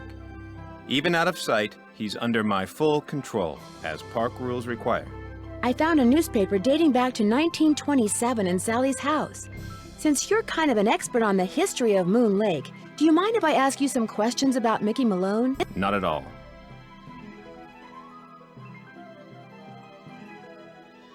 What do you know about a man named William Akers? I know that he was Mickey Malone's right-hand man. I also know that although we share the same last name, he and I are most definitely not related.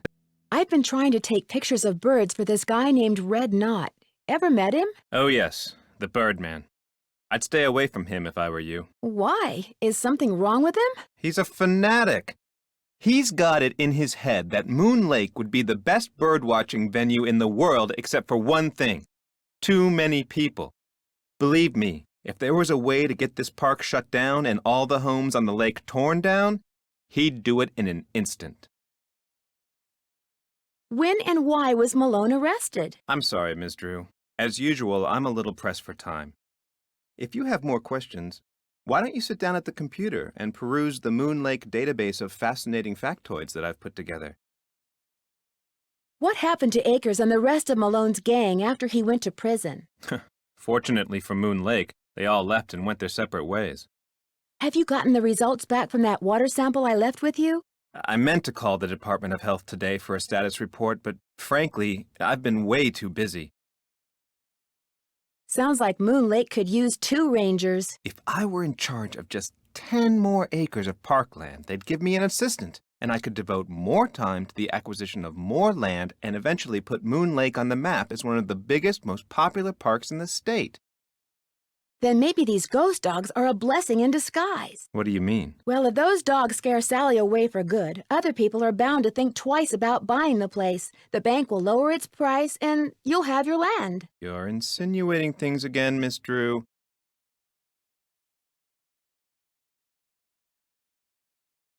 I'm sorry, I really am. It's just that Sally's my friend, and I'd really like to find out why someone's doing this to her. Tell you what, if you're serious about making amends, there's some boxes by the computer labeled with dates. They're from the estate of a local history buff. She kept everything from newspaper clippings to old photos to recipes for apple crisp. She put everything in envelopes, then numbered them by year using Roman numerals. Just put the envelopes in order by year with the earliest date in front. Oh, and if you're rusty on Roman numerals, there's an entry on them in the computer.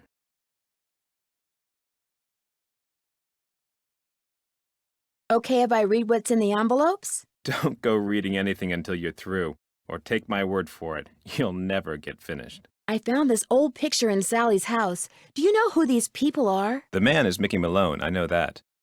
I'm guessing that this is his girlfriend, Vivian Burnett, I think her name was. And judging by the year of that brand new Ford in the background, I'd say the picture was taken in 1928.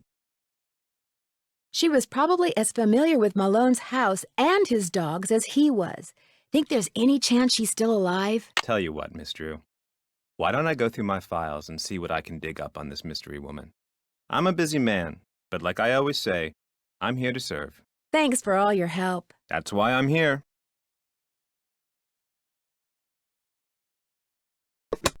Let's see. Jeff said the envelope with the earliest date goes down in the front of each box.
Now that they're all sorted, I can do some reading.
You're back.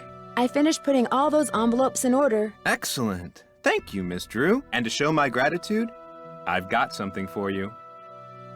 Chances are it isn't a paycheck. No, it's an honorary Junior Park Ranger pin.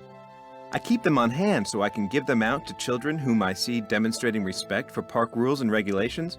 A little bit of positive reinforcement. Unfortunately, I don't get to give them out that often. Oh, gee, thanks, Ranger Akers. Thanks for all your help. That's why I'm here.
It could be mice making that sound.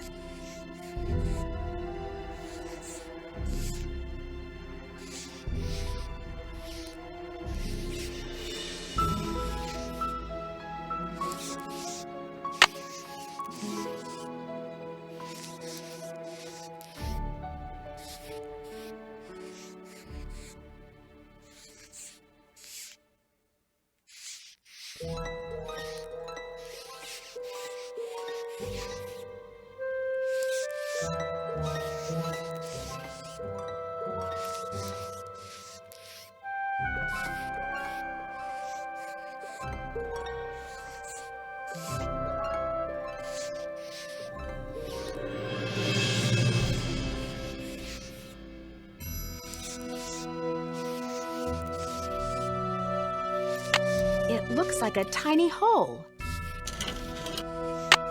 What's the combination?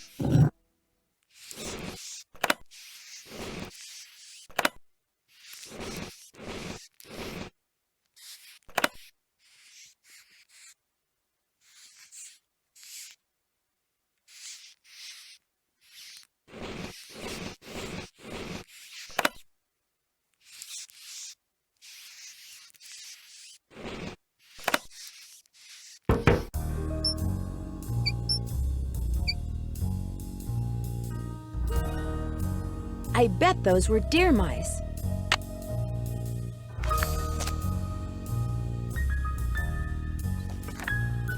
Speakeasy.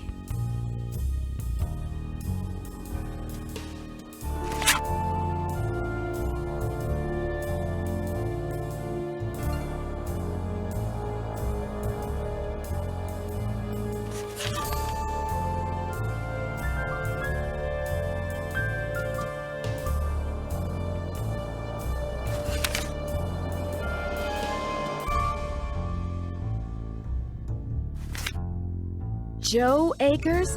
Emily said Jeff Akers' father was named Joe. Maybe Jeff is related to William Akers after all.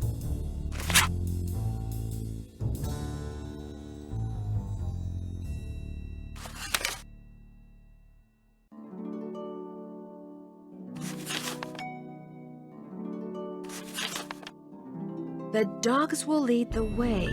I wonder what that means.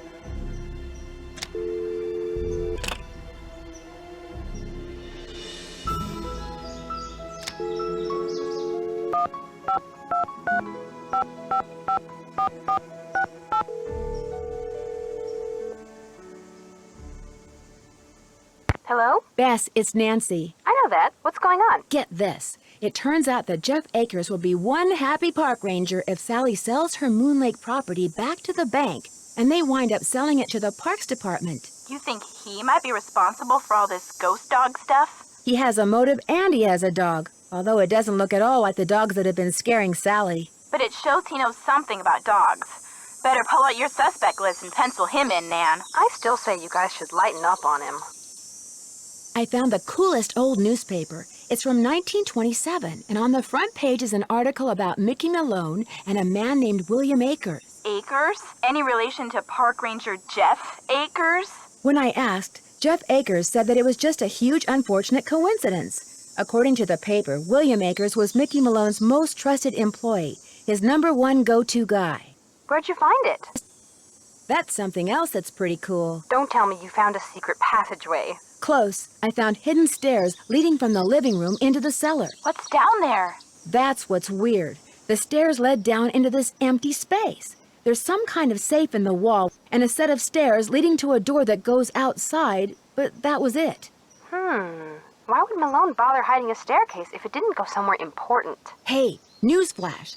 I think I know why somebody wants to scare Sally off her property, and it has nothing to do with birds, parks, or artifacts. So what does it have to do with? Gold, as in 600 pounds of gold bullion. That's a good motive. Come on, Nancy, tell us everything. Gold is one of my favorite subjects. Well, I found William Akers' journal. Journal? Yeah, right. Go on. Have you ever heard of the hole-in-the-floor gold heist? I've heard of the hole-in-the-wall gang. Well, according to Akers' journal, in 1931, somebody stole a shipment of gold bars in broad daylight by dropping them through a hole in the floor of a moving train. Let me guess. The thieves were never caught, and the gold was never found. You got it. According to Akers, Malone masterminded the whole thing, and he hid the gold right here on his Moon Lake property. You think it's still there? It must be. Like you said, Nancy, that would explain why somebody wants Sally, and now you, out of there so bad. I also found a map with the inscription, "The dogs will lead the way." You found a treasure map? My gosh, Nancy. Secret passageways, buried treasure? You're like a magnet for that stuff. The dogs will lead the way to what? According to the journal, Malone left Akers the map and said it would show him where the gold was, but all it has on it is that inscription and some landmarks. What kind of landmarks? The house, the shoreline, some rocks in the lake, the pump, the cemetery, and it's crisscrossed with lines like a grid. A grid? Sounds like precise locations are involved. Bye, you guys. Good luck, Nancy. And stay in touch.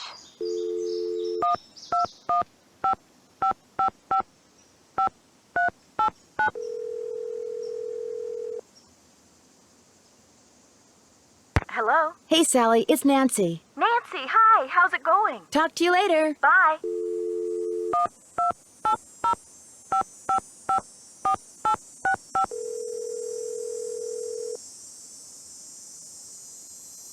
Hello? Hi, Frank. Hey, Nancy. Hey, Joe. Pick up the phone. Joe's in the kitchen. Worked up a real appetite watching me vacuum out the car. Hello? Hi, Joe. It's Nancy. What are you eating? Sandwich. Either roast beef or really old turkey. Can't tell. Don't care. So how's life as a dog catcher? I'm pretty sure I know why somebody wants Sally out of the Malone house. So come on, spill. Apparently, Malone stole a small fortune in gold bars off a train and hid them somewhere on his property here. They've never been found. How do you know? One of his employees, a guy named William Akers, kept a journal, which I found and of course read. Of course.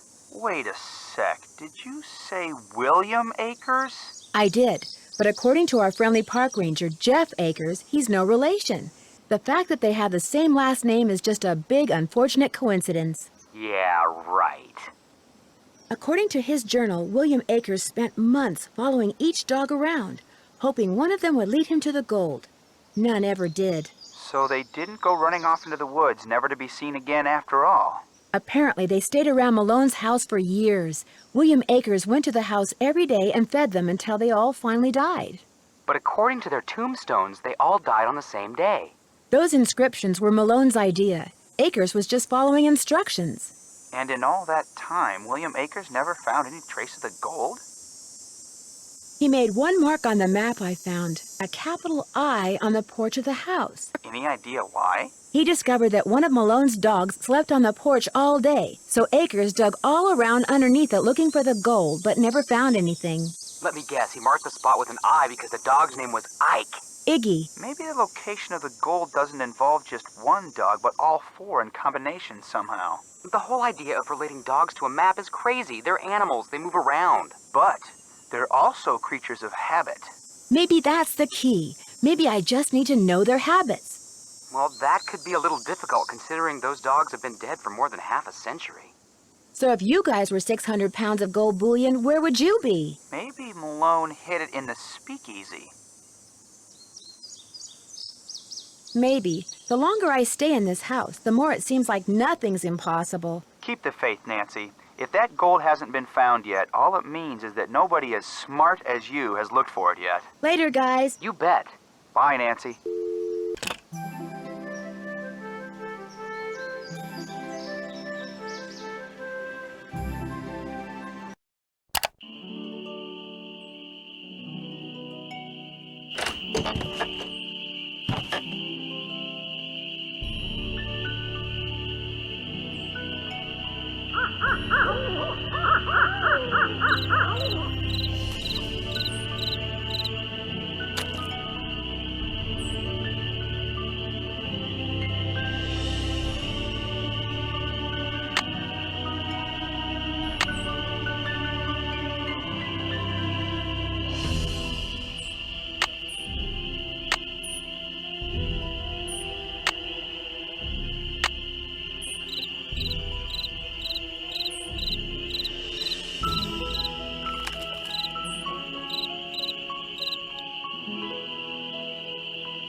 Nice junior park ranger pen. You must really be on Acres' good side.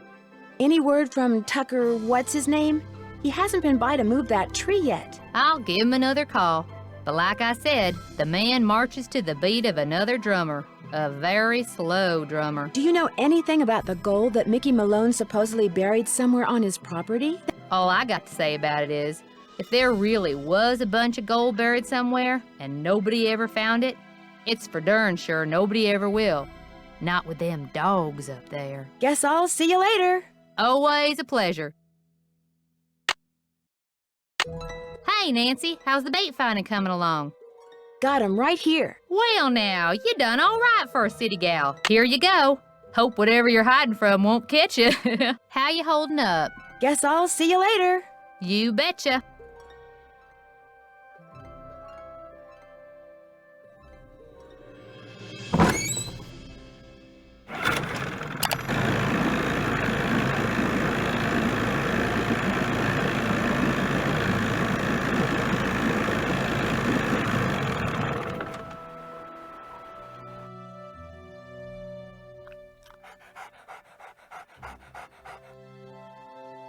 Good news! I have information on your mystery woman. Thank you so much. Is she still alive? Her name these days is Vivian Whitmore. She lives in Las Vegas, and her number is 702-555-9137. Sorry to bother you again, but did those results from the water test come in yet? There's something here for you from the State Department of Health.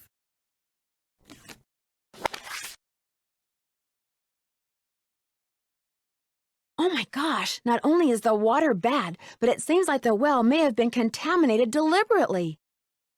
I wouldn't go jumping to conclusions without proof, Ms. Drew. I'm sure there's a far less melodramatic explanation. What do you know about a man named Joe Acres? Why do you ask? I understand he used to be the deputy here. So? According to Emily Griffin, Deputy Joe Acres was your father. And according to the journal I found, William Acres' son was named Joe. Another coincidence? All right. William Acres was my grandfather. And you don't want anyone to know that. It's not exactly something I'm proud of. My father spent his whole life trying to make people forget what my grandfather was, and trying to make sure people who didn't know what he was never found out. I've been doing the same thing. Did William Acres ever say anything about the cemetery behind Malone's house? I'm afraid you're going to have to excuse me, Miss Drew. In case you've forgotten, I'm a very busy man. I apologize for my previous behavior. As a park ranger, I strive to keep my personal feelings in check at all times, and that time I failed. It's my duty as a public servant to try to make it up to you. What would you like to know? What can you tell me about the gold that Malone supposedly buried on his property? As far as I know, it doesn't exist. It's just one of those rumors people want to believe, so they do. Thanks for all your help. That's why I'm here.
If you're selling something, hang up right now. I got an air horn in my hand that could deafen a dinosaur, and I'm not afraid to use it. Oh, no, please. I'm not selling anything. Believe me. Is this Vivian Whitmore? Maybe it is, maybe it isn't. You got exactly 5 seconds to state your business. My name is Nancy Drew. I'm calling from Moon Lake, Pennsylvania. I just wanted to ask you some questions. Oh, right. The Moon Lake Park Ranger said you might call, but you have to talk fast. An old friend of mine is flying in today from Florida, and when I say old, I mean old, as in 5 years older than I am. Don't bother trying to do the math, sweet stuff, you'll hurt yourself. So, that ranger fella said you found an old picture of me. It was of you and Mickey Malone. Do you remember him? Of course I remember him. I remember everything about that time of my life. It was the roaring 20s, for crying out loud. One of the most exciting decades in American history. Just because I've got a few years on most people doesn't mean my brain's turned to tapioca, sweet stuff. Did you spend much time at his place on Moon Lake? Moon Lake. Talk about your fond memories. I had a lot of fun there. Although I wasn't anywhere near as wild as most young people were back then. But I think Mickey kind of respected me for that. I was his gal for 5 years. He always kept birch beer on tap at that speakeasy of his just for me. Tell me about the speakeasy. It was in the basement, right there at Moon Lake. Feds never knew about it, but everybody who was anybody on the East Coast back then, actors, musicians, bankers, politicians, they knew. You weren't big time unless you'd made at least one trip to Moon Lake Mickey's. Did this speakeasy have a secret entrance? There was a lock hidden in one of the tombstones in that little cemetery behind the house. You needed a key to unlock it, and when you did, stairs would appear that led to the speakeasy. William Akers, the guy you call Willie. He wrote about looking for the gold that Malone had supposedly buried on his property at Moon Lake. Do you know anything about that? The hole in the floor gold heist. Well, I'll be darned. So it's true? He did bury gold on his property? Truth be told, when Mickey told me he was the one who pulled off that heist and that he'd buried 20 gold bars at Moon Lake, I didn't believe him. I thought he was making it up. See, Mickey and I were on the outs by then. I thought he was just trying to entice me to come back. But if he told Willie the same thing, maybe there's something to the story after all. Did he ever say anything to you about a map? Yes. He said he was making a treasure map and that... the dogs. Something about those dogs of his. The dogs will lead the way? He was always saying that. In fact, I'm pretty sure he had it engraved on his tombstone.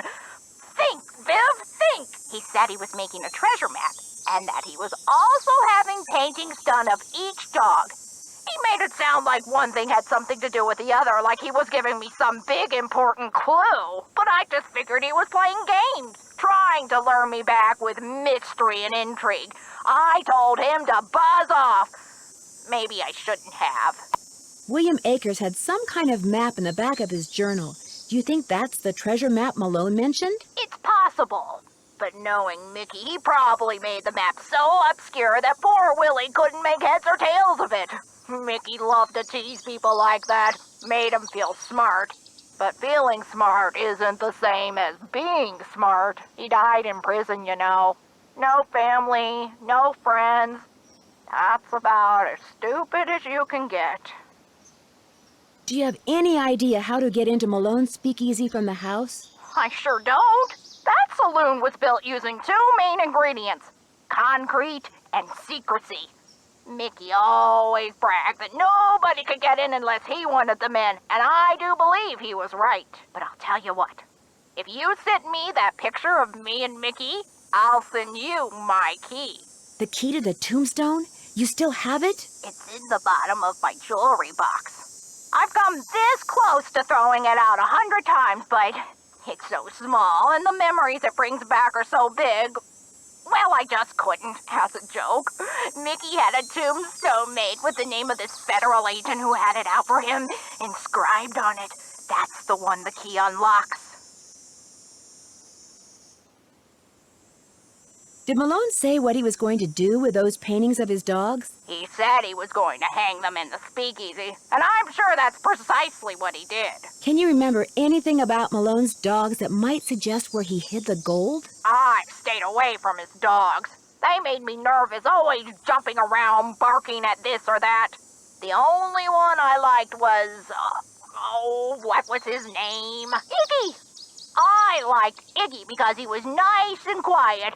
He just lay on the porch all day and didn't make a peep. Do you know anything about the safe that's in the cellar of his house at Moon Lake? You must be talking about the wall safe. That was Willie's. By Willie, I mean William Akers, one of the guys who worked for Mickey. What can you tell me about William Akers? He was Mickey's most trusted employee. Mickey treated all his other men like dirt, but not Willie. He honestly liked Willie, respected him, trusted him implicitly. It's been fun talking to you. I know.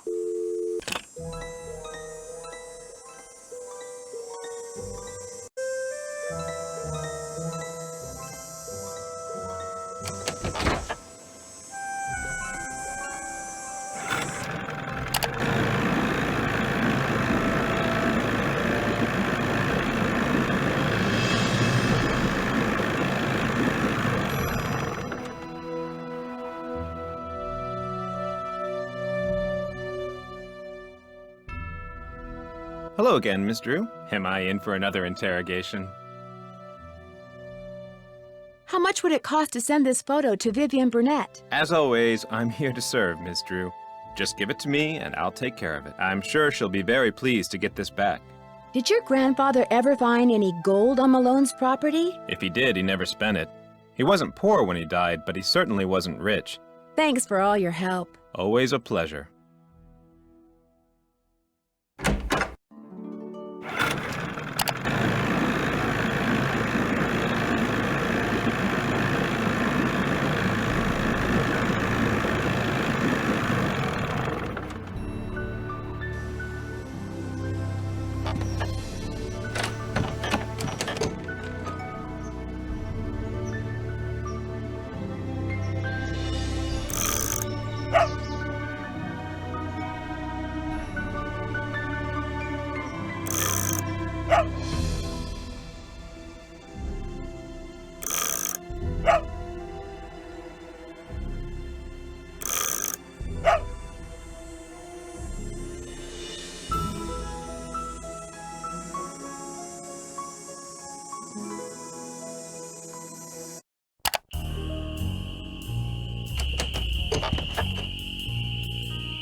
How's the bird watching coming along? Mickey Malone supposedly buried a bunch of stolen gold bars on his property way back in the 20s. Did you know that? Really? That's interesting. I don't much care, but it's interesting. So you don't know anything about it? Nope. I just can't seem to find a red-tailed hawk. Any suggestions? Well, there's gotta be lots around here. You haven't been going around wearing sunglasses and earmuffs, have you? No, Red, I haven't. Well, according to my bird map, they like to nest in the big tree that's just to the southwest of the Malone house. I suggest you park yourself nearby and wait. Bound to spot one sooner or later. See you in a while. Shh, down a notch. Remember.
Well, I don't see any hawks, but this is probably the tree Red was talking about.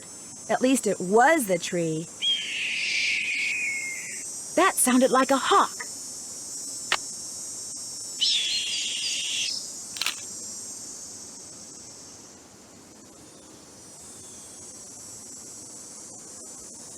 Hey, what is that hawk standing on? Oh, that looks like a speaker. Huh? I better get out of here. My arms and legs are tied. I can't move. At least I can kick. If I could just get that scythe down, I could use the blade to cut the rope around my wrists and free my hands.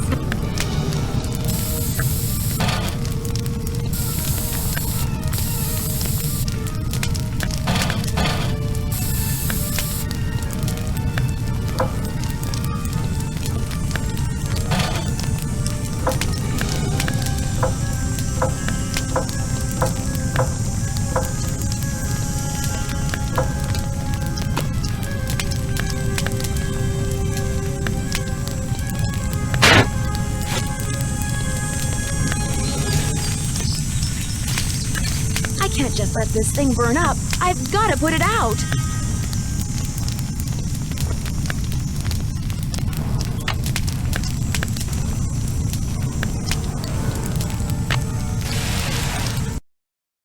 What in blazes happened? I saw the fire from my platform and came running.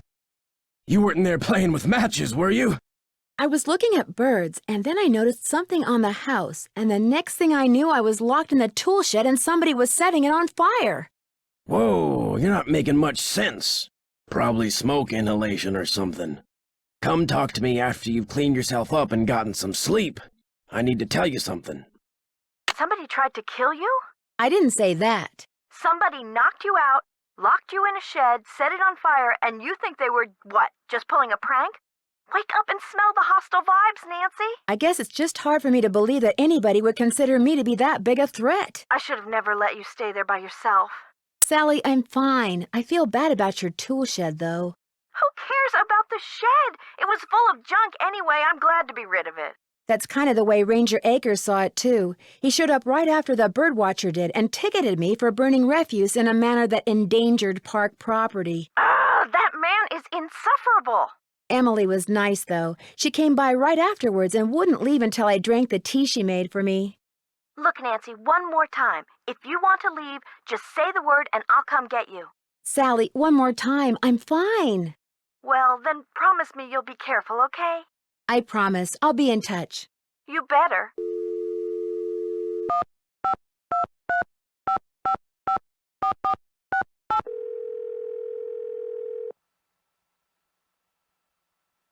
Hello? Bess, it's Nancy. I know that. What's going on? I think somebody may have deliberately put poison down Sally's well. Yikes! What makes you think that? The Department of Health found unusually high levels of arsenic in the water sample I sent them. Somebody's trying to poison you with arsenic? They said that? It's apparently not unusual to find some arsenic in well water.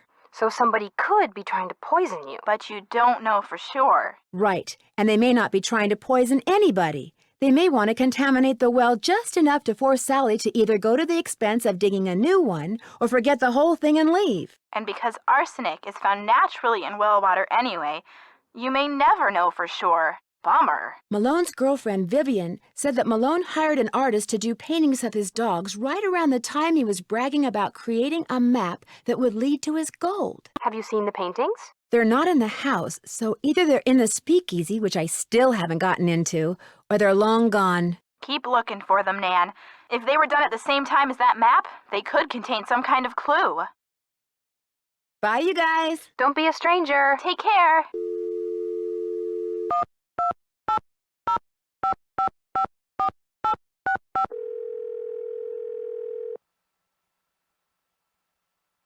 Hello? Hey, Frank, it's Nancy. Got a minute? You bet. Hang on. Pick up. It's Nancy. We were going to head to the park and shoot some hoops, but we can't. Want to know why? Why? Because it's raining. And you just washed your car? Ouch. I told you it was going to rain. You always say that. So what have you got? I managed to get in touch with someone who used to be Malone's girlfriend. She says there's a speakeasy beneath Sally's house. But you haven't been in it yet? No, Vivian, that's her name. She's going to send me her key. I'm not even going to tell you what the key unlocks. So you could literally be sitting on top of a speakeasy? Cool. How do you think your suspects would feel if that turns out to be the case? Emily Griffin would no doubt be thrilled at the chance to collect artifacts on dry land for once. But it would be easier to collect them if no one else knew about the speakeasy. So if she somehow knows about it and figures you and Sally don't... She'd have a motive for trying to scare us off the property. In other words, you're right back where you started. Maybe Emily has a motive, maybe she doesn't. Anything else my genius brother and I can help you with, Nancy? Later, guys. We'll be waiting.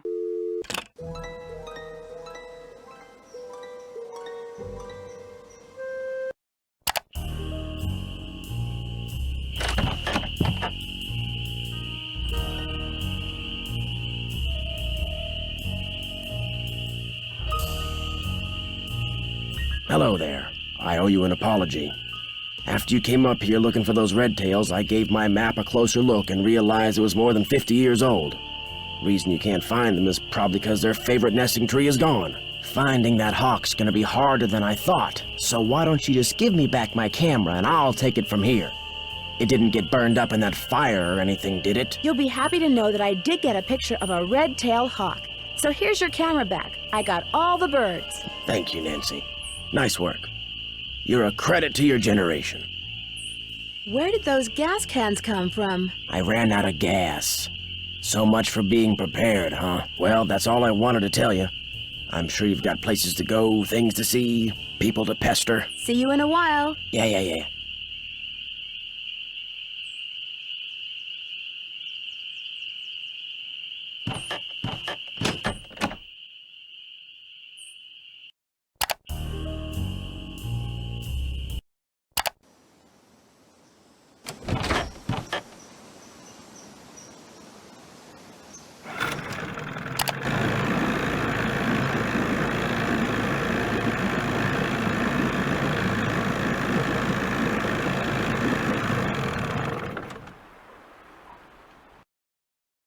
How you holding up?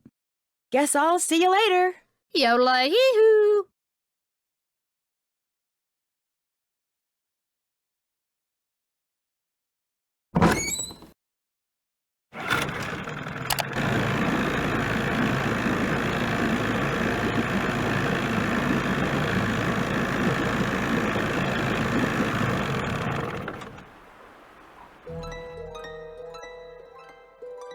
A package just arrived for you from Las Vegas. Great. Vivian sent me the key. I'll dispose of the package. Wouldn't want to break any littering laws, would we? Thanks for all your help. Always a pleasure.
It's too dark. I need a flashlight. Oh, the batteries are going dead. I can't see a thing. I'd better go back.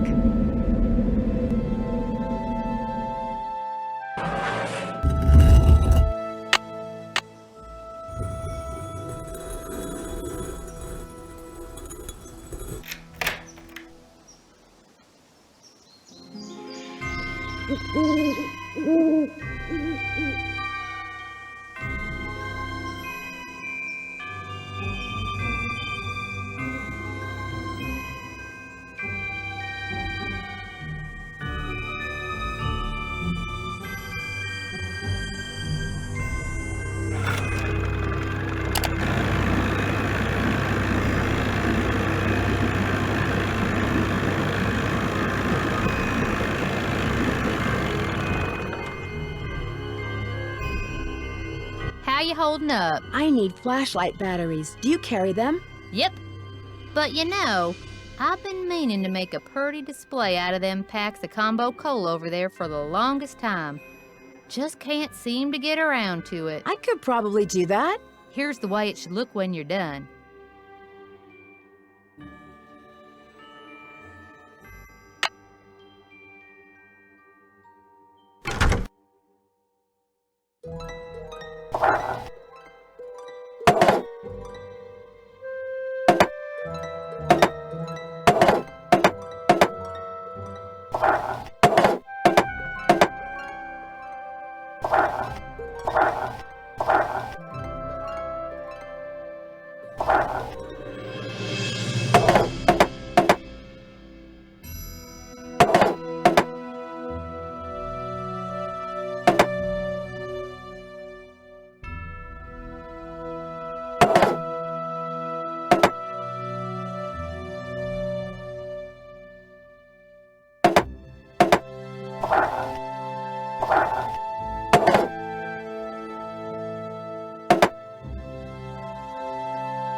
Ta-da! One smiling goldfish. It's obviously never tried combo cola.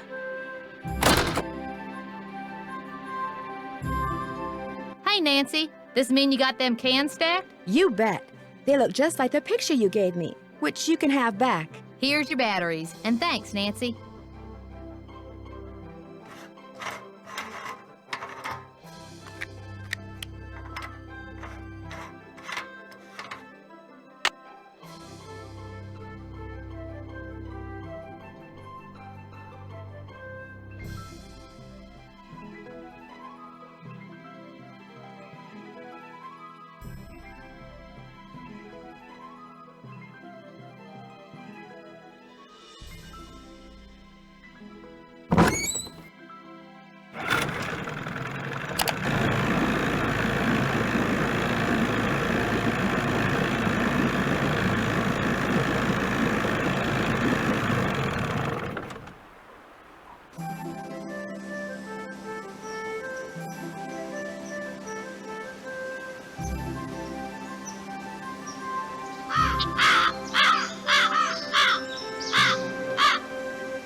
It's silly to try to explore this in the dark.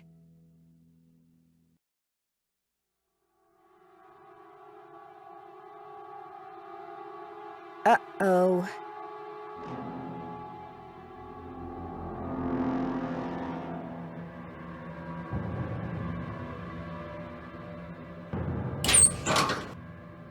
So this is the speakeasy.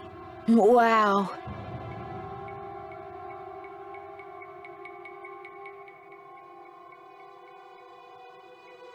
Those must be the spigots William Akers mentioned in his journal.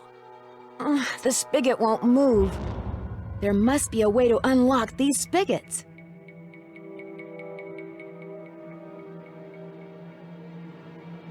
If map is correct, The tree where Vitus would bark at the hawks used to be right about here.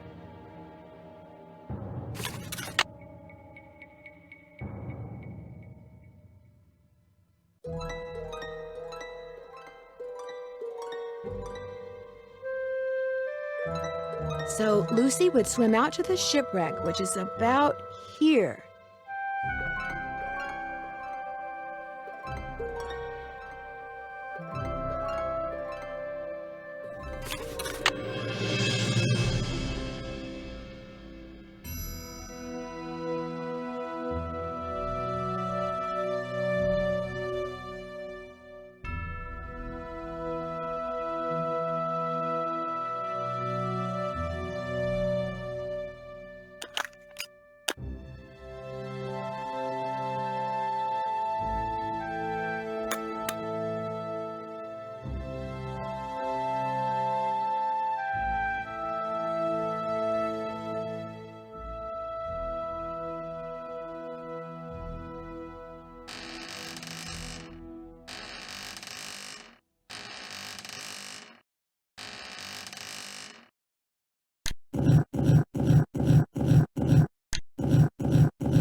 It's too dark.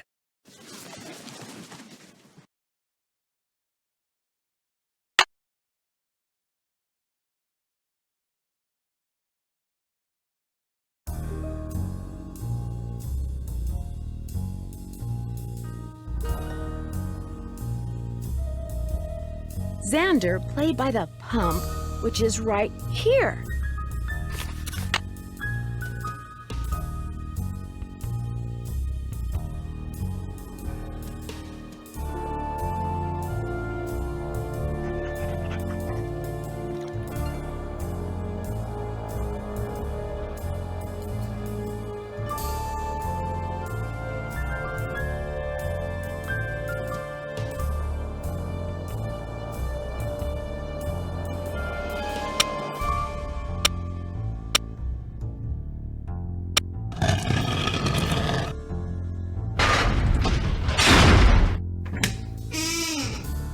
That doesn't sound good.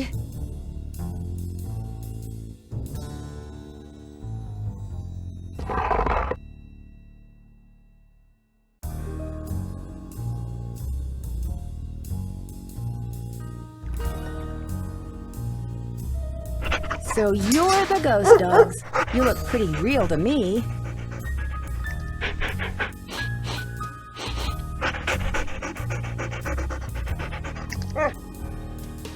Who's a good boy? Who's a good puppy?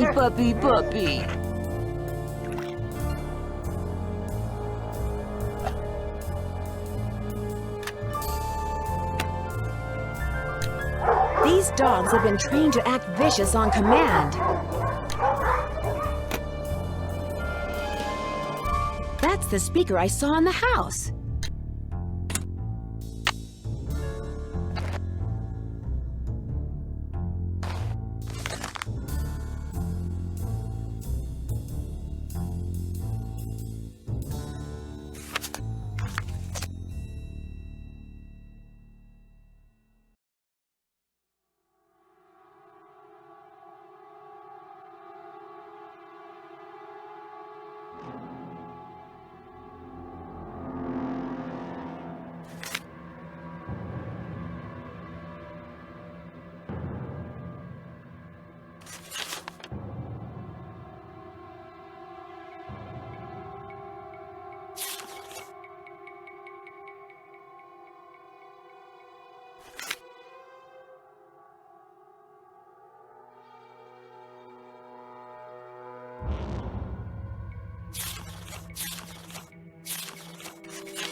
I bet the dogs attacked Sally's house because high-frequency signal was transmitted to them through the speaker I saw on the roof.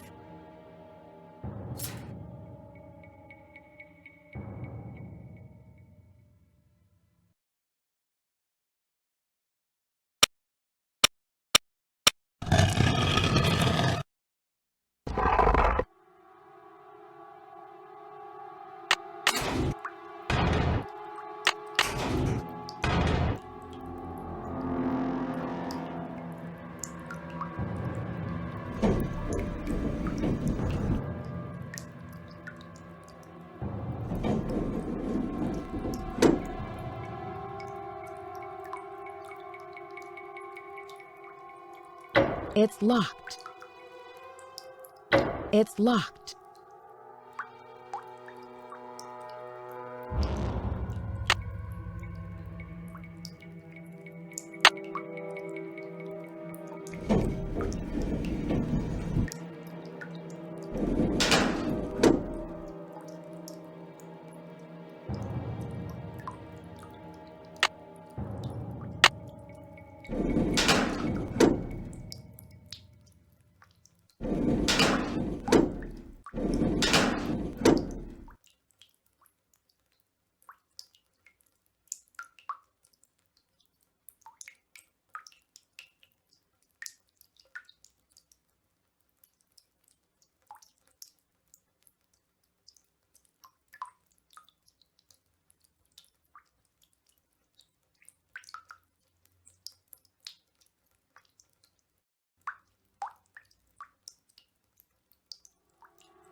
The wheel is gone.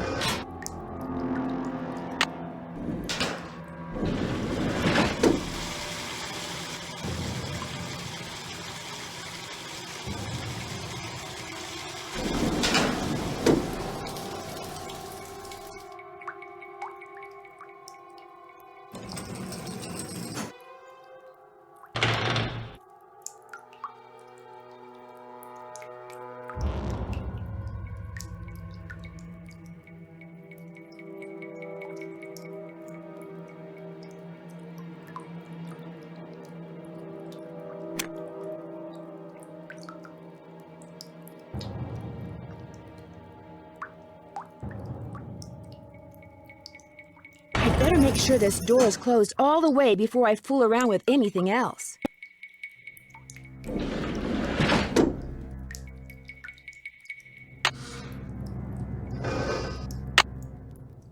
I'm this close to finding the gold. I just know it.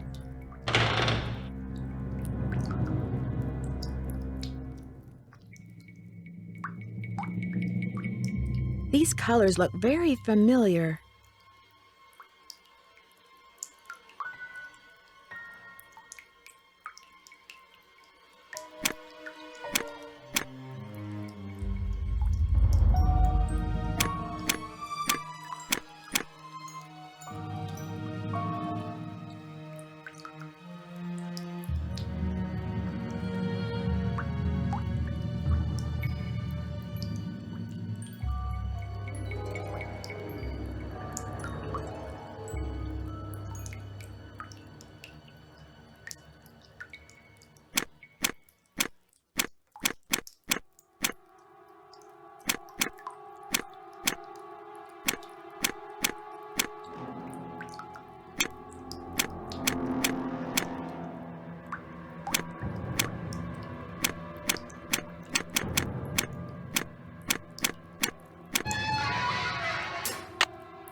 £600 of gold bullion. Wow.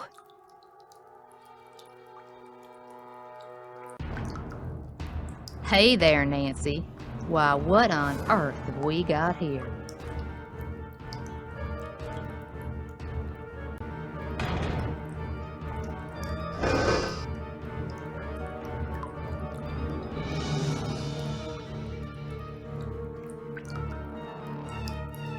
If I don't keep moving, Emily will catch me.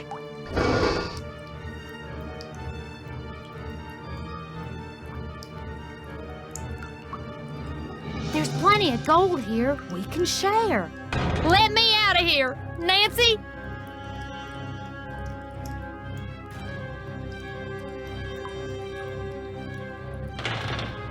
Nancy, wait. Let's talk about this. This can just be our little secret. You scratch my back, I scratch yours, remember? Nancy! The gold's all yours, Em. Enjoy it while you can.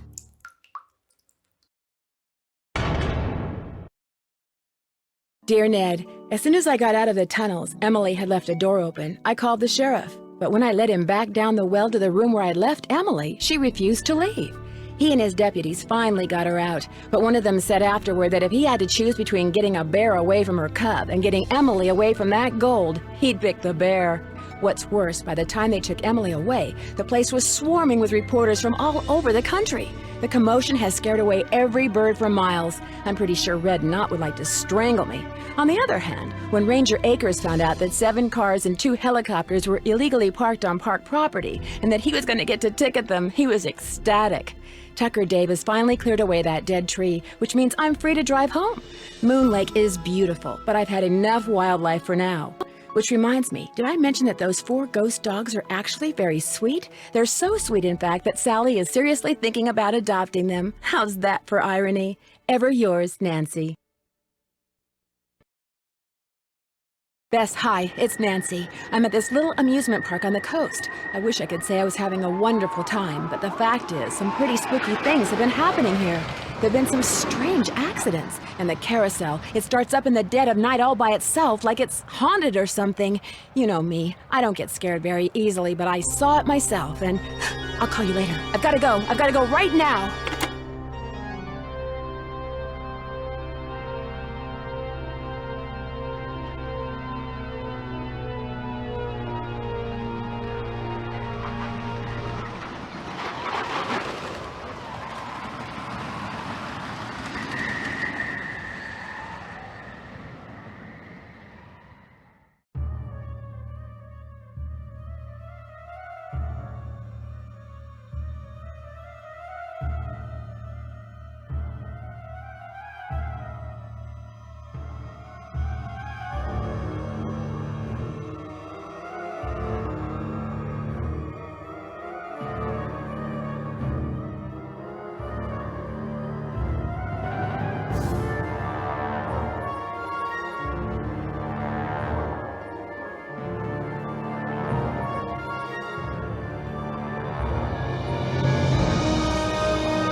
Welcome to my latest case, the Haunted Carousel. To start playing, choose either Junior or Senior Detective. If you're new to adventure games or need some help, choose Tutorial. Dear Ned, well, here I am at Captain's Cove Amusement Park, about to try to figure out what's behind all the weird things that have been happening here lately. First, a horse just disappeared off the carousel one night. Then a little later, the carousel started spinning around all by itself in the dead of night, as if it was haunted or something. And then last week, the roller coaster suddenly stopped in mid-ride for no apparent reason. Nobody was seriously hurt, but the park was shut down until the city knows for sure what caused the accident.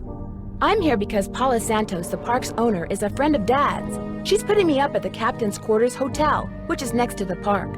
I'm supposed to head over there right now and meet with a security guard named Harlan Bishop. I hope I don't let Paula down. Wish me luck. Ever yours, Nancy. P.S. There's a rumor going around that the park is cursed. Creepy, huh?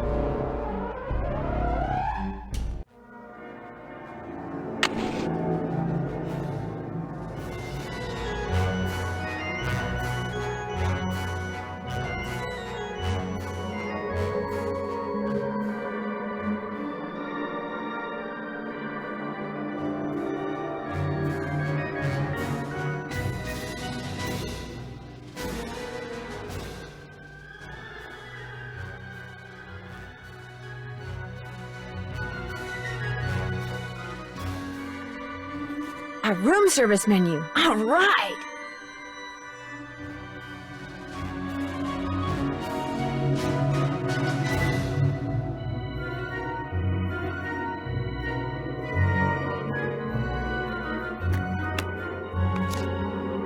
Rolf Kessler.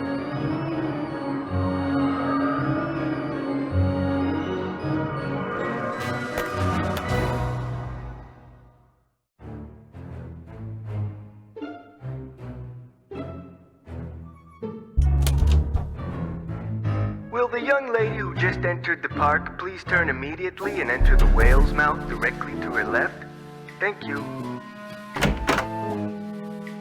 Well, from the way you just marched right on in here past all those sorry we're closed signs, you're either who I think you are or you're one determined gatecrasher. If you think I'm Nancy Drew, you're right. That's a relief. It's too early in the day to go sicken the cops on anybody. I'm Harlan Bishop. Are you the only security guard on duty now? I begged Miss Santos to keep me on while the park's closed, even agreed to a pay cut. You must really like your job. I've only worked here for a couple of weeks. I figured staying on while the park was closed would help me get up to speed on all the equipment and such. So what are your thoughts on this haunted carousel business? Somebody swiped a horse off a carousel and now it's malfunctioning. The police don't think it's that big a deal, and frankly, neither do I. What about the roller coaster? Accidents happen. Of course, Ingrid will tell you that these so-called accidents are really the result of the park's karma getting bent out of shape by negative energy or some such gobbledygook. Who's Ingrid? Ingrid Corey. You'll probably meet her. She's working during the shutdown, too. She's the park's chief engineer. Believes in all this wacky new age psychobiogenic stuff. Like if you eat food served by a waiter who's in a bad mood, you'll get scurvy or something. Is anyone else in the park now? Elliot Chen, he's the art director. Hardly ever see him. Busy guy. And Joy Trent, park bookkeeper. In fact, she's your next stop. She is? Miss Santos's orders. Joy pays all the bills, so she knows pretty much everything that's going on. Plus, she'll give you an access card. Miss Santos wants you to have the run of the place. That would certainly help. Wait, hang on. I know Joy won't give you one of these, so I will. Here you go. It's a Captain's Cove fun card. Lets you ride the rides and play the games on the midway. Come back to me if you burn through that one and need another. Am I not supposed to have this? Well, see, Joy's just kinda joyless. It'd never occur to her that you might want to have some fun while you're here. Of course, she's a newbie too, like me. Maybe she'll come around. Anyway, here's a map of the park. I put an X where Joy's office is. Where did you work before you came here? Oh, I worked in a store, department store, you know, as a security guard. In Flemington, not around here. I see you have a security camera trained on the carousel. Does that mean you got the theft of that carousel horse on tape? We didn't start monitoring the carousel until after the theft, but we do have one of those so-called hauntings on tape. Want to see it? That'd be great! I got the tape right here, all queued up. I played it for the police. Like I said before, they weren't real impressed. There's no sound, on the tape at least. The band organ started up when the carousel did. Stayed on for about 30 seconds, then stopped.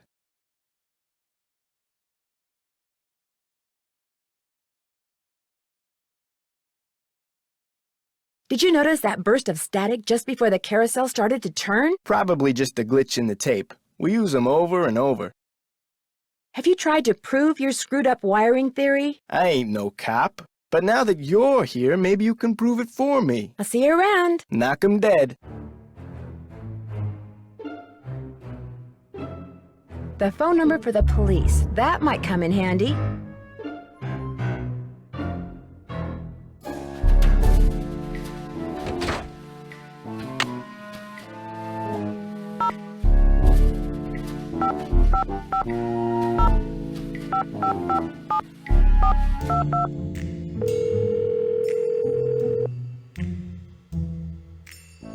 Captain's Cove Police Station. Would you hold, please? I'll try again later.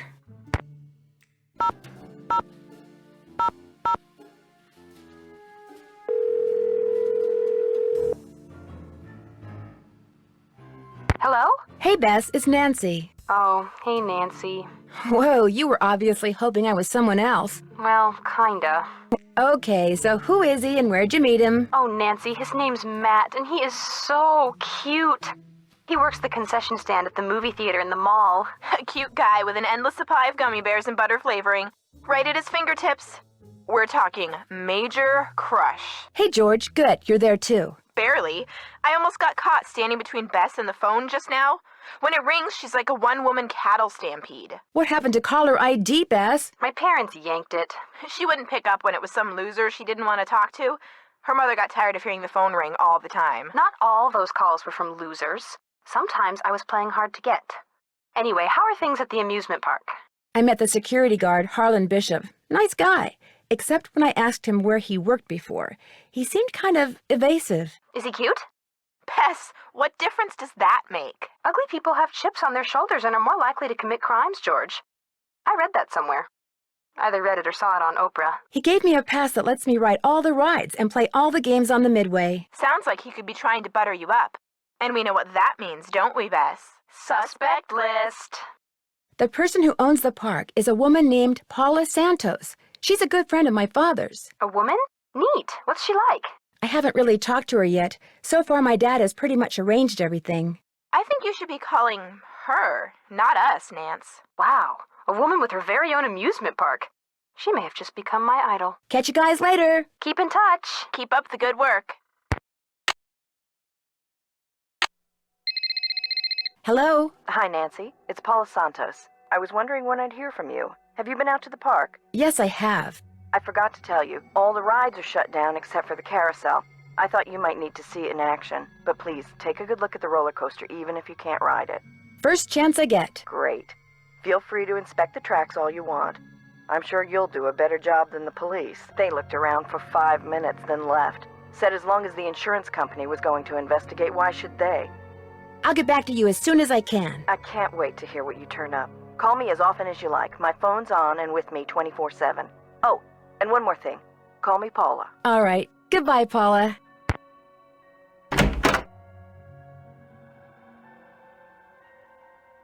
Hello. Are you Nancy? Yes, I am. You're Joy? Joy Trent. Sorry about the mess. So, I'm supposed to give you an access card. No hurry. If you're in the middle of something, please, go ahead and finish up. That's okay. I'd just as soon get this little farce over. What do you mean? You're only here because it makes it look like Paula Santos had nothing to do with any of this cursed garbage. Are you saying she did have something to do with it? I've seen how Paula runs the park. All she wants is to get more and more people through that gate. And what better way to do that than with a carousel that's allegedly haunted? But why would she sabotage the roller coaster? She can't make any money with a park shut down. She probably just didn't know the park would be shut down. Is Miss Santos aware of the way you feel about her? Of course not. I don't want to get fired. Besides, nobody's been hurt, except that glorified con artist who claims his neck got injured, Lance Huffington. And the truth is, Paula offered me this job because she knew I needed the money, and I'm not entirely ungrateful. My father died recently. His estate is in bankruptcy. He used to be co-owner of the park. 2 years ago, he suffered a huge financial setback, and he had to sell his share to Paula. When he died 2 months ago, he was flat broke. Paula could have bailed him out, but she didn't. Frankly, I think the reason she hired me was guilt. Right. I'm supposed to get an access card from you? Here you go. That should get you into all the private areas of the park. But if you run into problems, don't come to me. Ask the chief engineer, Ingrid Corey. Her office is by the haunted house. The only other people in the park right now are Harlan Bishop and the art director, Elliot Chin. His studio is right by the treasure chest souvenir shop. But try not to bug him. Why? Is he temperamental? He's behind in his work and needs to catch up. Ms. Santos has been getting on my case about it. Well, I think you have everything, so if you'll excuse me? Oh, right. Thanks for all your help. Sorry if I disturbed you. Maybe I should give Detective Paris a call. Hidden jewels. Maybe that's what whoever stole that carousel horse was after. Jewels from that heist.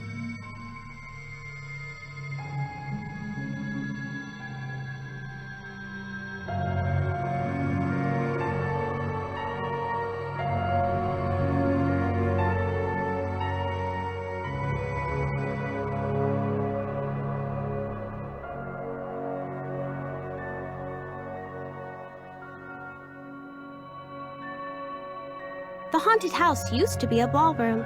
How's that for irony?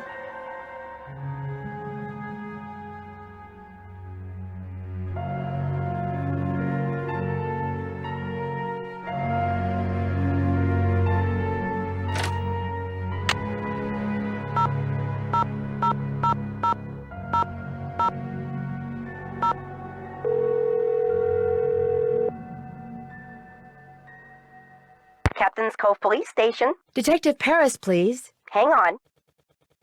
This is KJ. My name is Nancy Drew. I'd like to ask you some questions about a jewel heist, an old jewel heist. The one where the safe at the captain's quarters hotel was broken into. Oh, you are going back a ways. You a reporter or something? I'm trying to help Paula Santos figure out why so many weird things have been happening lately at her amusement park. Oh, yeah? So what do you need? Just so happens Paula Santos is a good friend of mine. Since everything seems to have started with the theft of that carousel horse, I'm wondering if maybe it was stolen because there were jewels from that heist hidden inside it. Never occurred to me, but it's possible, I suppose. The thief's name was Chaz Dunning. Died in prison about a year ago. I'll tell you what. I'll make some calls, try to see if there was somebody he confided in before he died. Somebody who was recently released. Again, my name is Nancy Drew, and you can reach me on my cell phone anytime. The number is 523-555-4399. Well, as soon as I know something, you'll know something. Thanks, Detective Paris. It was great talking to you. Ditto.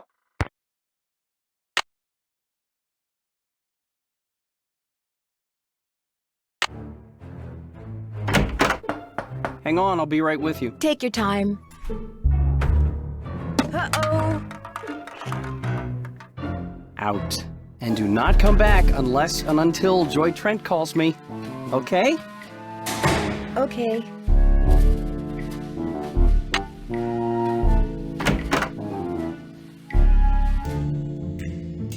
Looking for someone? If you're Ingrid Corey, not anymore. That's me. Ordinarily, I don't do the hands-on work, and I'd be able to shake your hand, Ms. I'm sorry, Drew. Nancy Drew. I'm helping Ms. Santos discover what's behind these carousel hauntings. Okay if I ask you some questions? Sure. Oh my. You've got B3 issues. I do? Vitamin B3. Niacin. The vibe you're giving off tells me you're low. Nothing that some natural peanut butter on a slice of whole wheat bread once a day won't fix. Harlan Bishop mentioned that some of your beliefs concerning food were somewhat unconventional. It just seems obvious to me that what you eat, as well as the psycho-spiritual conditions under which you eat it, results in what you are, that's all. Have you worked at Captain's Cove for very long? A little less than 2 years. I started out in maintenance and worked my way up. I've held the supervisory position for the last 10 months. Miss Santos asked me to figure out why weird things have been happening around here lately. What's to figure out? Someone stole a horse off the carousel and now the park is cursed. Why would someone steal a carousel horse? Money. I hear they can be very valuable. Could I see the blueprints of the roller coaster so you can show me exactly where on the track it stopped? I've looked all over for those blueprints and can't find them anywhere. I'm sure one of the other engineers knows where they are, but I'm afraid I don't. Sorry. How well do you know Harlan Bishop? I know he's an ex-bouncer from Trenton. I also know it drives him nuts that this is one of the few places in the park he doesn't have a key for. Do you mind having to work during the shutdown? Not a bit. Keeping those card readers functioning is practically a full-time job all by itself. Plus, I happen to adore my job. Thanks for your help. No big deal.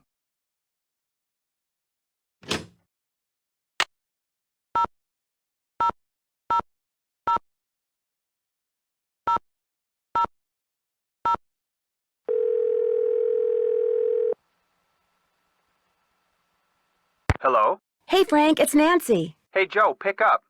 Actually, he may not want to talk to you. Why not? Because you get to solve a mystery at an amusement park. He's so jealous he could spit.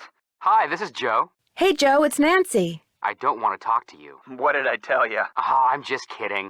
Pardon me for a second, I gotta go spit. Quit fooling around, Joe. She's calling long distance, remember? Sorry. So what's going on?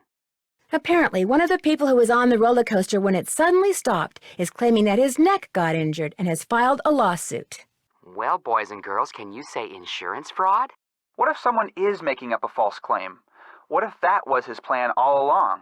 And what if someone in the park is in on the scheme with him? That person causes the accident, the guy sues, they split the settlement. New word, boys and girls. Can you say motive?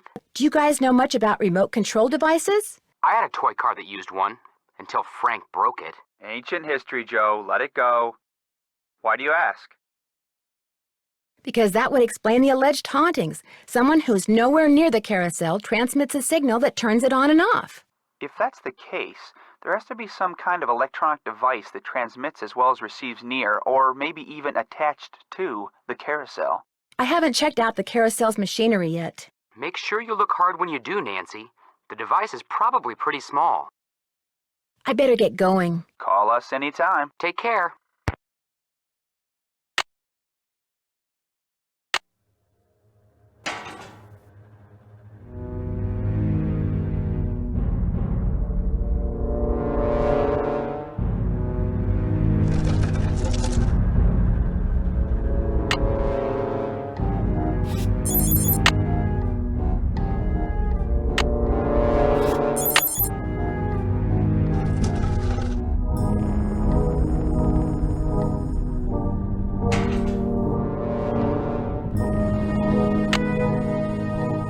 Let's go for a spin on the carousel. By the way, you have 4 fun credits left on your card. Enjoy the ride, haha. The carousel will be starting in 3 seconds, so hang on tight. And don't forget to try for the brass ring. Yeehaw!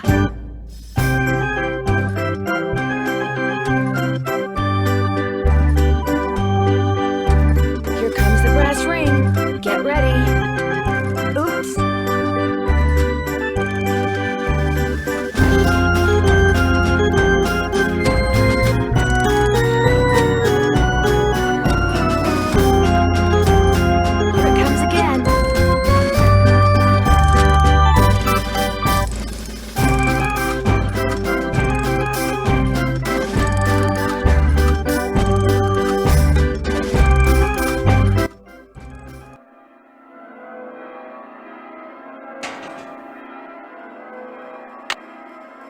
You're about to experience the Captain's Cove Carousel. In case you were wondering, you have 3 fun credits left on your card.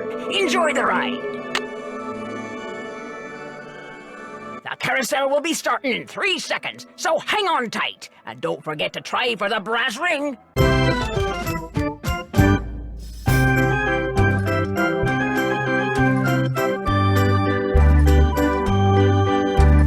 comes the brass ring.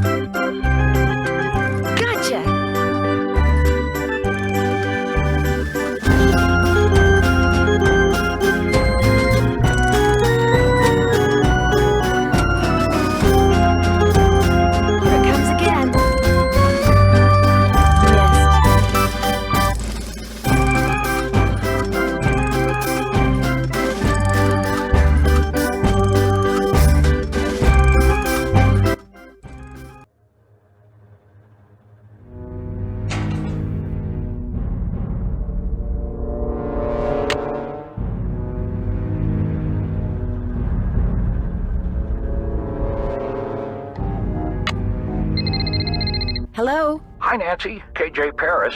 I got some preliminary info on that jewel thief. You know Chaz Dunning? Great, let's hear it. Okay. Before he died, he got to be real good buddies with his cellmate at New Jersey State Prison. And his cellmate was paroled less than 2 months ago. Do you know the guy's name? Well, apparently he's used a lot of aliases. The guy I talked to wasn't sure which name he was released under, but he did give me a description. Dark hair, medium build, clean-shaven, heavy Jersey accent. Like I said, I'm still in the process of making calls. I just thought I'd let you know what I had so far. Thanks, Detective. You've been a big help. Who are you, and what are you doing? Who said that? I said that. Over here, on top of the cabinet. Keep going. Over here. Please identify yourself. I'm a detective named Nancy Drew, and you are? I am Miles, the Magnificent Memory Machine. I receive and process video and audio input and make appropriate pre-programmed verbal responses. Who programmed you? It is my turn to ask a question, Nancy Drew. Why are you here when Joy is not? As a matter of fact, I need to leave a message for her. There is a pad for leaving messages on the desk. So, who programmed you? Responding to the non-Joy entity is an unnecessary drain on my power units and is heretofore disallowed. What does that mean? Hello? Miles? I guess it means he's not going to talk to me anymore.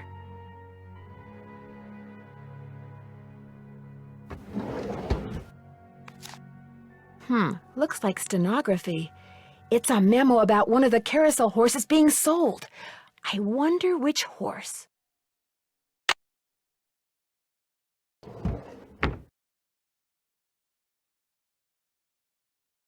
I can use this to leave a note for Joy to call Elliot.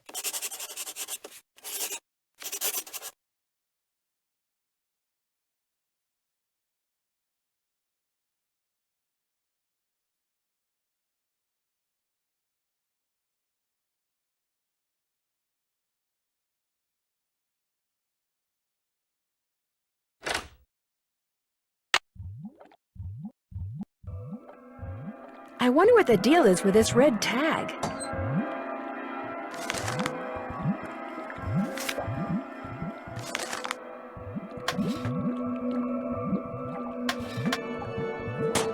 It's locked. Hello, Nancy. Still on the case, I see.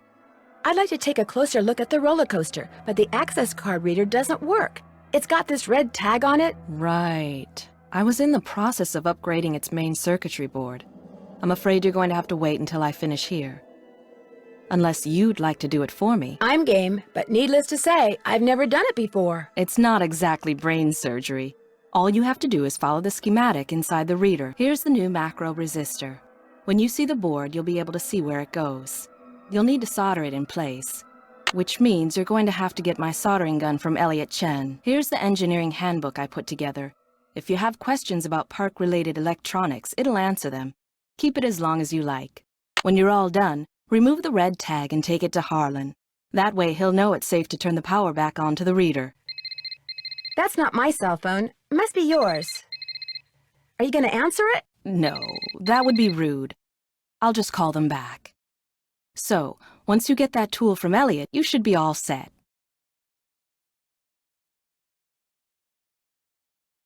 I don't seem to be having much luck using my access card. Am I doing something wrong? I deactivated most of the readers because of the shutdown. Soon as I get done here, I'll get them online again. Sorry. Hey, if you come across a pair of pliers, hang on to them, okay? Mine are missing.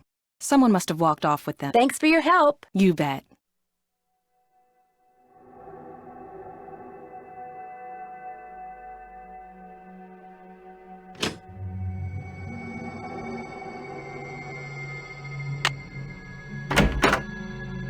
I really do need to get this work done. Right. Sorry.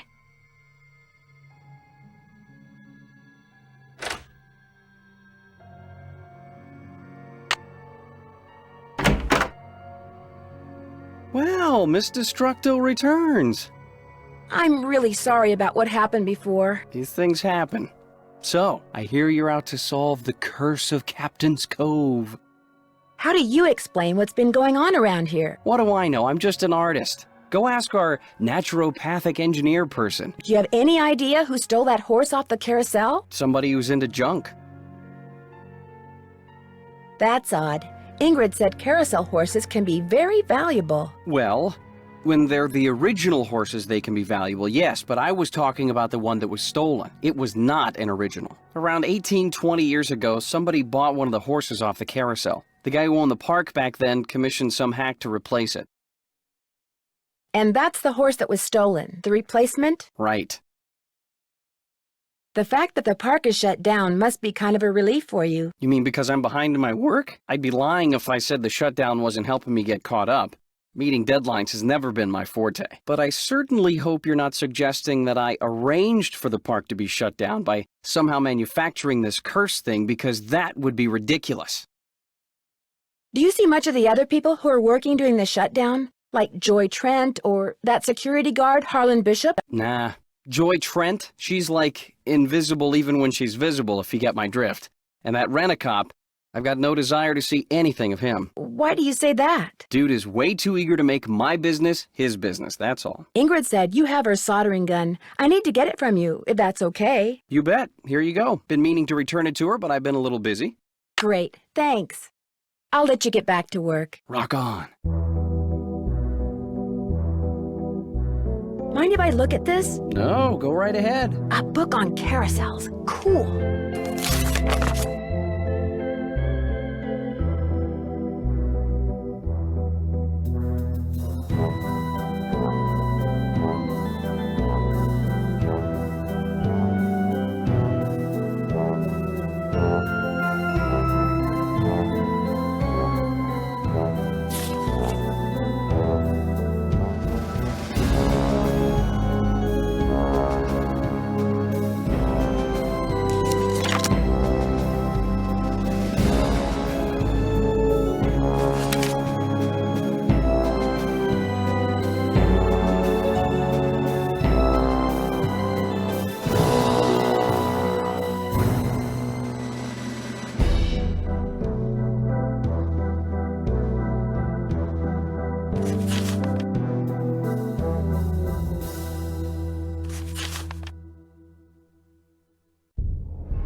May I help you?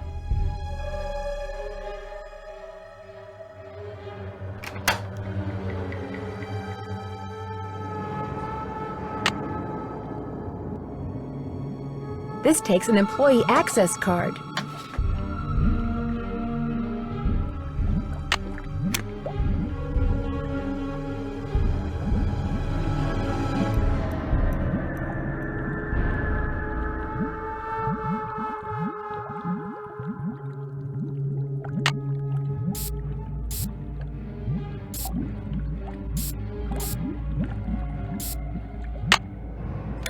There, that looks right.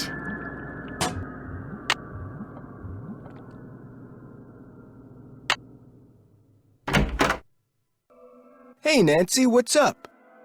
I'm afraid I got off on the wrong foot with Elliot. I spilled paint all over something he'd been working on. Ooh, not good. The guy's already about a month behind in his work. Any idea why he's so far behind? He's a procrastinator. Doesn't really like to work, so he does whatever he can to avoid it. Puts things off to the last minute. Me, I get stuff done right away. You do too, I'll bet. Well, I try. Has he always been behind? I guess he was doing okay up until about a month ago. Way I hear it, if he doesn't get caught up like fast, he's gonna be waving bye-bye like soon. Could you turn the power back on to the card reader outside the roller coaster?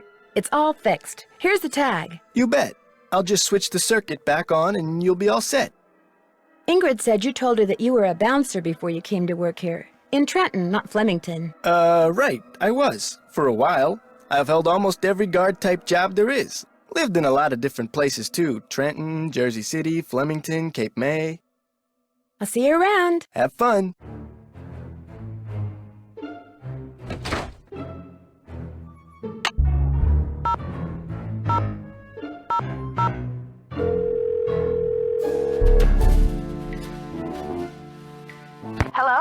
Hi, Bess. It's only me. Oh, hi, Nance. Listen to you. You're probably making Nancy feel terrible.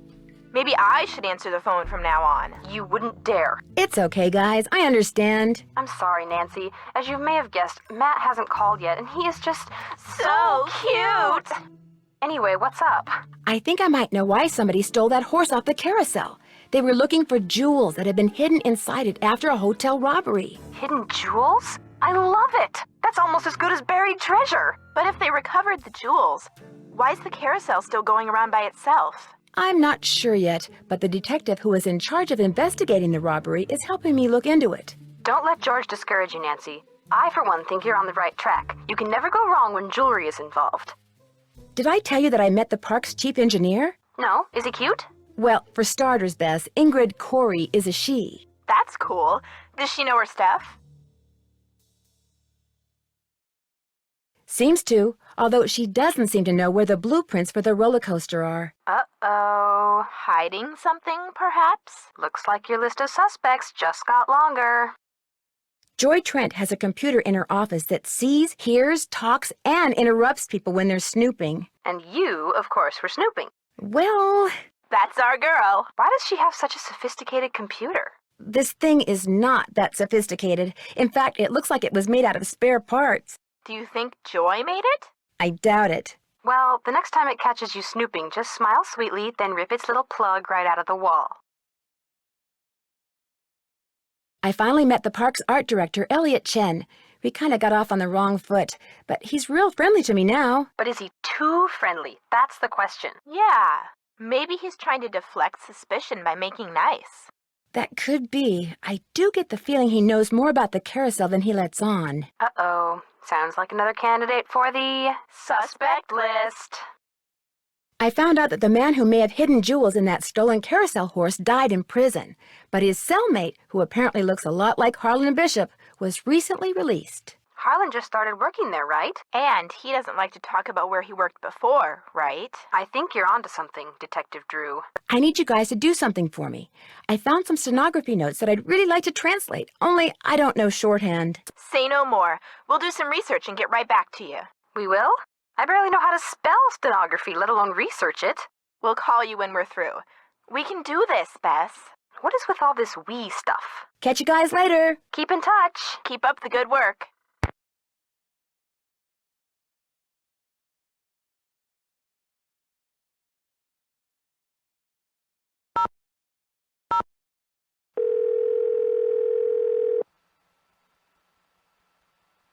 Hello? Hey, Joe, it's Nancy. Frank, phone, it's Nancy. How's it going? Well, I haven't solved the case yet. Great. Oh, what a shame. Hi, Nancy. What's up? I got busted while snooping in Joy's office by a talking computer. Her computer talks? It's not her computer. It's this weird-looking thing. It's like somebody threw a bunch of junk together and somehow programmed it to see, hear, and speak. Where do you think it came from? Guess I'm just gonna have to ask her. I had a talking computer once.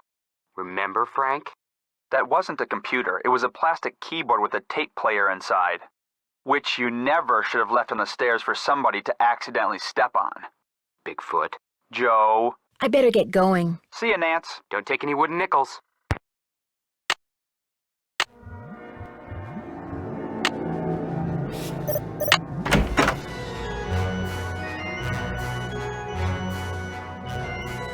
This looks like one of Joy's. Ow! I'm trapped! Uh-oh! To get my foot loose, I need to looks like I have to reconnect these wires.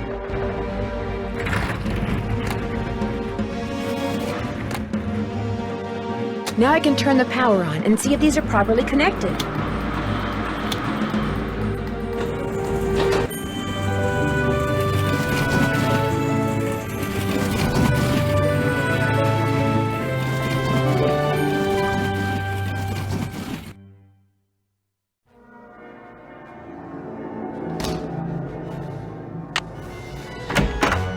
Need something?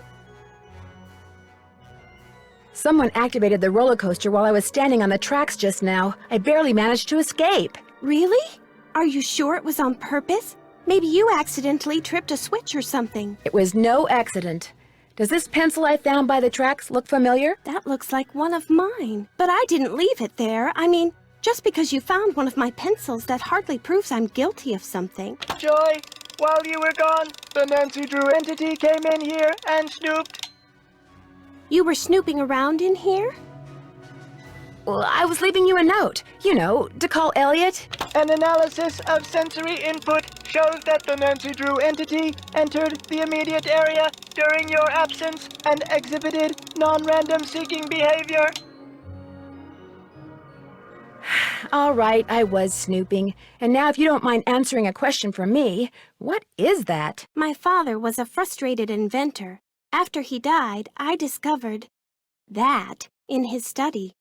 In his will, he said he made it just for me. I don't have room in my apartment, so I brought him here. I keep him covered when I know I'm going to have company. As you noticed, he can be kind of a blabbermouth. The word blabbermouth is without meaning to Miles, the magnificent memory machine! Why does he call himself the Magnificent Memory Machine? My father said he invented Miles in order to reacquaint me with my childhood. It always bothered him that I was never as happy-go-lucky as he was. What am I, Miles? Joy Trent is a party-pooping stick in the mud.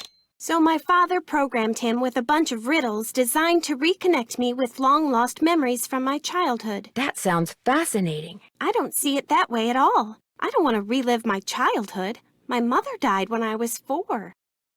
My mother died when I was really young, too. Maybe I could help you. I should be mad that you were snooping around in here. But the truth is, I think it's neat that you're so gutsy. Especially since I'm so not gutsy. Oh, what the heck. Okay, Miles, let's hear the first riddle. Here is the first riddle. Listen carefully. To be told a truth long since put away, bring me the silvery remains of a 4-bit day. I have no idea what he's talking about. I knew it would be a waste of time. Maybe it'll ring a bell with somebody else. I'll ask around. Do what you want, but I'm not gonna hold my breath.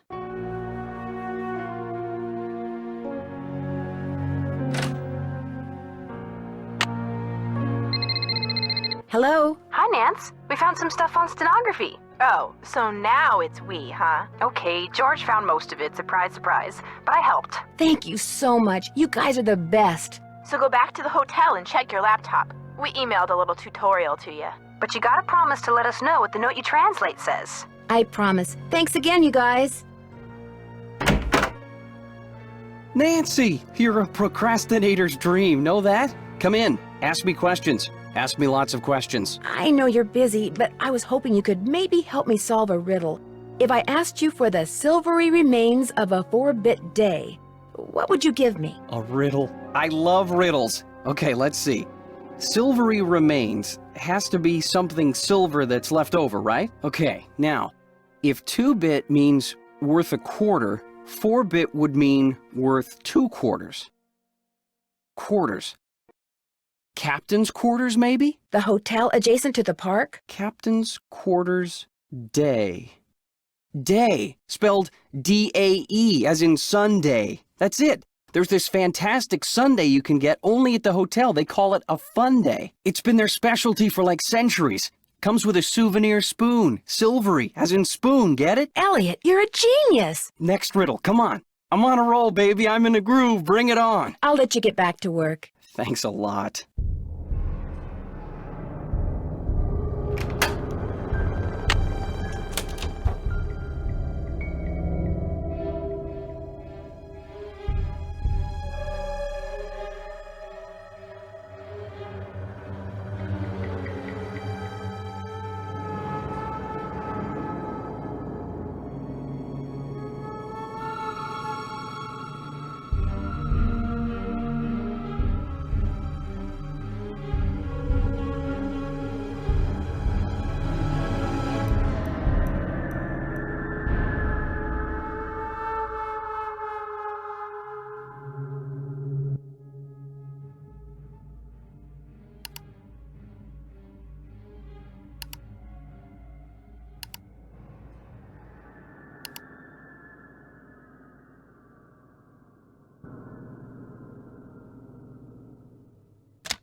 Hotel operator, what do you want? Are you the regular operator? I'm filling in for my cousin Amber. She took the week off on account of the amusement park being shut down. You don't want an outside line, do you? Actually, I have a cell phone. Good. Use it. An outside line will cost you an arm and a leg. Besides, I'm not sure how to get you one. So, Miss Oren, what do you want?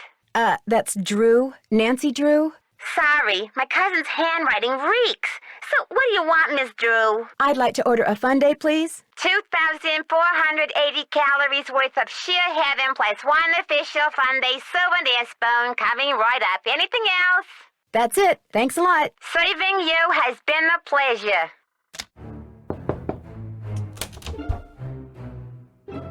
Oh, that was so good.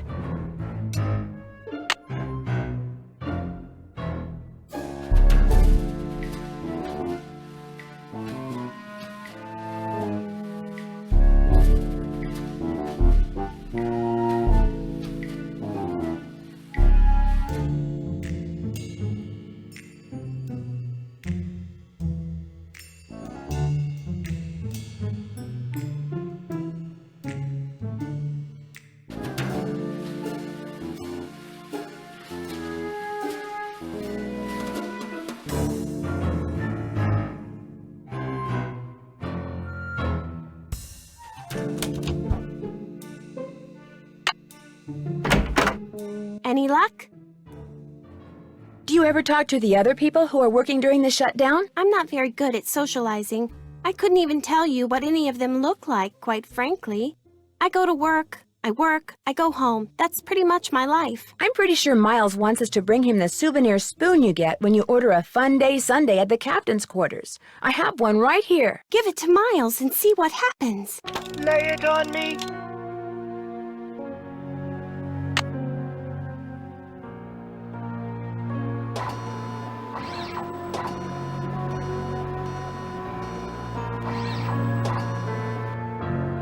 The scan is complete. The object is correct. Your mother used to take you for a sundae at the captain's quarters almost every week. Do you remember, Joy? The captain's quarters fun day. I do remember that. I was so small, I always had to sit on my mother's lap to eat it. I wish I could remember what she looked like. Miles, in the riddle, you said something about telling a truth long since put away. You were very little when your mother died, Joy. Your grief came out as anger. Before your father could stop you, you destroyed every picture of your mother that he had. I did that? No, my father told me he had gotten rid of them. He always said some things are better left forgotten. Oh my gosh, I'm the reason I have nothing to remember her by. You've probably forgotten everything about that time in your life because it was just too painful to remember. The older your father got, Joy, the more he realized that life is nothing but memories. He realized that even bad memories have a place in a good life. That is why he invented Miles the Magnificent Memory Machine. Here is the second riddle. This one is written down. Please remove it. It's just a blank piece of paper. You and your mother used to love to play this game, Joy. Once again, I have no idea what he's talking about. You know, some of the things your father wants you to remember may be pretty painful. Are you sure you want to go on? If you still want to help me, please, Nancy, keep going. I feel like a door somewhere is starting to creak open. I'm kind of scared to open it, but I also kind of know I have to. I'll get back to you as soon as I can. I really appreciate your help.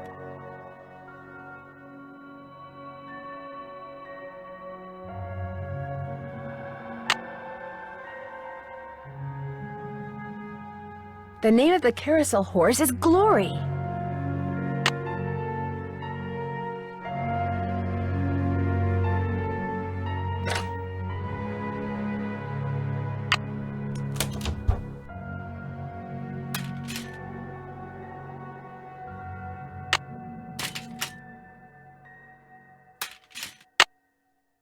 I need to turn the iron on.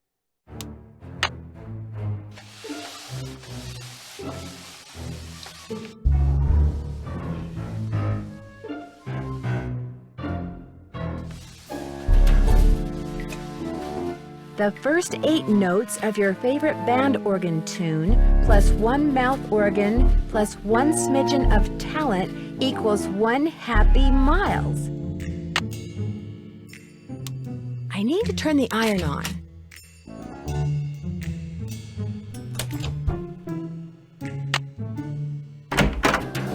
Any luck? There was a message written in lemon juice on that piece of paper Miles gave us. We're to play the first 8 notes of your favorite band organ tune on a mouth organ for Miles. My favorite band organ tune? I don't even know what a band organ is. Or a mouth organ either, for that matter. A band organ is what usually plays the music you hear when you ride a carousel. And a mouth organ is a harmonica. You used to play the harmonica for your mother all the time, Joy. Your favorite tune was the one you heard on the carousel? It couldn't have been. I never rode the carousel. I always thought it was stupid. I thought all the rides in the park were stupid. Is that all you can tell us, Miles? I have been programmed to give you one hint. The tune is on the 3rd roll. You will have to think about this one. End of hint. It's all yours, Detective. As usual, I'm stumped. I'll get back to you as soon as I can. You're the greatest.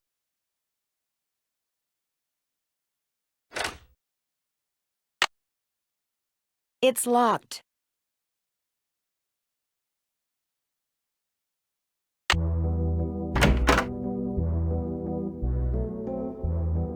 I need a tape.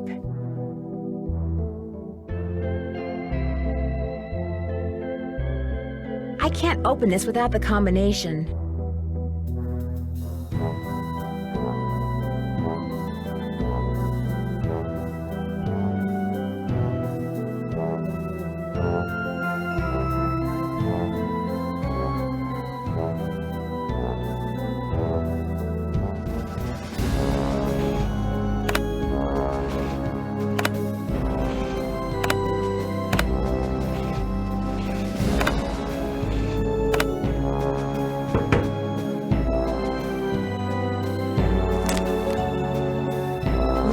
G. Wonder who that is. Best way to find out is to call him.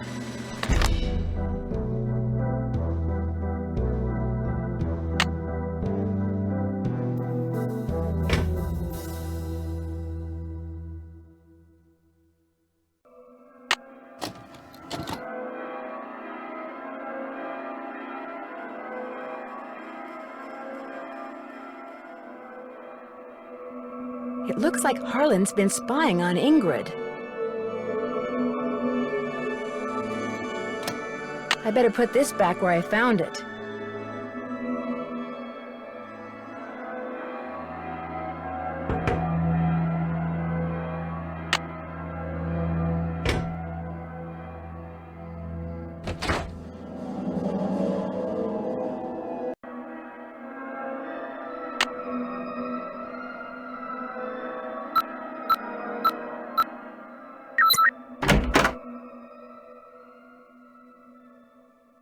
Call LH about results. LH. Lance Huffington, maybe?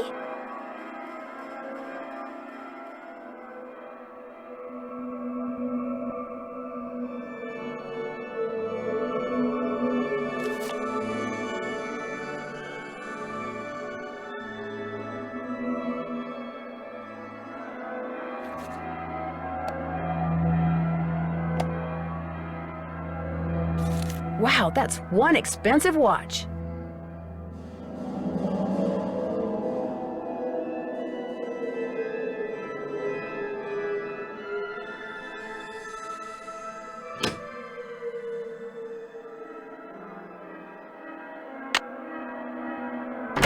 All right, break time. You sure you don't mind? Are you kidding? As long as you're here, I have a legitimate reason for not working. I don't mind one iota. I'll let you get back to work. Rock on.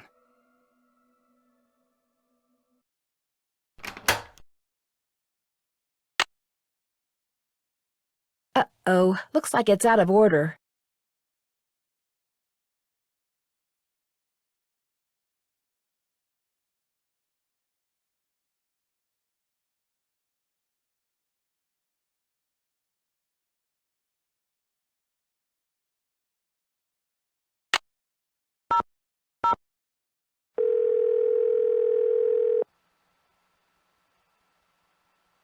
State Board of Parole, Louis Scarra's office. I'm sorry, what did you say? I said, State Board of Parole, Louis Scarra's office. You mean Mr. Guerra works with people who've just been released from prison? That's correct. But he's out of the office right now. Would you like to leave a message? Yes, please. Would you have him call Nancy Drew? Concerning? Harlan Bishop. I believe he's a client of Mr. Guerra's. Is Harlan up to something he shouldn't be? I'm not sure yet. Would you happen to know what prison he was in? You're going to have to wait and ask Mr. Guerra that question. What was the name? Nancy Drew. My number is 523-555-4399. That's my cell phone. He can call me anytime. I'll let him know. Thank you.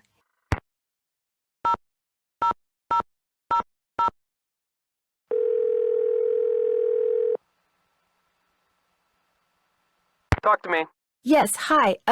Is this Lance Huffington? You betcha. Who's this? Well, I'm Nancy Drew. I work with Ingrid Corey. I'm kind of her unofficial assistant here at the park. She tells me everything. Oh, yeah? She asked me to call you for a status report. Everything's great. Her plan worked. I'm glad she shared it with me. Life's good. At least it will be when the trial's over and the settlement's in the bank. Whoa, speaking of which, I gotta go. I'm due in court. What'd you say your name was? Nancy. Well, Nancy, next time you call me, you could very well be talking to a multi-millionaire. Ta-ta. Bye.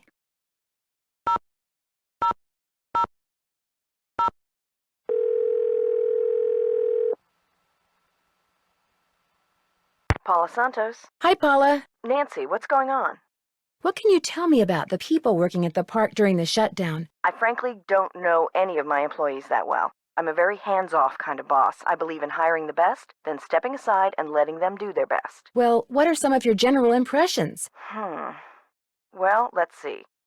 Ingrid Corey is extremely competent and has no problems managing the maintenance staff. Although what? It's just that sometimes she goes off on these strange new agey type tangents and totally loses me. Anyway, there's Harlan Bishop, very conscientious. Elliot Chen, very talented, but a very slow worker. And Joy Trent, Joy is hard to describe. I understand you and her father used to be business partners. I've yet to meet a man who was as terrific with people and as horrible with money as Daryl Trent was. He stayed afloat for 30 years on sheer charisma, I swear. What happened to him? His bad investments caught up with him. He sold everything he could, but still wound up drowning in debt. Till one day in bankruptcy court, he just keeled over and died of a heart attack. How sad. It was very sad. He was in way over his head, but there was nothing anybody could do. He would have just taken anyone who tried to help him down with him. Is it true that Captain's Cove is being sued by someone who got hurt in the roller coaster accident? The part about being sued is true, but I don't think the guy got hurt. I think he's just saying that so he can try to squeeze money out of our insurance company. Just out of curiosity, why do you think someone would steal a carousel horse? I think it was just a bunch of kids who felt like vandalizing something. Did you get more customers at the park after the news media started suggesting that the carousel was haunted? As a matter of fact, we did. 30% increase over last year. I should have been thrilled, but I wasn't. The whole thing with the carousel starting up like that all by itself, it was just too freaky. I'm almost glad the insurance company shut us down. I want to know what's going on, which, of course, is why I invited you out here. I realize you're not a professional, but I'm really counting on you, Nancy. I'm afraid I've discovered something kind of disturbing about Harlan. What, that he's an ex-con? I know. You do? It was the first thing out of his mouth when he applied for the job. He said being an outstanding security guard would prove to everyone once and for all that he's gone straight. I also found out that he used a security camera to get the code to Ingrid's work area, and he fits the description of the jewel thief's cellmate that Detective Paris gave me. Oh, now that's disturbing. But I'm still going to give Harlan the benefit of the doubt until I have good reason not to. I appreciate your bringing this to my attention, though. When will the insurance company be sending someone out to investigate the roller coaster accident? Every time I call, I get the same thing. Someone will be out soon. Which is why I'd really like you to take a look, Nancy. No telling when they'll get around to it. I'll be in touch. You'd better.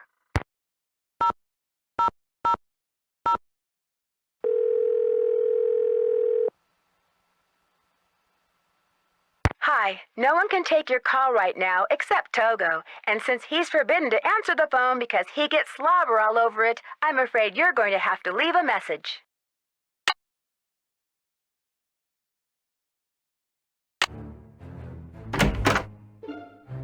Hey, Nancy, what's up? I'll see you around. Go get him.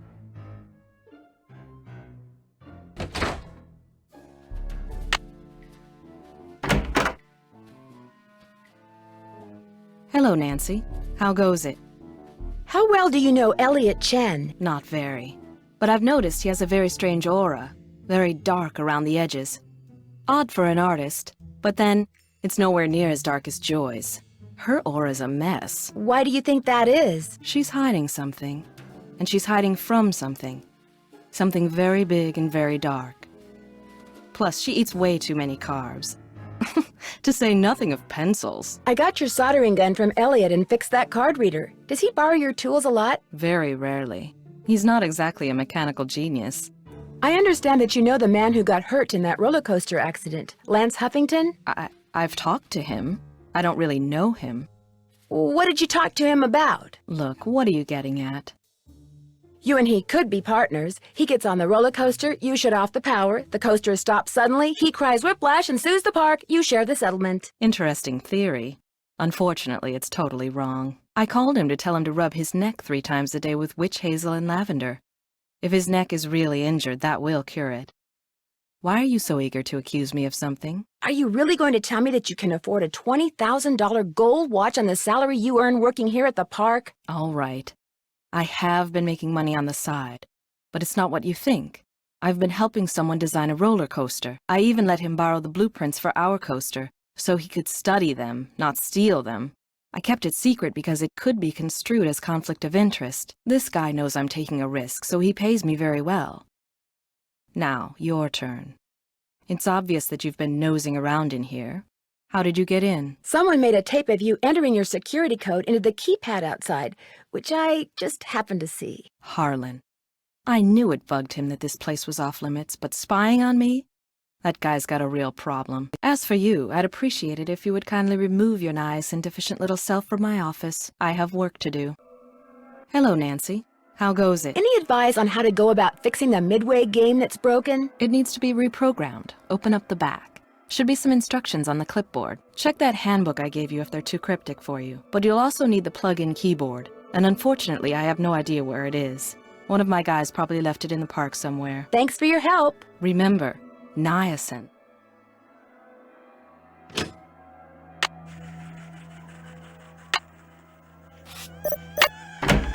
What is that noise? Sounds like it's coming from below.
Time to play Squid Toss. In case you were wondering, you have 2 fun credits left on your card.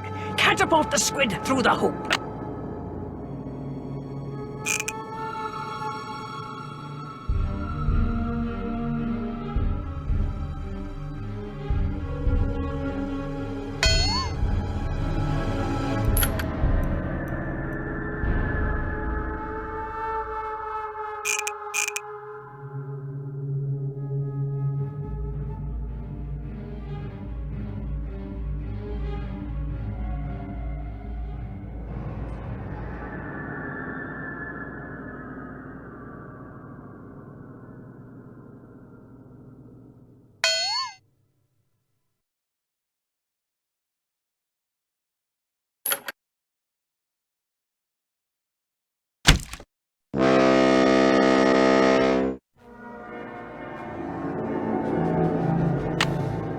Ahoy, matey! Welcome to the squid toss.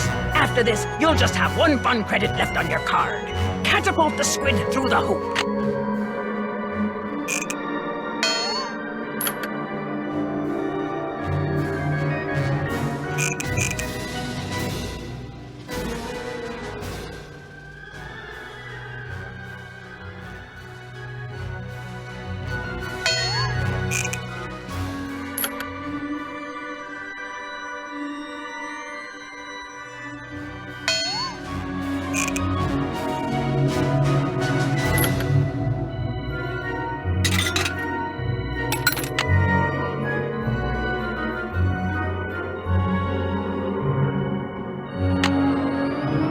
Time for a game of Swimmer's Itch. Uh-oh, you are using your last fun credit, so I'm keeping your card. But don't cry, just get a new one. Your mission is to get the swimmer to the beach.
Hey, Nancy, what's up?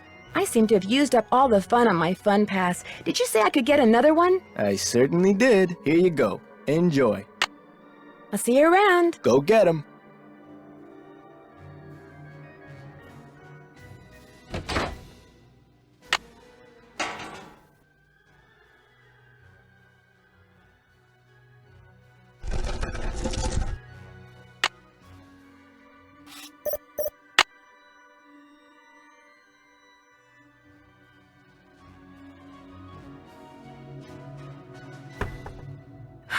Time to start crying. This goes to the space underneath the carousel. Wonder what that is. If I don't move, I'm gonna get skewered. There's something up there. Looks like a letter.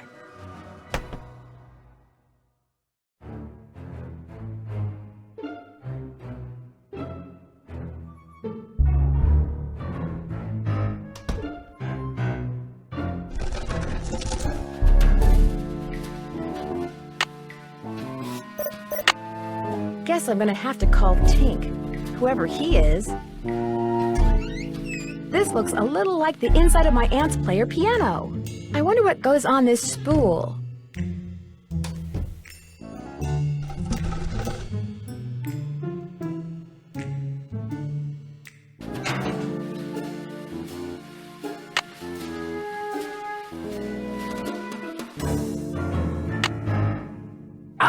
Time for a game of Barnacle Blast! You have 4 fun credits left on your card. Now blast all those nasty barnacles off the ship.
The ballroom? That's what was converted into the haunted house. Kessler's workshop would have been under what's now the haunted house. I wonder if it's still there.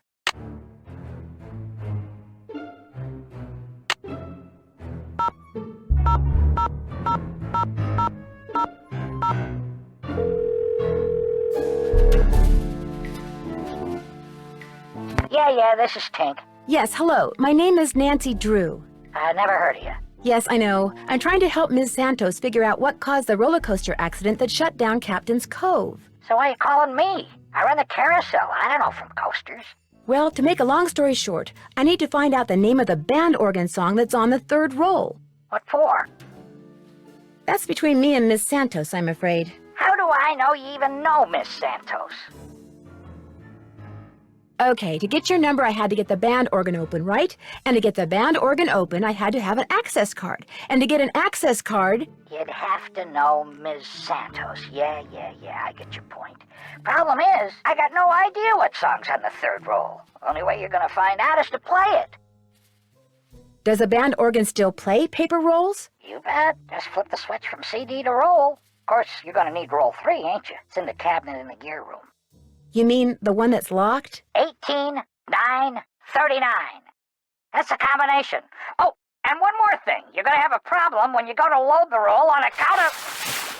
Holy moly! I either snagged a greyhound bus or the biggest fish in the Chapleau River is right here in the end of my line. I'm sorry, hon, I gotta go.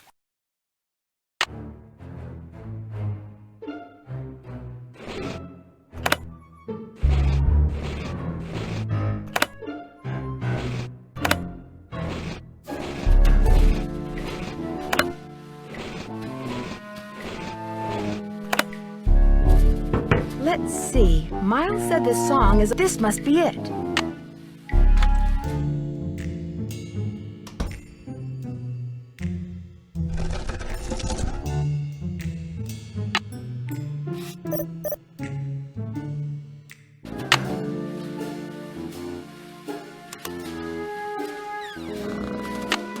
The take-up dowel is broken.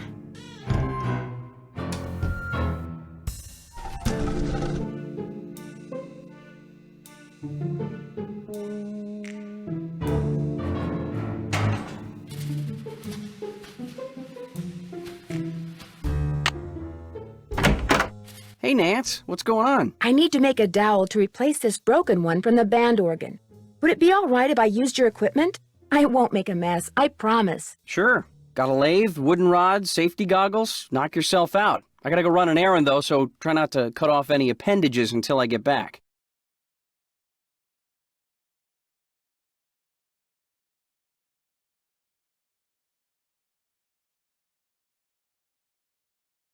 Those look like horse tails.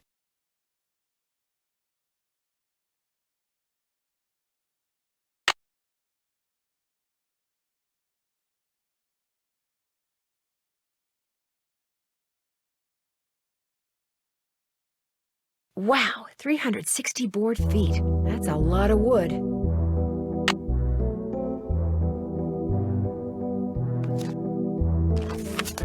If Elliot wrote this guy's number down, maybe I should too.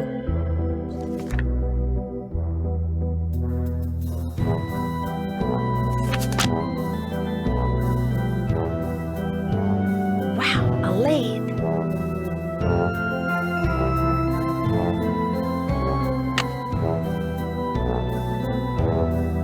It's all fun and games until somebody loses an eye.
looks perfect.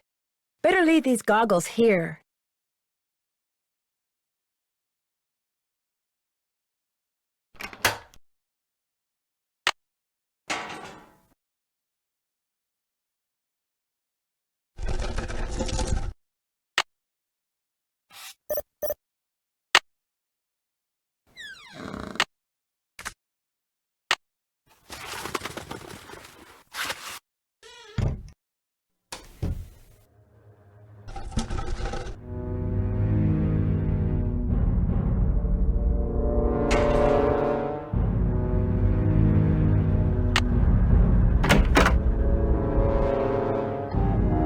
Could I have some of these tissue strips? Be my guest.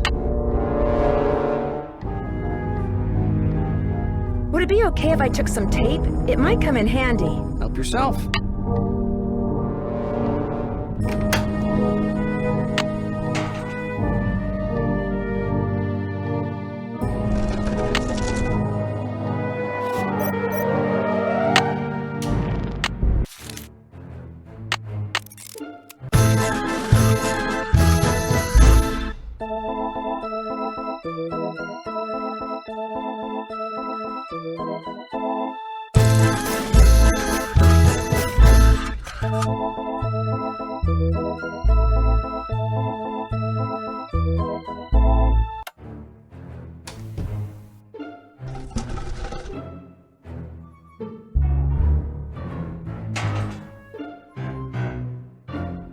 Will Nancy Drew please report immediately to the security office? And by immediately, I mean don't even think about doing anything else. I just got off the phone with Miss Santos. Where do you get off telling her I'm some kind of jewel-thieving peeping Tom? She called you? Of course she called. She hired me because she thought I deserved a second chance. She wanted to make sure I hadn't betrayed her trust.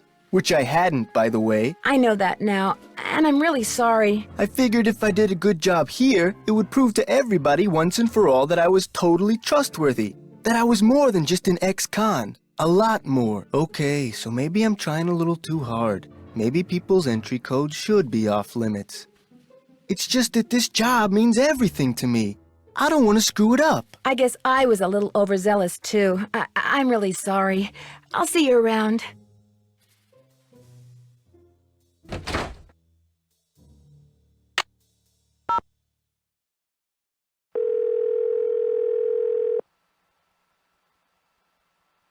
Captain's Cove Police Station. Detective Paris, please. Hang on. Hi, Nancy. Nothing new at this end. What have you got? How much do you know about Daryl Trent? You know, the guy who used to be the co-owner of Captain's Cove, Paula's former business partner? I met him a couple of times. Real friendly guy. Young at heart. More of a kid than most kids. I kind of think that's what killed him, you know. His body just got too old for his soul. Did you ever meet his daughter? I didn't even know she existed until Paula mentioned she'd hired her. Thanks, Detective. You've been a big help. Hey, say hi to Paula for me.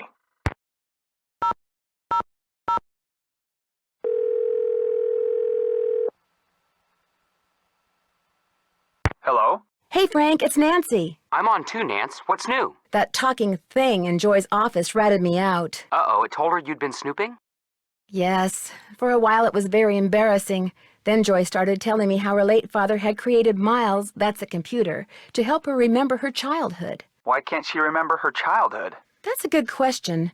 But anyway, apparently Miles has a series of riddles for her to solve, and I told her I'd help. I don't know, Nance. Isn't she one of your suspects? Well, yeah, but... Come on, Frank. Since when does Nancy Drew ever turn down A, a plea for help, and B, the chance to solve something, including riddles? I just think she should be careful, that's all. I better get going. Bye, Nancy. See you around the campus.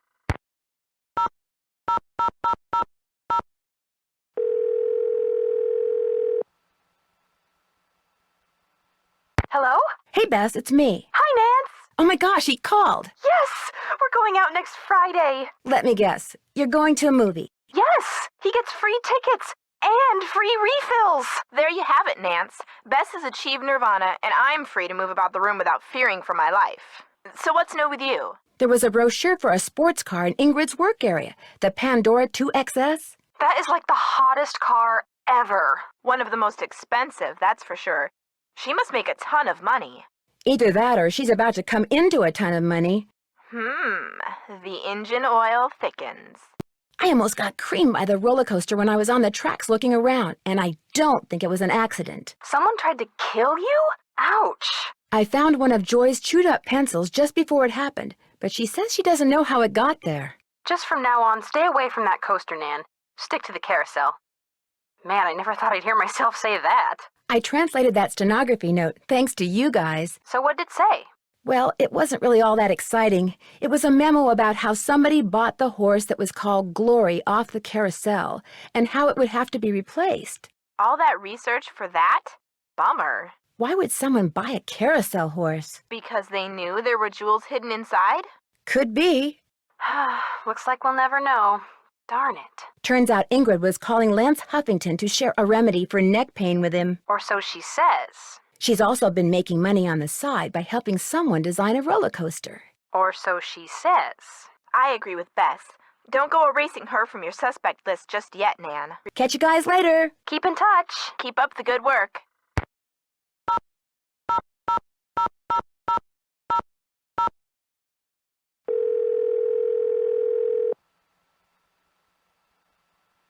Sukov.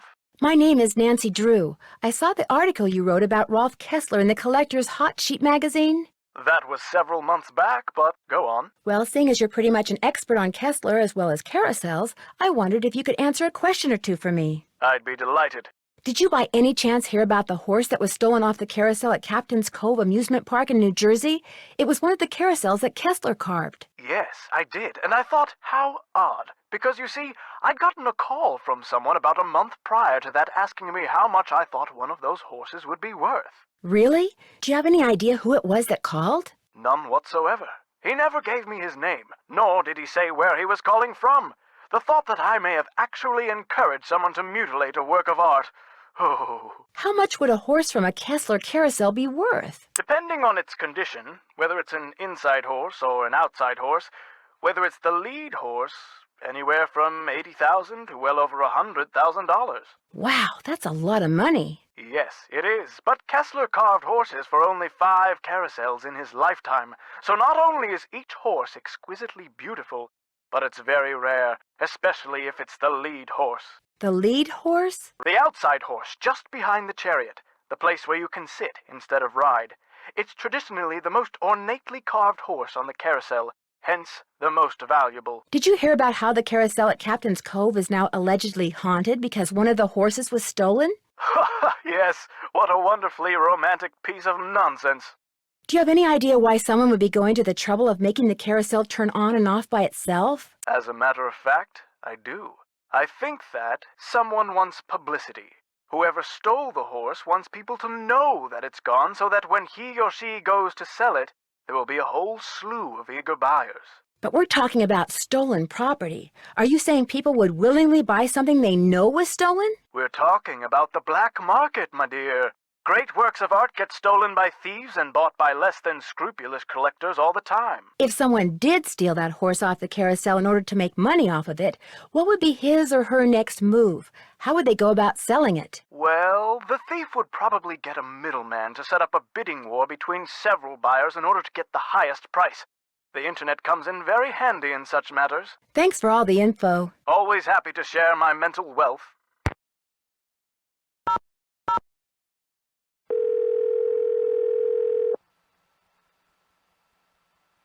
This is Tink. Hi, it's Nancy Drew. Did you land that fish? I don't want to talk about it. That answer your question? I'm curious. Who do you think stole that horse off the carousel? Kids.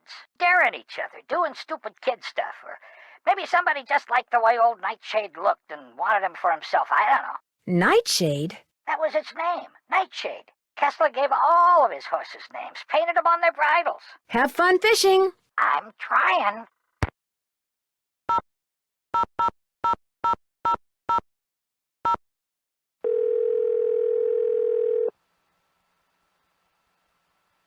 Hello? Hey, Frank, it's Nancy. I'm on too, Nance. What's new? I better get going. Let us know what happens. Any luck? I think we're all set. I know the tune, and I've got a harmonica. Play it for Miles and see what happens. My oral sensors are ready. Suck it to me.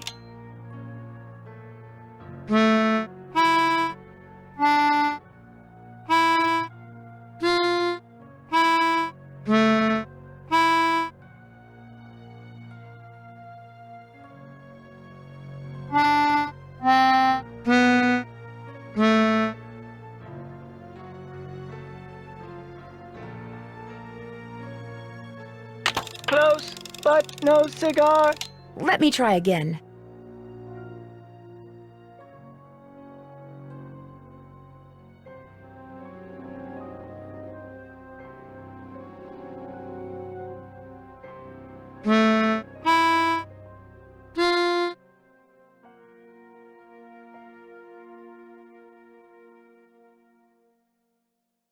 Close, but no cigar. Let me try again.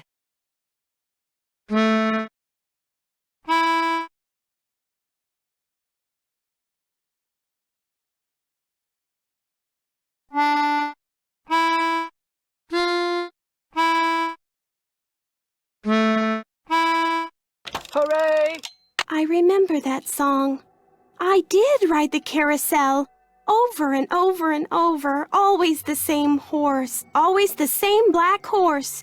You loved the carousel, and you loved one horse in particular. It was not the lead horse, and it was not spectacular, but you loved it, Joy. What was its name? I can't remember. Do you know the name? Of course I do. I am Miles the Magnificent Memory Machine. However, I am not programmed to continue unless and until you remember the name of that horse. You loved it so much that your mother bought it for you. She was the one who bought the horse off the carousel? Then I know the name. Glory. Glory. That's right. Glory. My mother gave him to me for my birthday. My 4th birthday. She died in a car accident that very night. How awful. No wonder you forgot how much you loved the carousel. It would have reminded you of your mother. I hated the park after my mother died. I hated the carousel, and I hated that horse. I blamed it for what happened to my mother. I had my father destroy it. But your father did not destroy it. Instead, he stored it.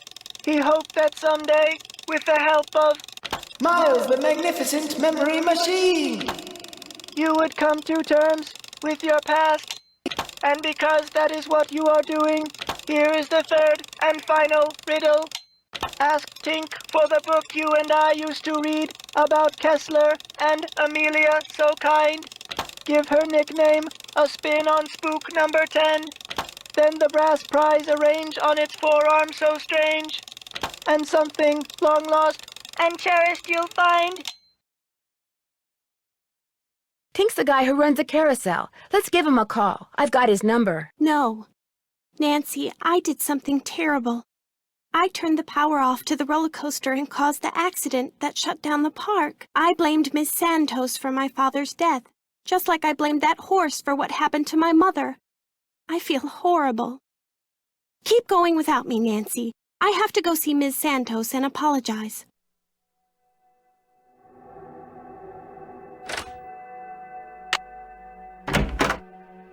Hello, Nancy. How goes it? I found something underneath the carousel that looks like it might be a remote control device. Oh, I'd like to see it. Interesting. I looked under there. Wonder how I missed it. May I have this? Actually, I'd kind of like to keep it. Suit yourself. Did you know that the man who carved the carousel horses had a workshop under what's now the haunted house? How appropriate, considering Kessler's belief in the supernatural and all. I heard some strange sounds the last time I was in there. They seem to be coming from below. That's odd. I've been doing a lot of work in there lately, and I haven't heard any strange noises. So either your ears are better than mine, or your imagination is. Thanks for your help. One open mind sees more than 2 open eyes.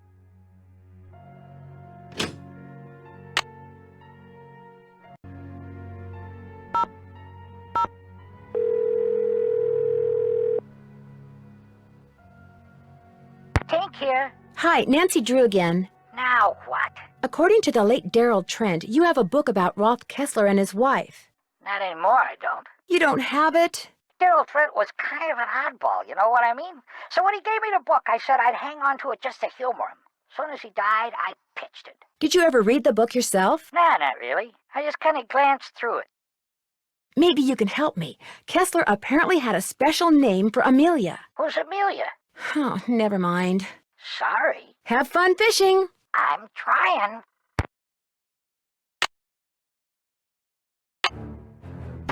Hey, Nance, what's going on? I found this receipt on the floor. Looks like you bought a lot of basswood recently. I'll take that, thank you. I have a theory.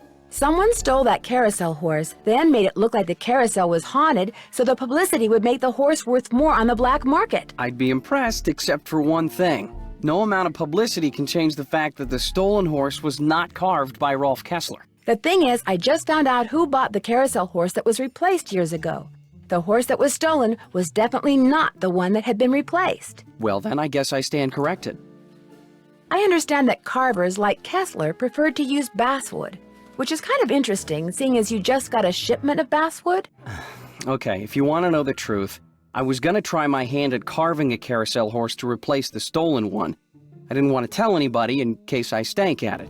Somebody who was good at it could make a small fortune selling duplicates of the stolen horse on the black market, couldn't they? You know, Nance, I've got a lot of work to do. And much as I love our little gab fests, my work just ain't getting done. So I'm afraid, as of now, this chat room is closed. Bye-bye.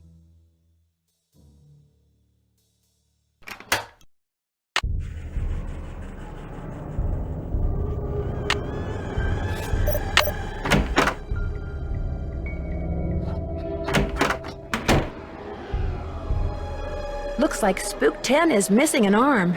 It's been red tagged. Better not take the tag until I fix this.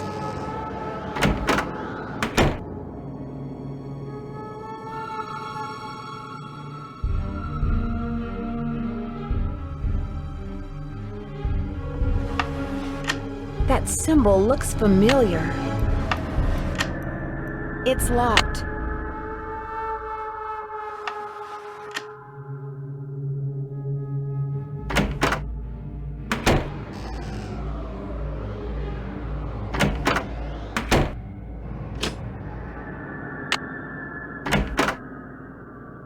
Hello, Nancy. How goes it? I discovered a hidden door in the haunted house. Is that right? Unfortunately, it's locked. It's obvious you don't put much stock in curses. But a word to the wise, there really do exist some doors that no one should open. I'd be very careful if I were you. There's a dummy in the haunted house that's been red tagged. It's missing an arm. Any chance it'll be up and running again in the near future? Got the arm right here. Just needed a battery. That's one of the dummies Joy Trent's father created. Probably why the circuitry is so bizarre. It works, though, so just reattach it. You'll need pliers. Oh, and don't forget to take the red tag back to Spy Master Bishop. Thanks for your help. You bet. Will Nancy Drew please report to the security office? I stepped out for a second, and when I came back, somebody'd left this envelope on my desk. Looks like it's for you. Got your name on it anyway. There's nothing inside but a key. Maybe it opens that door in the haunted house. Here, let me toss that envelope for you. I want to apologize for jumping all over you like that before. The more I thought about it, the more I realized that I would have done just what you did. No hard feelings? No hard feelings.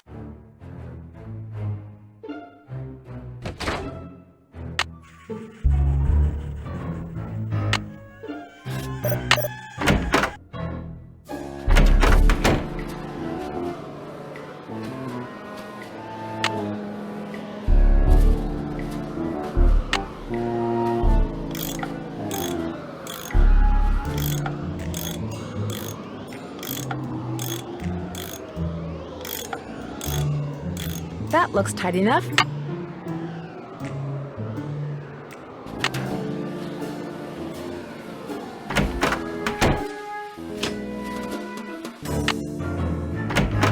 Hey, Nancy, what's up? I found an old letter in the gear room of the carousel. It was written by the guy who carved all the horses, Rolf Kessler. Is it okay if I keep it? Far as I'm concerned, I'll mention it to Miss Santos, see what she says. I found some kind of electronic device under the carousel. I'm pretty sure someone has been turning the carousel on and off at night by remote control. Why would somebody want to do that? Whatever you found was probably just some kind of toy that fell out of some kid's pocket. Kessler used to have a workshop under what's now the haunted house. Have you ever been down there? I didn't even know there was a down there. So you don't know anything about the hidden door in the room that has the old radiator in it? Sure don't. Never heard any of the other guards say anything about it either. Could you please turn the juice back on to the dummy in the haunted house that Ingrid was fixing? Here's the tag. You've really got the system down, don't you? I'll just flip the switch and you'll be good to go. I'll see you around. Have fun. It's locked.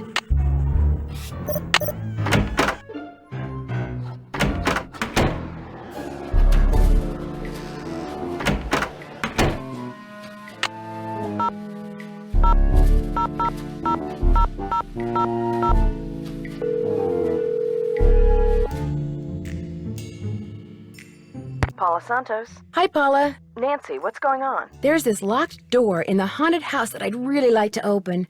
Would you by any chance know where the key is? I have no idea. You really shouldn't go in there unless it's absolutely necessary. Parts of that building are very old, almost rickety. You need to be very careful. I'll be in touch. I'll be waiting.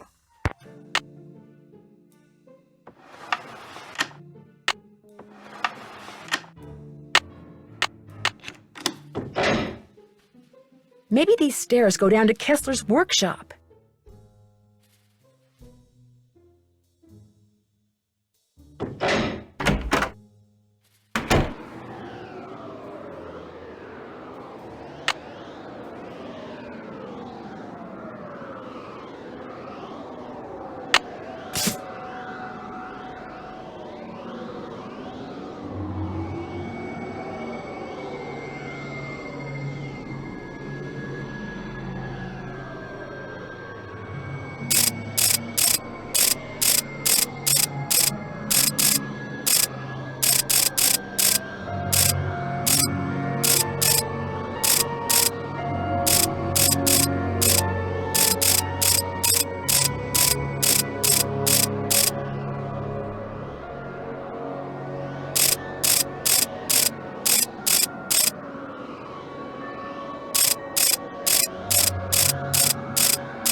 Zukov! Hi, it's Nancy Drew again. I have another question for you about Rolf Kessler. A very important question. Let's hear it. Would you happen to know the nickname Rolf Kessler gave his wife, Amelia? Of course I do.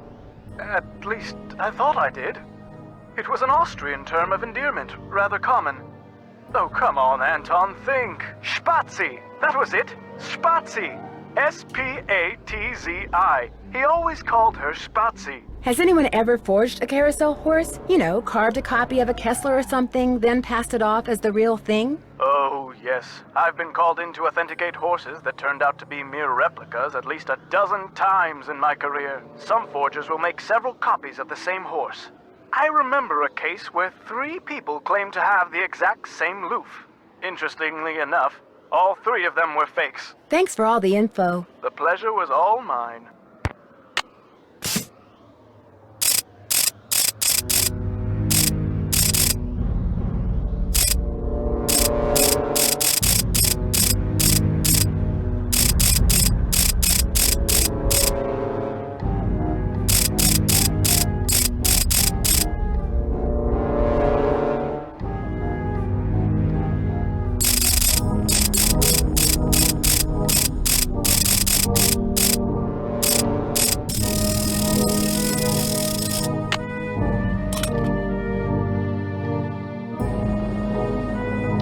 Must be Glory. These stairs sure don't feel very safe.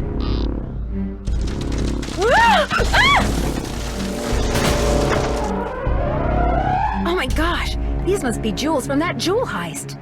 I should probably take these with me. A letter.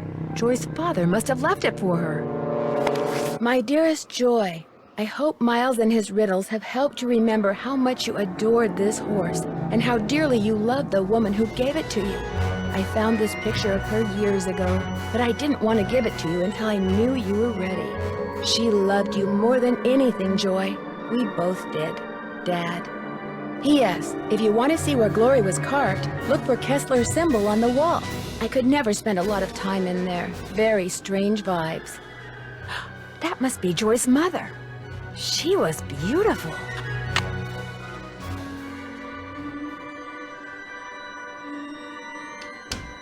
So this was Kessler's workshop. I'll bet that's the carousel horse that was stolen.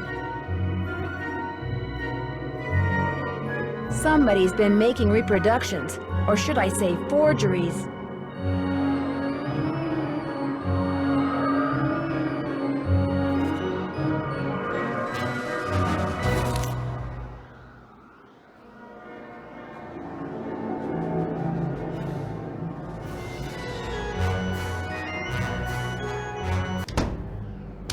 Nancy, Nancy, Nancy.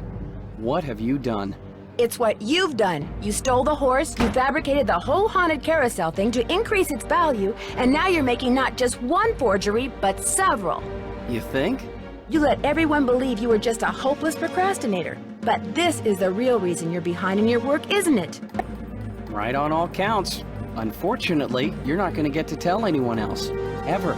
No, wait. Look what I have. They're diamonds. Real diamonds. Someone stole them 23 years ago and stashed them in the park.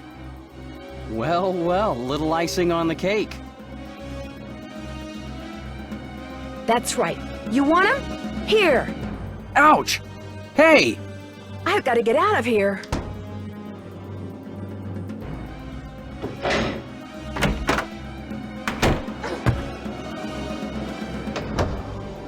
I'm trapped. I've got to get out of here. I've got you, Nancy. You're cornered. You might as well give up.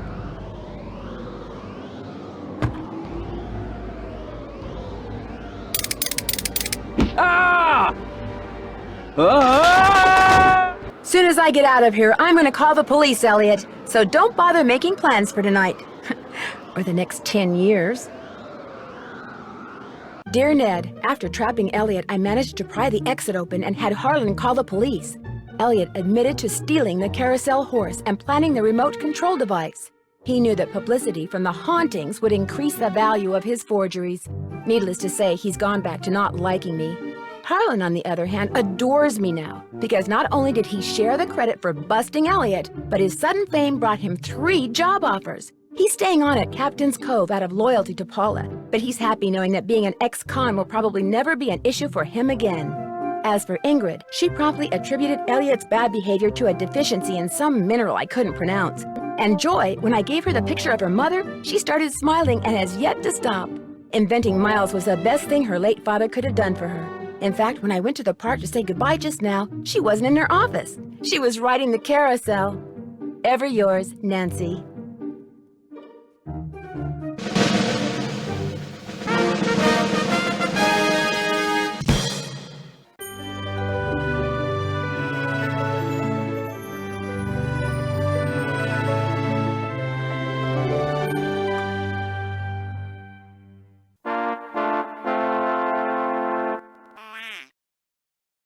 You have reached 555-4468. I can't come to the phone right now, so please leave a message. Hi, Bess. Hi, George. Well, thanks to you guys, I'm leaving here and flying directly to the Pacific Northwest for some much-needed R&R. George, I just got off the phone with that marine biologist friend of yours. She insisted I stay with her, and she even said she'd take me whale watching on the tour boat she owns. Anyway, thanks for arranging this little vacation, you two. 1 whole week of peace, quiet, and sitting around doing nothing. This is gonna be awesome. Bye!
Welcome to my latest case, Danger on Deception Island. To learn how to play, choose Gameplay Overview.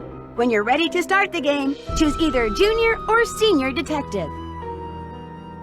Dear Ned, here I am on a ferry bound for Deception Island, one of the San Juan Islands off the coast of Washington State. George's friend, Katie Firestone, is expecting me.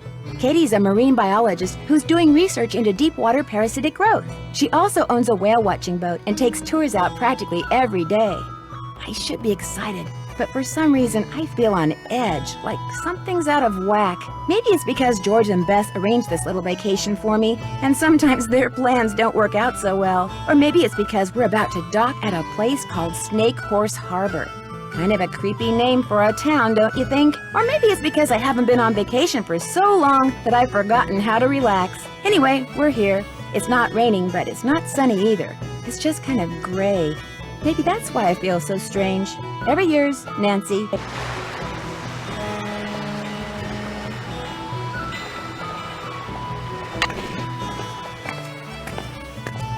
Katie? Hi, you must be Nancy. I'm Katie Firestone. Come on, I'll take you down to the boat. Great timing, huh? I just got back from getting some groceries. George could not have picked a better time to arrange for you to come out here. Just last week, this orca showed up in the channel, and now it... Oh my gosh, what happened? Someone tore the place apart. The engine's a mess, parts are missing, others are damaged. Why would somebody do this? Do you have any idea who did this? No. Look, you're on vacation. Just go relax. Or bike into town, or take my kayak out. It's at the end of the dock. Just always wear your life jacket. And don't go past the channel markers. And if the fog starts coming in, head to shore fast. The fog we get around here is as thick as cotton. And never go out without a GPS. That's a global positioning system. Mine's somewhere around here. Anyway, your bunk's the empty one below. Why don't you go unpack?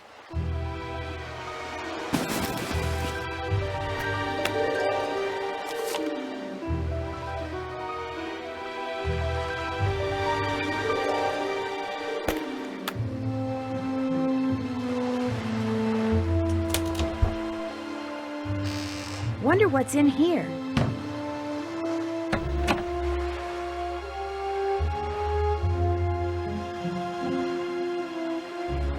Ah, my trusty laptop.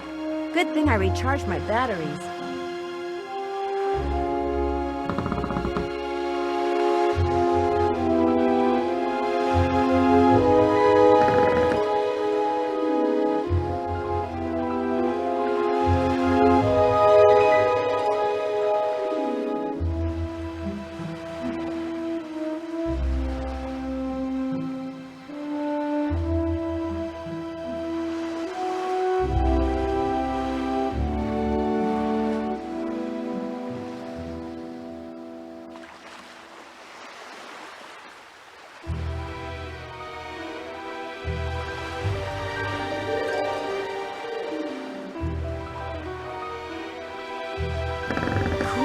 If I have to do research on anything, I can use this.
It looks like whoever damaged your engine did something to your faucet, too. It'd be great if you could fix it. The pipes are in the cabinet under the sink.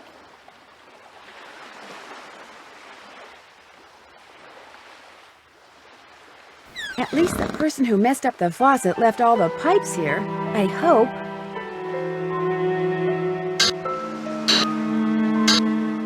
This goes here. This goes here.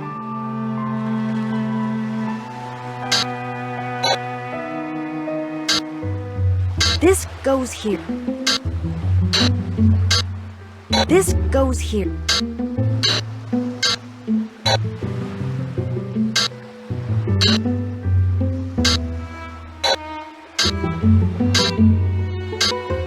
This The pipe's goes all here. fixed. I'll turn the water back on. There was something under the pipes.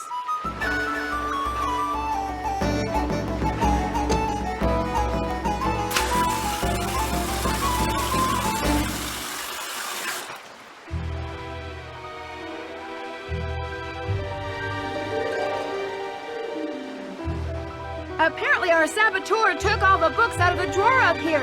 Must have been looking for something. Want me to put them away? If you could put them back in the drawer for me, that would be awesome. Okay, what's the best way to get all these in here with no space left over?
Complex morphological issues, microscopic tracheid analysis, microtome surfacing?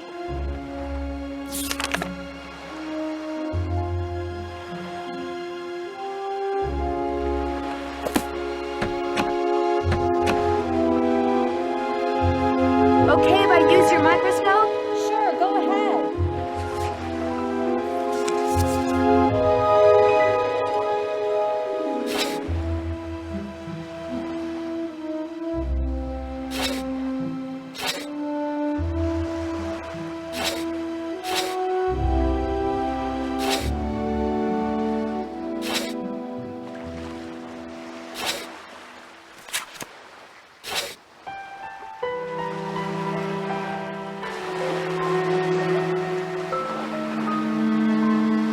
This note wasn't here before, was it? No, whoever messed up my boat must have written it. Uh-oh. Katie's GPS doesn't look so hot. I better tell Katie her GPS is broken.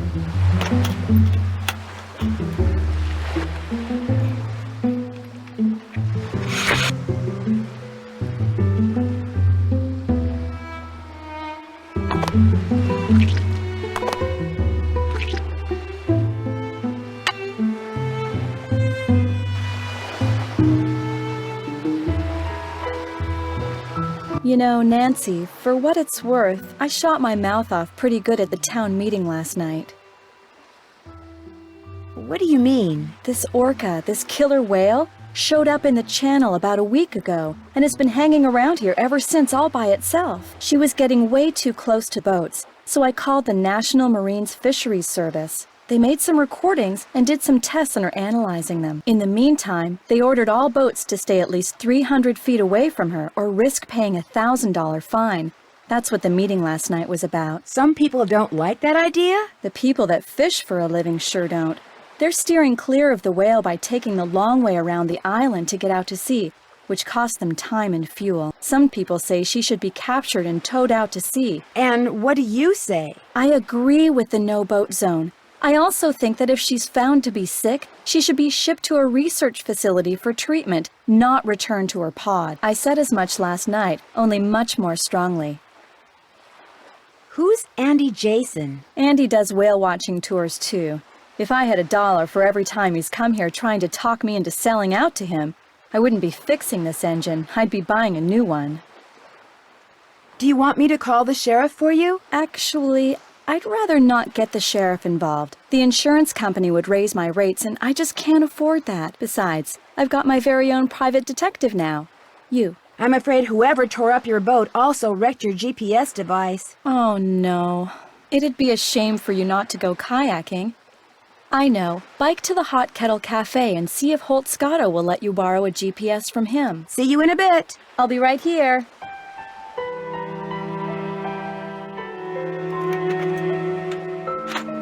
Piece of paper inside. Maybe it's a message.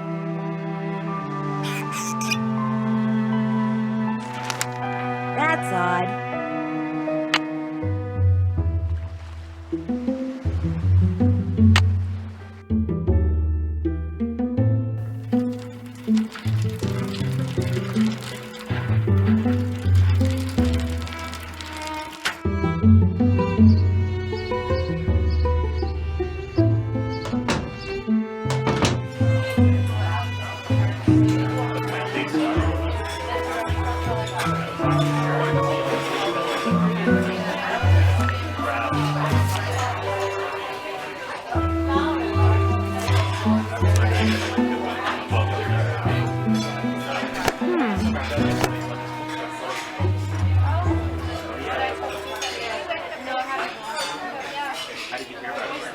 A book on sea monsters.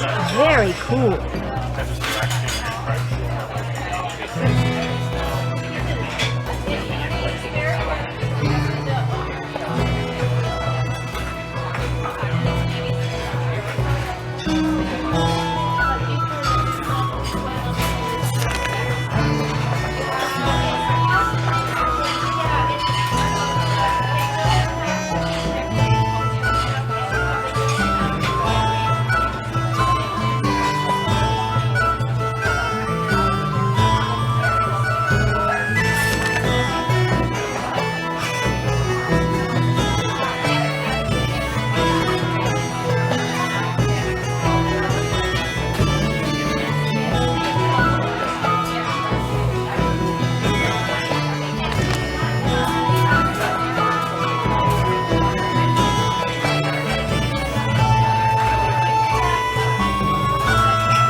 Hang on, I'll be right with you.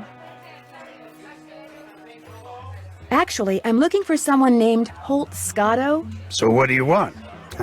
I'm Holt Scotto. I'm Nancy Drew. I'm visiting Katie Firestone. Well now, why would you want to do a thing like that? That depends on what you mean. Well, you're not one of them save the whale and heck with everybody else crusader types like she is, are you? I'm just here on vacation. Her true colors came out real clear last night. Us fishermen don't count. All that matters is rescuing that poor, precious orca out there. To heck with people trying to make a living. Of course, is the way she makes her living being hurt by that whale? Why, no. Her business is booming. Now, ain't that the oddest thing? Her boat was ransacked this morning. She ticked off a lot of people last night. That's what she gets for being so meddlesome. Anyway, welcome to Snake Horse Harbor, home of Cadborosaurus. That's how this place got its name, you know. Really? Well, that's the sea monster Native Americans used to see out in the channel ever so often. Called it the snake horse. Had the head of a horse and the body of a giant snake. People on Vancouver Island started calling it Cadborosaurus after it or one of its relatives was seen a couple of times at Cadboro Bay. They call it Caddy for short. Is it a friendly sea monster? Back in the late 1800s, he took the rap for a lot of hoodoo around here. Fog would roll in at night, and men would just vanish. It was the snake horse, people would say. Little did they know. Why do you think they vanished? Well, they'd been shanghaied. See, a bunch of establishments in town had secret panels built right into the walls. Guy'd be having a drink one minute, and next minute he'd be clobbered over the head, whisked into a secret passageway, and taken out to a ship waiting in the harbor. He'd wake up on the high seas and discover that if he wanted to survive, he'd better do what the captain ordered. No matter what he was before, he was now a sailor. It was a cheap way for captains to get crews back then, and an easy way for some of the town's citizens to make money. Did you say you were a fisherman? 4th generation. I've fished every ocean for just about every fish you can make money fishing for. Lived here for the last 11 years. Are you retired? Fishermen never retire, young lady. After all, what would we do? Go fishing? Only reason I'm not out there right now is because I've been in and out of campaign meetings since 8 this morning. You're running for office? I think it's high time people around here started doing what makes sense, instead of doing what's politically correct all the time. Harbor master we got now bends over backwards so far for the environmentalists, it's a wonder he can still walk upright. Whoever trashed Katie's boat also ruined her GPS. Oh, now that's a shame. Thing is, I'd like to go kayaking while I'm here. Only I can't without a GPS. Oh, now that really is a shame. Tell you what, I got a spare right here in my duffel. You know what else I got in my duffel? I have no idea. This is a little seamanship quiz I whipped up. I'm thinking about making people pass it before they're allowed to rent any kind of watercraft once I become harbor master. Here. The idea is to cut down on having to rescue people who got no business being out on the water in the first place. Trouble is, nobody's actually taken it yet. I need a guinea pig. You mean, if I take the quiz, you'll let me borrow the GPS? If you pass the quiz, the GPS is yours. You'll need that container for the last question. See you around. Yeah, whatever. What can I get for you, Nancy? Since we haven't met, there's only one way you could know my name. On the day my Aunt Iris turned this place over to me, she said, Jenna, you're about to become a real good listener. And darned if she wasn't right. How long ago was that? Aunt Iris left it to me 3 years ago. It's been in the Devlin family since the day it was built, which was back in, 1866 or something. So, you're visiting Katie Firestone. My condolences. What do you mean? Me and her don't see eye to eye on a couple of things. You mean, like the whale? That orca out there should be rejoined with her pod as soon as possible. Period. End of story. No matter what Miss Fancy Schmancy's science degree says. Other people may be bamboozled by all her talk of data charts and field tests and monitoring whatnots, but not me. The only thing she wants is to get that whale into an aquarium. It wouldn't surprise me if Katie's been secretly feeding it. Which is against the law, by the way. And you know what else? It wouldn't surprise me if she trashed her own boat, because she knew that after that meeting last night, everybody would assume that Holt did it and not want to vote for him. I got an idea. Let's change the subject. Does Andy Jason ever come in here? Everybody comes in here. Know how some people can't go a day without coffee? People around here can't go a day without a bowl of my clam chowder. In fact, if you ever want a free sample, just say the word. Is Andy Jason in here now, by any chance? Actually, he only comes in once or twice a week. Says he's too busy. Of course, the reason he's so busy is because he's too cheap to hire another person to help him run the place. Kinda surprised me when I heard he was trying to buy Katie Firestone out. Must have something up his sleeves, all I can figure. What do you know about the Shanghaiing that used to go on around here? It never went on, that's what I know. Shoving grown men into passageways and carting them off to ships never to be seen again? It's just a big, colorful, tall tale. Never happened. Think I could try a bowl of your clam chowder? Coming right up. Next one will be on the house, too. That was delicious. Here, let me get rid of that for you. It's been fun talking to you. Later, Gator.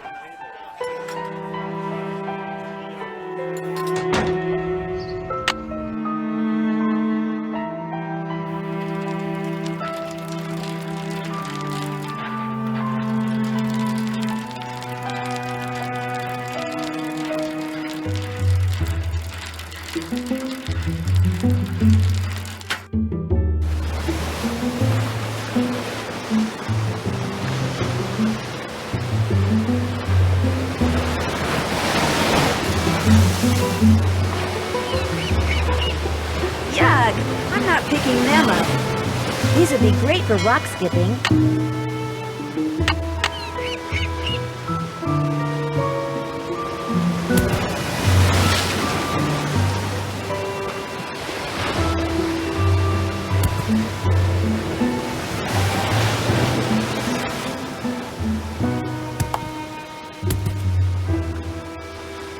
There's something in that bottle, but it's stuck on those rocks.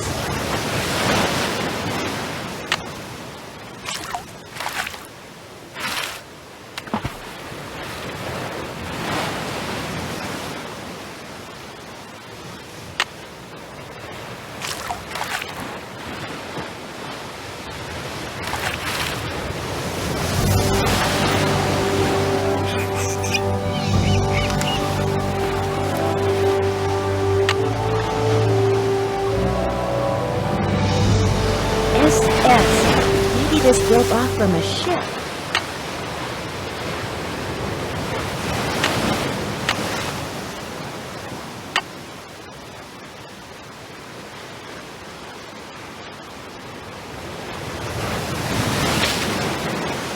That looks right.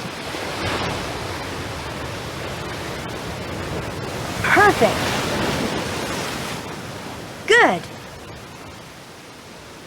Yes!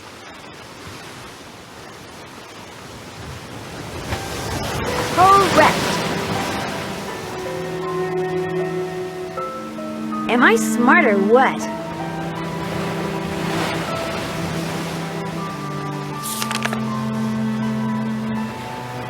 Very good!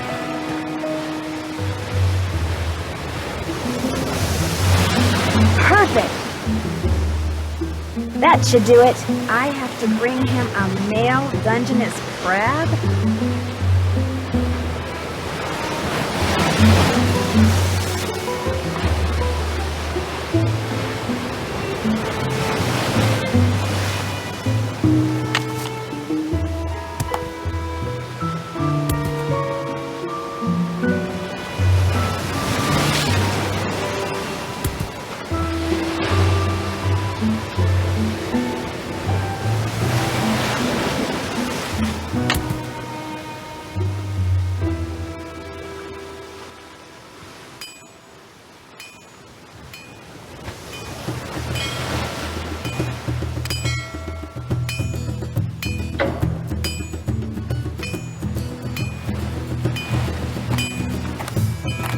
What do you think you're doing?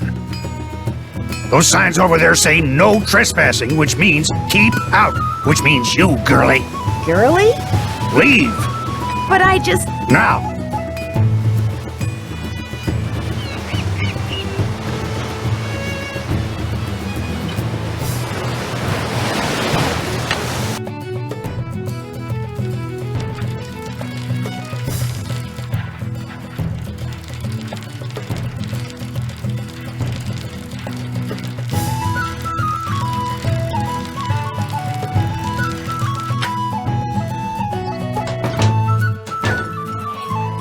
You again? I'm sorry for trespassing like that. So what do you want? I finished that seamanship quiz. Let's have a look. Right as rain. Just bring me that male crab and you'll be home free. I've got a male crab, I think. Let's have a look. Right as rain. Congratulations. Here's your GPS. Just turn around and follow the instructions. I'll take care of the crab for you. Great, thank you. See you around. Vote for Holt. Spread the word. Hi, Nancy. How's it going? I found a bottle floating in the water with a strange message inside. Most, if not all, the notes you find in bottles around here were put there by Hilda Swenson. She was this lady who retired here with her husband about 20 years ago. They made a ton of money in Hollywood as writer-producers and just wanted to enjoy life. Wonderful people. Very active. In fact, Hilda was mayor for 8 years. But then, out of the blue, her husband died. They'd been a team for so long that, well, she pretty much died then too. What do you mean? She just kind of lost it. Started talking to walls and doing bizarre things until one day she rode to the island across the channel that she and her husband owned and never came back. Are you sure she's still alive? I leave a couple of bags of groceries outside her cabin every week, and sometimes I can see her inside. But whenever I try to talk to her, she won't answer. I wonder what she's trying to tell us. We'll never know what's going on in that mind of hers. It's been fun talking to you. Ain't that the truth?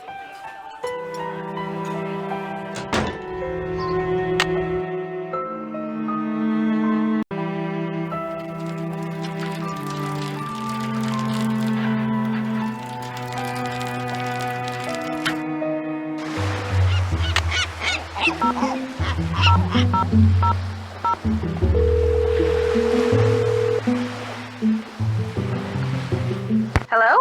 Hey, Bess, it's me. Hey, how's it going? Grab the phone. It's Nancy. While George picks up, I'm gonna turn down the heat under my roux. Under your what? Hey, Nance. So, how's your vacation going? Fine, except for the fact that just before I arrived, someone vandalized Katie's boat. What? Don't worry, we're both fine. The engine of the boat was damaged, but Katie's working on it. Why would somebody do something like that? Uh-oh. I bet it's got something to do with that orphan killer whale. You know about that? Katie told us about the whale when we called to tell her you were on your way. Someone vandalized Katie's boat because of a whale? Because of Katie's opinion as to what to do with the whale, which she expressed very loudly in front of a lot of people last night. Katie does have a mouth on her, especially when the subject is marine life. Did they find any fingerprints? Katie wouldn't let me call the sheriff. Why not? She said she was afraid her insurance company would raise her rates. Well, she doesn't have much money, I can tell you that. Uh-oh, Bess, is that supposed to be smoking like that? Oh no! Darn it! Darn what? My roux, it's ruined. Oh no, she wrecked her roux. It's not funny, George. Yes, it is, Bess. What's a roux? A carefully heated mixture of flour and butter. I was going to use it to thicken my gumbo. Did you say gumbo? Rock shrimp gumbo. It was Chef Sherwood's main dish last night. She's hooked on this cooking show called Feasting for Fitness. Let me guess, it's hosted by a guy, and he's very cute. That happens to be true, but I watch it because I like his philosophy. Eat in moderation and eat only that which is made out of fresh ingredients and cooked with great skill, care, and judgment. When did all this start? 2 days ago. Yesterday she cooked, or should I say ruined, crepes. They weren't ruined. I mean, you could still eat parts of them. Anyway, I want to hear what you're doing, Nance. I can't help but think it's a little weird that Katie didn't call the sheriff after her boat was vandalized. You think she's trying to hide something? I know she's your friend, George, but I just got the feeling she wasn't telling me everything. Well, it's not like she's my best friend or anything, but what would she be hiding? This one woman, Jenna Devlin, she suggested that Katie trashed her own boat in order to discredit Holt Scotto and keep him from becoming harbor master. So are you going to confront her? I don't really have anything to confront her with. Good, because as I recall, Katie doesn't do confrontation very well. My gosh, George. Is there anything else Nancy should know about this so-called friend of yours? Katie's fine. She just has a few edgy little quirks, that's all. Great. That's probably what they said about Lizzie Borden. Jenna Devlin went ballistic when I brought up the subject of Katie and the whale. What's her problem? She's convinced that Katie just wants to study the whale, not really help it. Sounds like a candidate for your suspect list to me. You know, Jenna Devlin may have her faults, but being a bad cook isn't one of them. What kind of stuff does she cook? She's famous for her clam chowder, which is outstanding. Well, don't just stand there. Get me the recipe. I'm pretty sure it's a family secret. Does Jenna own the cafe or just run it? She inherited it. The place has been in the Devlin family for centuries. Whoa. Buildings that old are usually haunted, you know. Oh boy, here we go. Well, they are. Holt Scotto caught me poking around the lighthouse and freaked. He all but chased me away with a stick. Why should he care if you poke around the lighthouse? Good question. The obvious answer is that he's hiding something. One should always be suspicious of a suspect. Right. You're gonna love this, Bess. I found a message in a bottle. Oh, that is so romantic. What did it say? Actually, I've found a couple of bottles, and the messages are all the same. Just letters and numbers and the word rosebud. That's not very romantic. Well, maybe the rosebud part is. Well, it must mean something to somebody. Just keep your eyes open and keep asking questions, Nan. You'll figure it out. I better get going. Whale be in touch. Bess.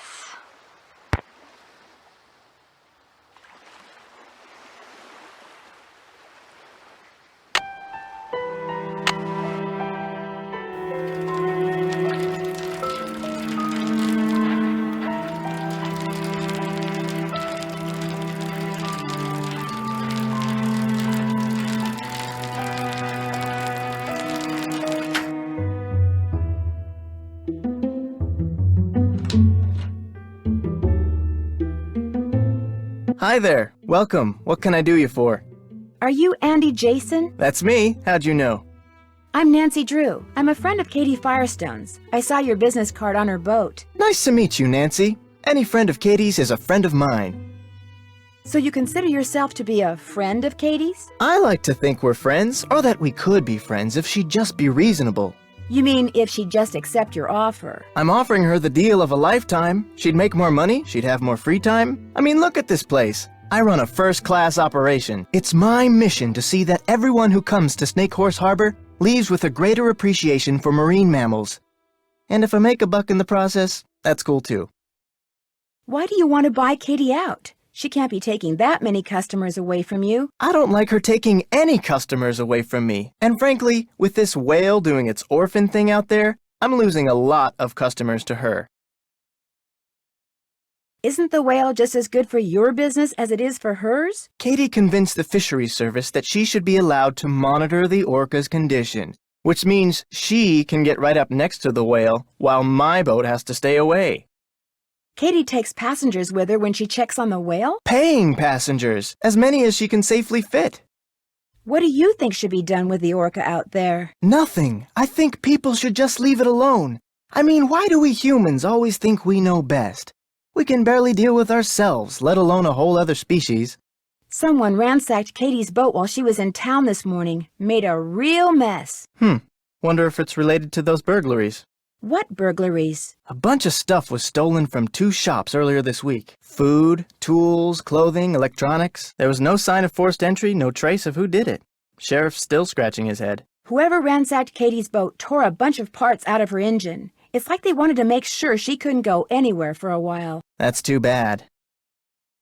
In a way, it's kind of good. I mean, for you at least. Very true. As long as her boat's out of commission, I'll get all her customers. Thanks for your time. My pleasure.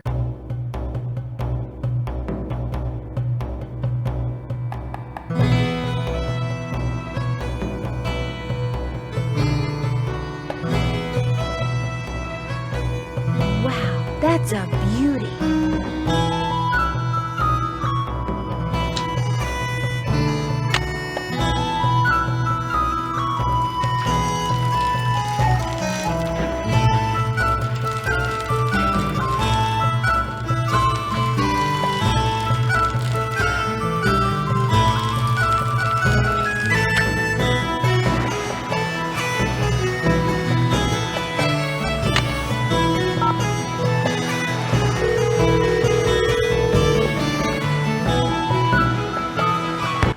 Hi, Frank. It's Nancy. Hey!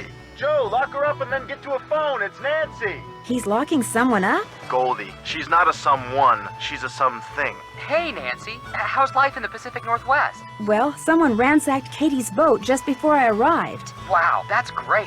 It is? No, it's not, Joe. Yes, it is. Not for Katie, of course. I mean for Nancy. She's got a mystery to solve. She's supposed to be on vacation? Crime never takes a vacation, Frank. Let me guess. That was Goldie. Bingo. She's this dog we found. We're waiting for her owner to come get her. That's nice of you guys. Well, unfortunately, there's a problem. She eats a lot? She's as big as an SUV. Fully loaded. She's in the garage. I'm upstairs. That's how big her bark is, so you can imagine how big she is. Was there a reward out for her? That's the good news. We're talking triple digits. Wow. Enough about us. Let's hear what you've been up to, Nancy. I get the feeling that even though Katie lives and works in Snake Horse Harbor, she's still pretty much an outsider. Why do you say that? Because frankly, nobody around here seems to like her very much. Like who? Like Holt Scotto, this fisherman who's running for harbor master. What's he got against Katie? He wants the whale hauled out to sea pronto. Katie doesn't, and she said so. And he didn't like that. Uh-oh. When emotions run high, so does the probability of bad behavior. Keep an eye on that one, Nancy. Talk to you later. Make it soon. And keep up the good work.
There's a channel marker. Katie said not to go past them.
Been to this beach before?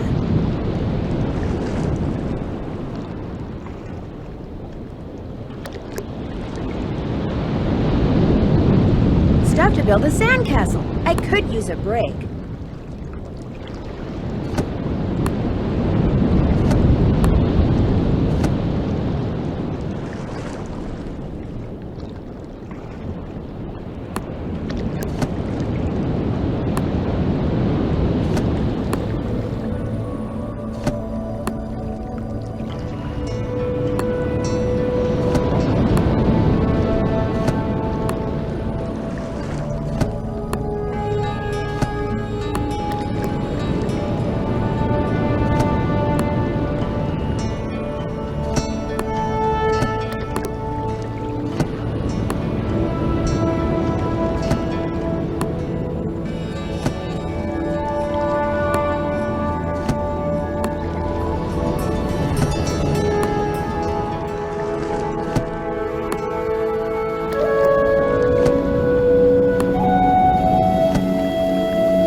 Back to work.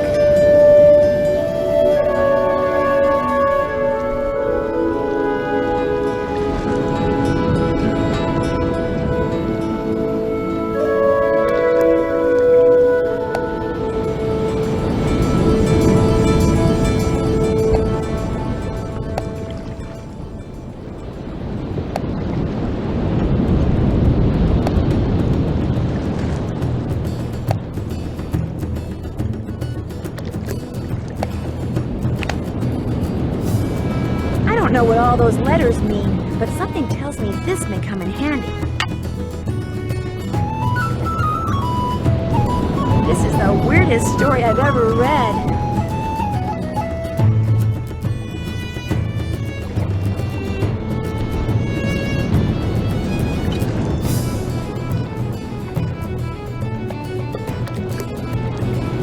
So far, so good. I don't know. I'm gonna be over here, but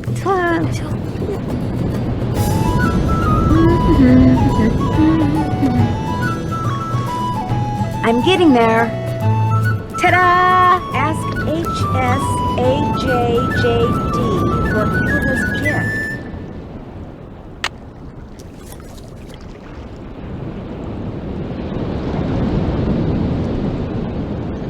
Send me something from the top of the lighthouse in Morse code?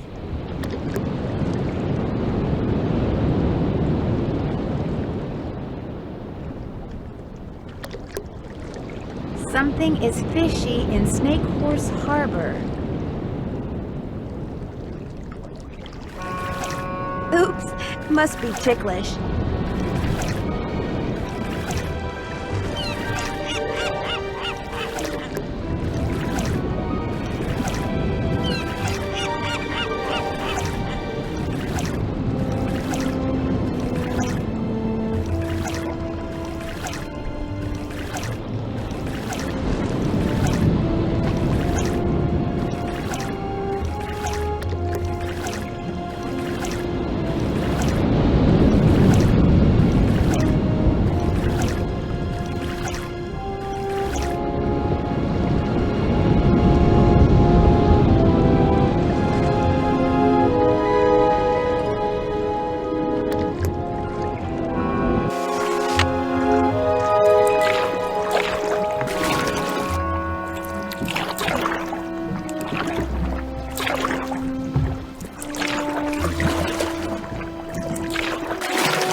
What's up?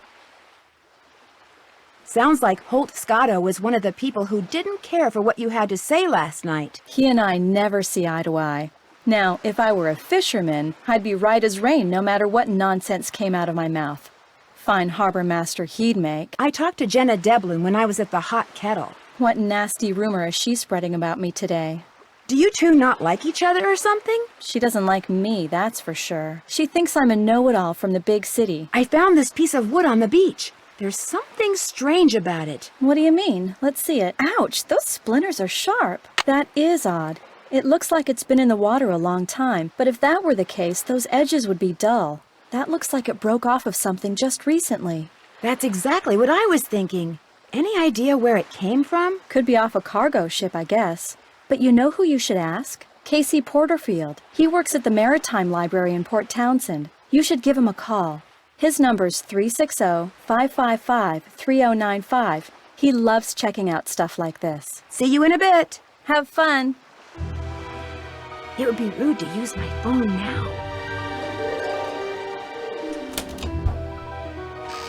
Looks like whatever's in here is starting to defrost.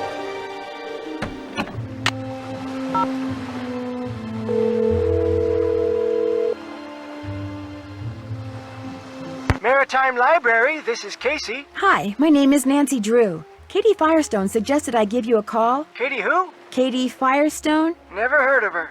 Oh. I know a marine biologist named Katie Firestone. Yes, that's her. I'm staying with her here in Snake Horse Harbor. Oh, well then what can I do for you? She said you might be able to help me identify the ship that this piece of plywood I found on the beach came from. How do you know it came from a ship? Because it says SS on it. The rest of the name is missing. Doesn't mean anything. Now if it said SS, which stands for steamship, that'd be different. Actually, that is what it says. Oh, well then it came from a ship. Or should I say, shipwreck. What kind of wood is it? I don't know. Old? Sorry, for a second there, I thought you said old. Actually, that is what I said. You're about as much use as a beanie in a hurricane. Look, if you want me to tell you what shipwreck that wood came from, you're gonna have to tell me what kind of wood it is. But I have no idea. Well, you just get yourself a book on wood and figure it out. Maybe Katie has one. Soon as you do, call me back. I love checking out stuff like this.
Slice of wood. One glass slide. There. This is gonna look so cool under the microscope. Let's have a look.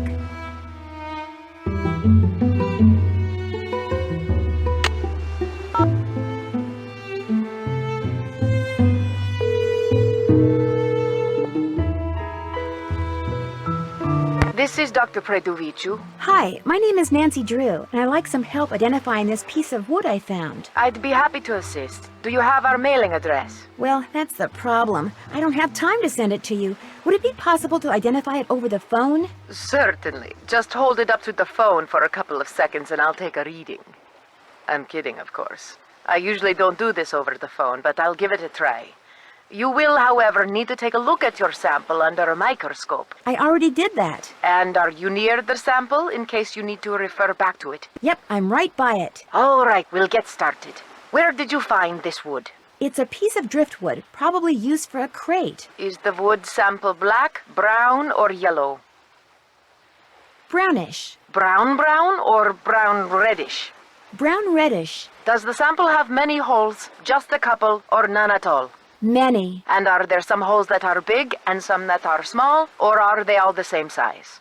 They're all the same size. Okay, and the holes are really, really tiny, right? No, they're pretty sizable. Then you've got a tropical hardwood. I was assuming the sample was a North American wood. All right. Are there any distinguishable horizontal lines on the sample? Yes, there are horizontal lines. If this wood is used for crating, then it's probably Luan. It's fairly common in plywood, but it's a rainforest timber, so it's declining in popularity. Luan, all right. Thanks for your help. Glad to have been of service.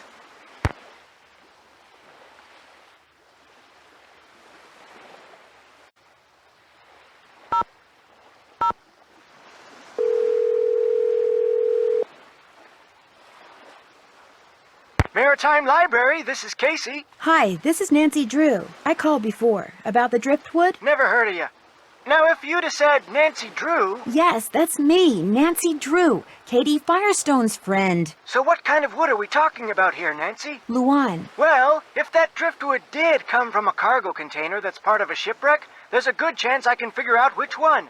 Call me back in an hour or so. You can identify a ship by what its cargo containers are made out of? Ever since the hobo spider got into the U.S. by laying eggs in the wood crating of ships coming from Europe, the feds have made sure that cargo ships keep real careful records. Of course, I'll be taking things like tides, currents, weather conditions, proximity to Snake Horse Harbor. I'll be taking all those factors into consideration, too. I really appreciate your doing this for me, Casey. And well, you should.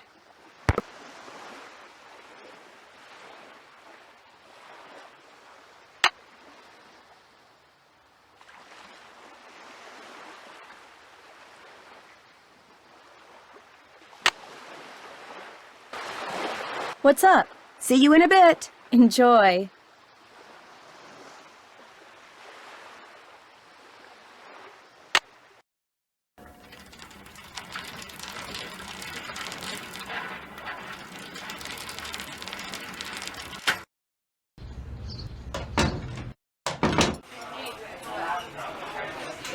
You again? I understand that Hilda Swenson gave you something? So what if she did? Do you think I could see it? Tell you what, this chess problem I've been working on is giving me fits. Here, solve it for me, and I'll let you see what Hilda gave me. Feel free to look at the chess book in my duffel bag if you need help. Let me know when you're through.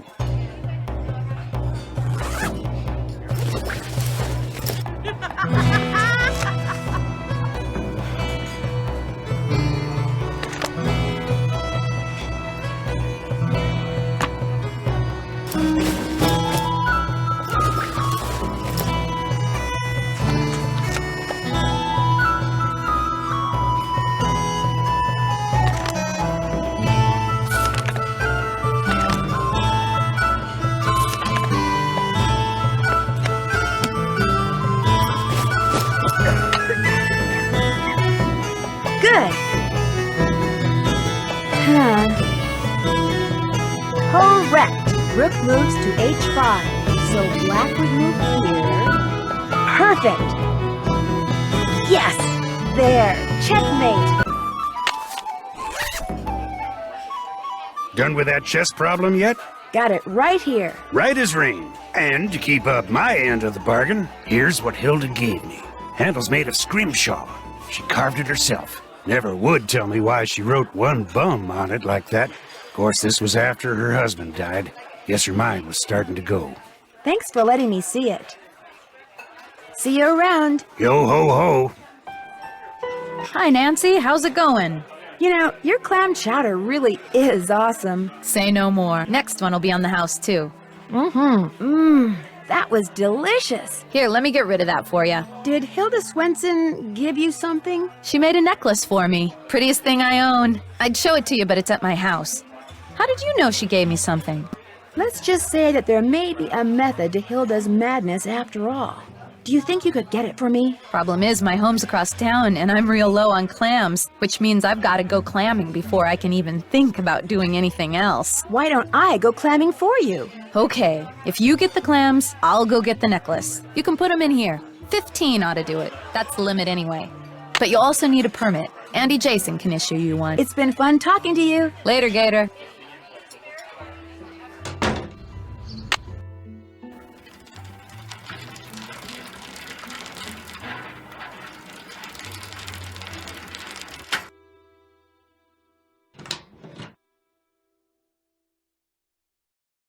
Hi, Nancy.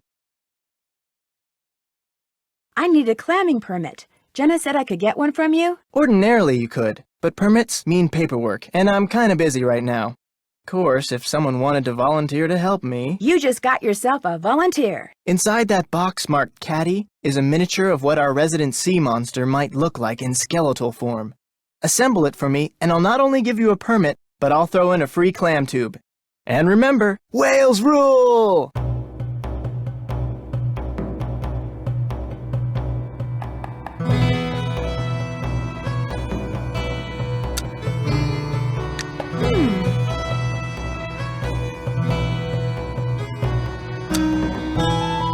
Bingo! Good! Oh yeah! Bingo! Good! Good! Good! Good! Oh yeah! Good! Good! Bingo! Oh yeah!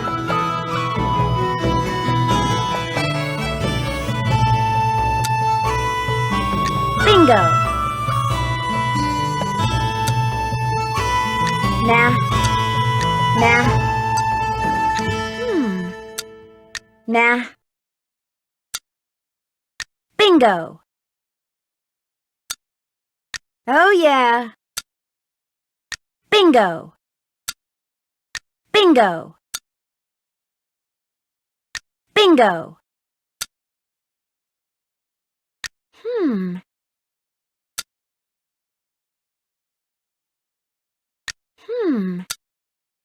Good! Good! Bingo! Bingo! Good! Good! Nah. Good! Wow, am I a creative genius or what?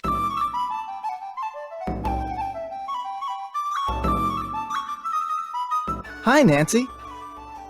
I finished putting that display together. So you did. Caddy never looked better. Here's your permit, and here's your clam tube. Look for little holes in the sand. Sometimes water will squirt out of them. Anyway, center the tube over the hole, push it down into the sand, and pull. If you're quick enough, the clam will be in the sand that comes out of the tube. If not, try again. That boat in a bottle you have is fascinating. It was made by one of the first non-Native Americans to settle here, a guy named Benjamin Hawkins. I bought it from this lady who kinda went bonkers after her husband died. You mean Hilda Swenson? That's the one. Gave away everything she owned, moved to this tiny island across the channel, and went certifiably nuts. Which is too bad. She was a nice lady. I understand that Hilda Swenson gave you a present? She gave me the design I used to create the keychains I give away to everyone who goes on a Whale World Whale Watch. She was quite the graphic artist. Could I have a keychain? Sure, if you go on a whale watch. Thanks for your time. Have a good one.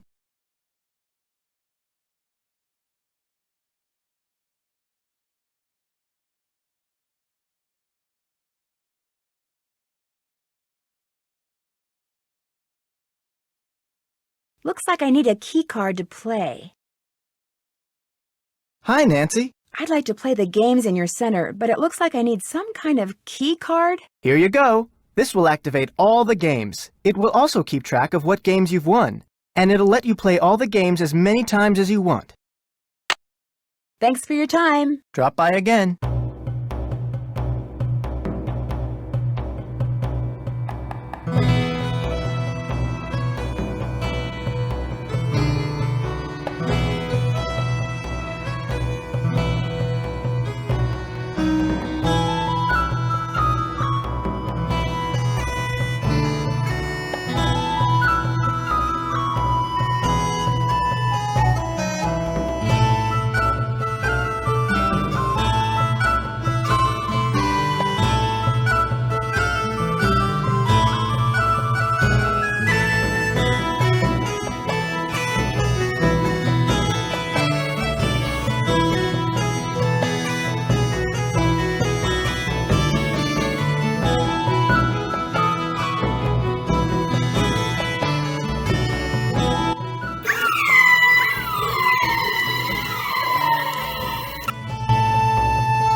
Throughout the center, you've been able to hear the sounds different cetaceans make.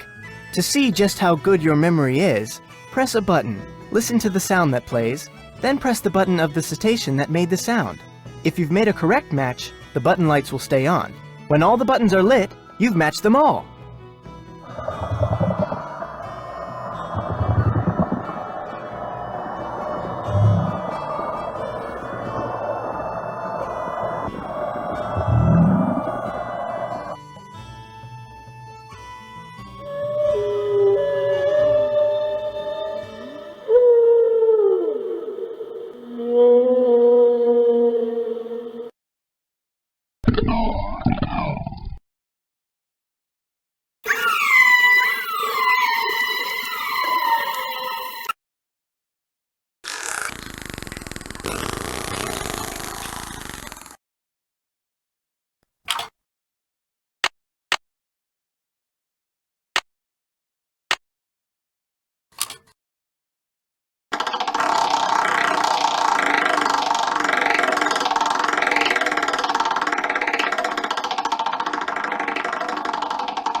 I won the whale watching tour. All right!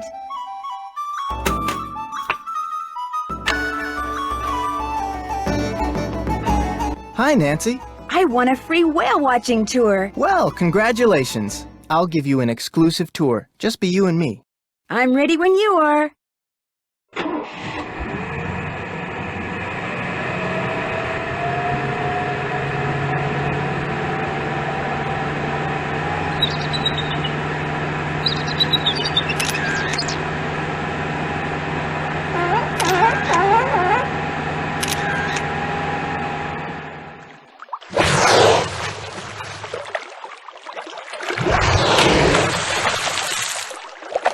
Thank you for the great tour and for letting me use your camera. My pleasure. Since I took your whale watching tour, I get a free keychain, right? Actually, I only give them to paying customers. Even if I really, really, really want one? Okay. Thanks for your time. Whales rule! Tren. Wonder what that means.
Not a clam.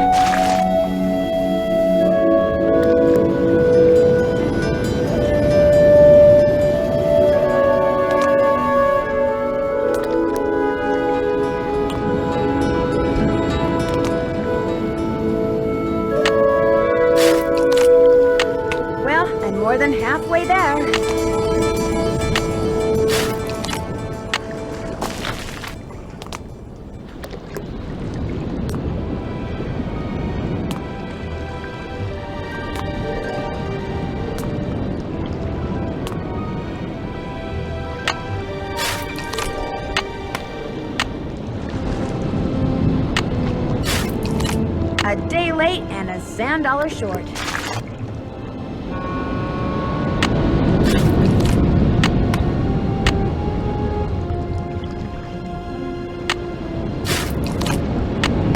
There you are, my pretty.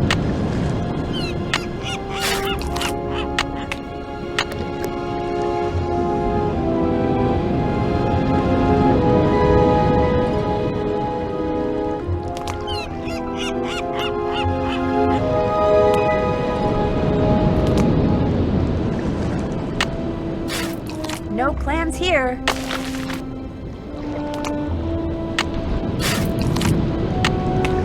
Clams. I just need to find 2 more. I don't see any more clams. Maybe I should look somewhere else for a while.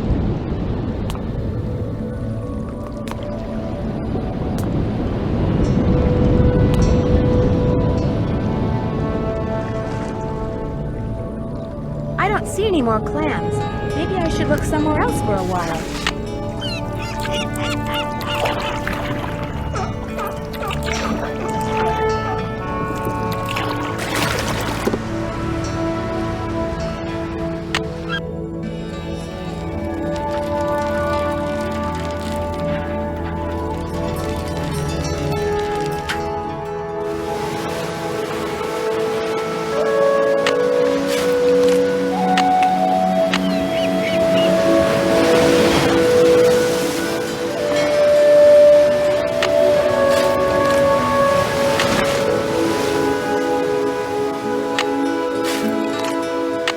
All right, 15 clams. I'm all set.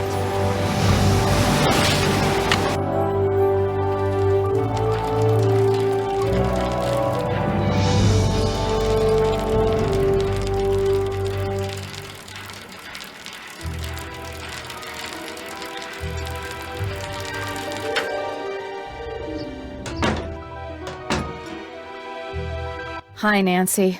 Oh, good, you got the clams. Let me take those from you. I'll take that clam tube off your hands, too. You'll never guess what happened. While I was home getting that necklace for you, somebody broke in here. The sheriff just left. Really? Was anything stolen? What's weird is I'm not only missing food, like bread and eggs and stuff like that, but it looks like they also stole a bunch of tools and some boat parts. Boat parts? Go figure.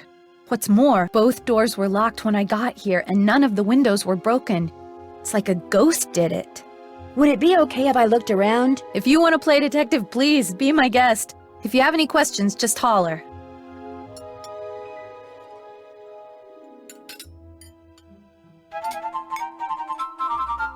Match pairs across all 3 screens.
beautiful.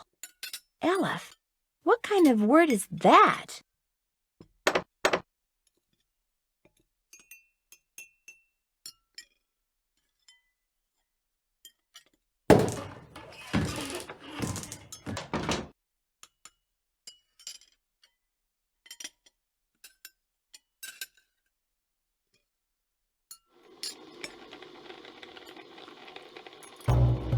Looks like you do a lot of shopping at Save King. I do all my shopping at Save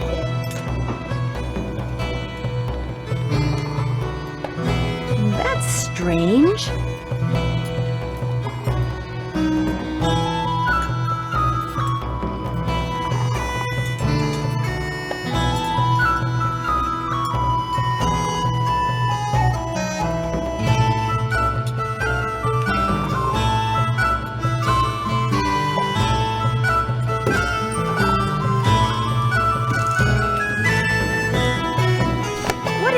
Card thing? Good question. Aunt Iris said it and the others like it have been on the walls up here since the place was built.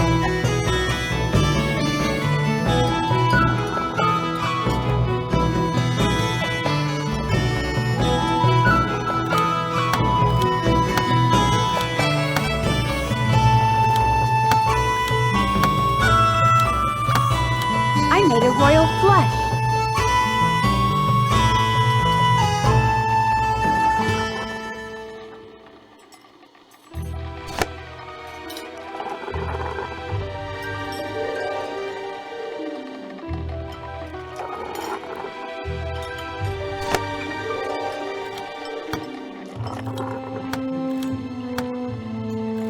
I made a royal flush.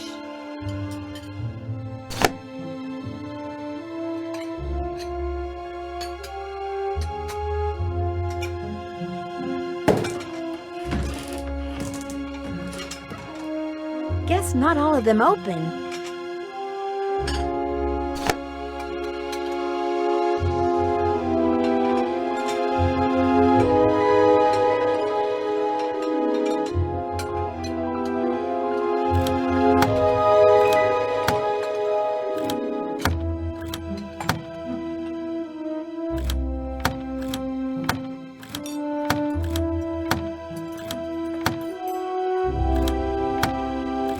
I made a royal flush.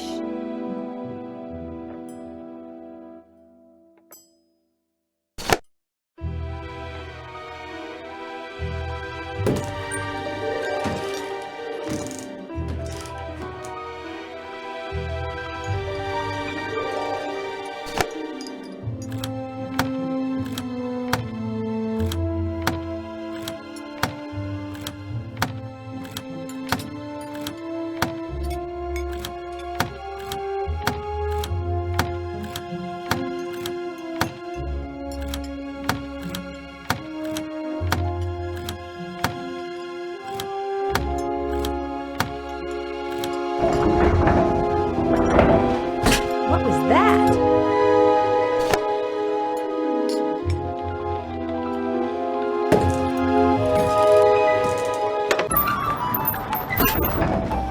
I bet that's how those burglars got in here. I can't see a thing. I'm gonna need a flashlight. Hi, Nancy. How's it going? Do you have a flashlight I could borrow? Sorry. You know, your clam chowder really is awesome. Say no more. Next one will be on the house, too. That was delicious. Here, let me get rid of that for you. It's been fun talking to you. Ain't that the truth?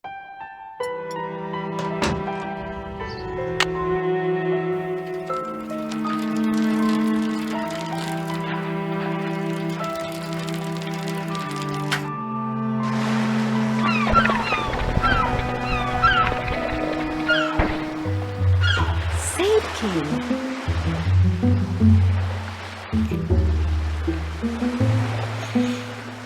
Hey, what's going on? Sounds like you're making progress. I'm getting there. I remembered that a friend of mine had stashed some boat parts in my storage locker. Jenna Devlin said some of the things that were stolen from her back room in that burglary were boat parts she'd bought at Save King. And?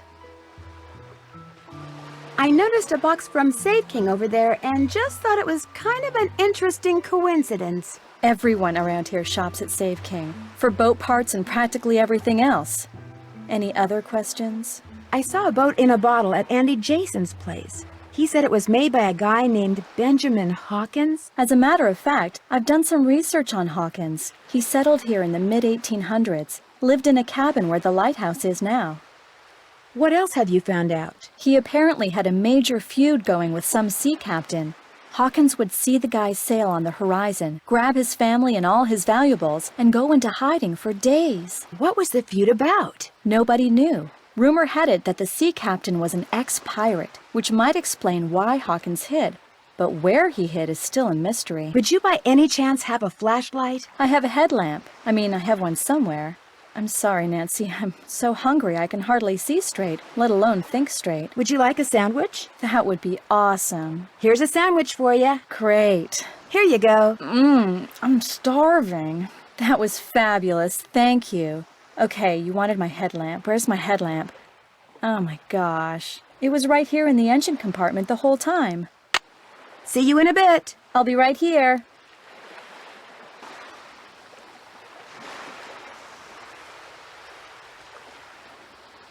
Ah, my brand new anagram buster. If I come across letters that need unscrambling, I'll be all set.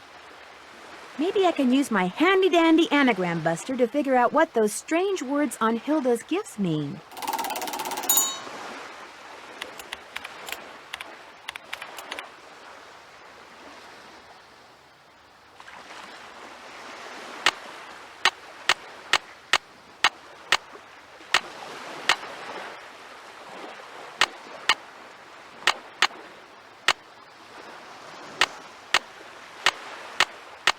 Telephone number. Yeah, that makes sense.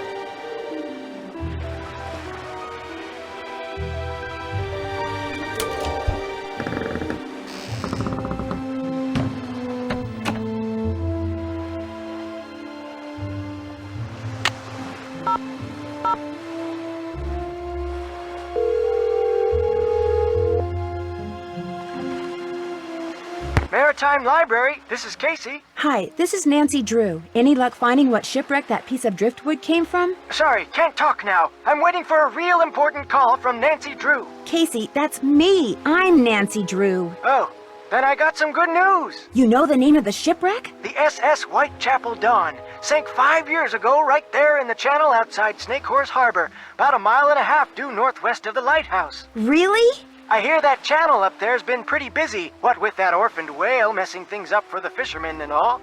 Anyway, everything fits except one thing. Uh-oh. The Whitechapel Dawn went down in deep water. Real deep water. Too deep for currents to be carrying debris up from it. Just not possible.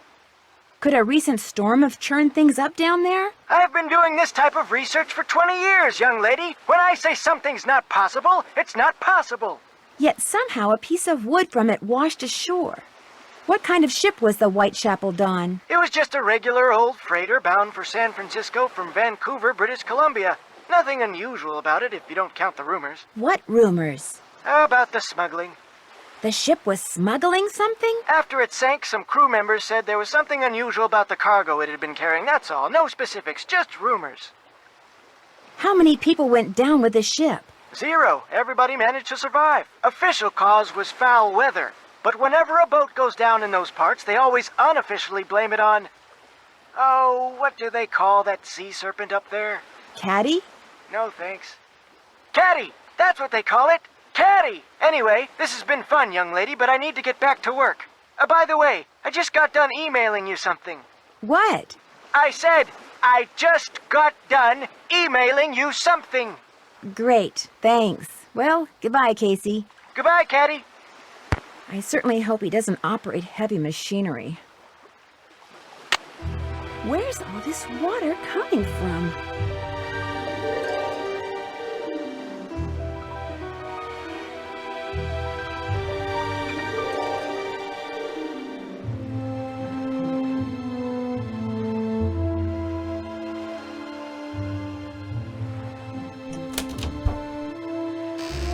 Oh, man.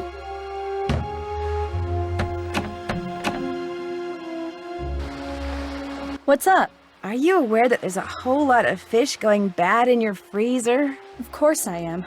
Whoever tore up my engine damaged my wiring, too. Refrigerator's out, freezer's out, TV's out. Why do you have so much fish? All right. I've been feeding the orca okay, but I'm not the only one. I can't afford to feed her much, and there's not enough natural fish in the channel for her to exist on, yet she's doing fine. Which means someone else is feeding her too. You know, this is not a good time for me to be trying to entertain a house guest. How about a rain check? No problem. I understand. As soon as I get this fixed, I'll take you to the mainland so you can catch a flight back to River Heights. I'm sorry, Nancy.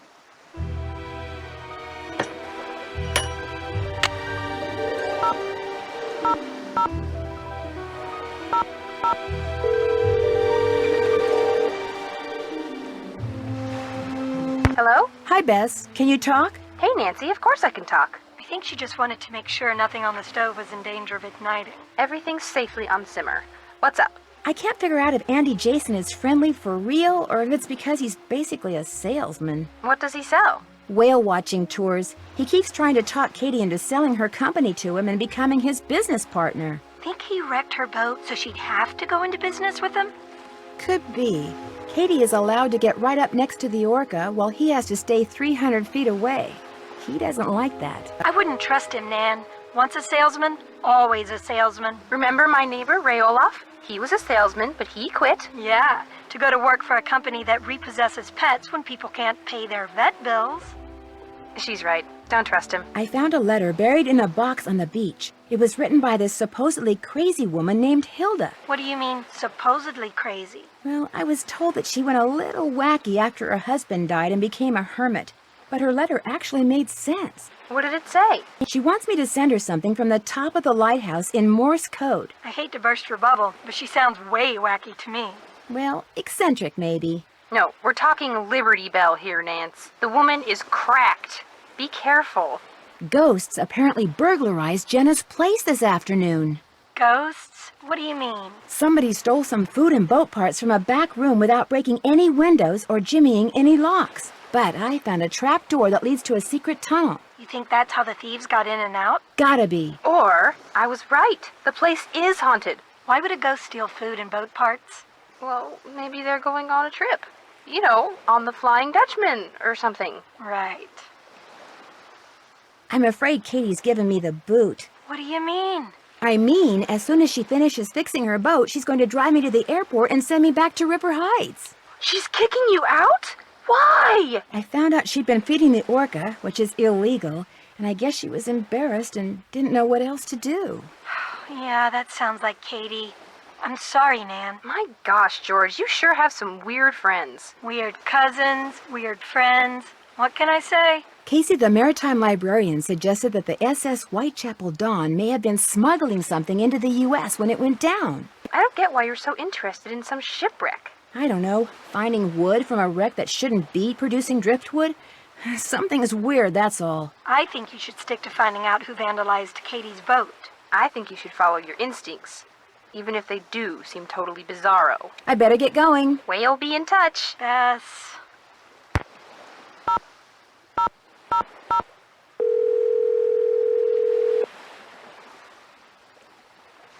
Party Res, Joe speaking. Hi, Joe. Me again. Hey, Nancy, we're both here. Is the dog still there, too? Never mind. Her owner is on his way to pick her up. He better be.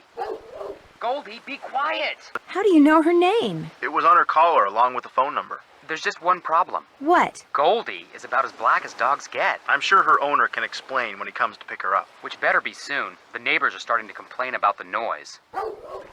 Goldie, bad dog!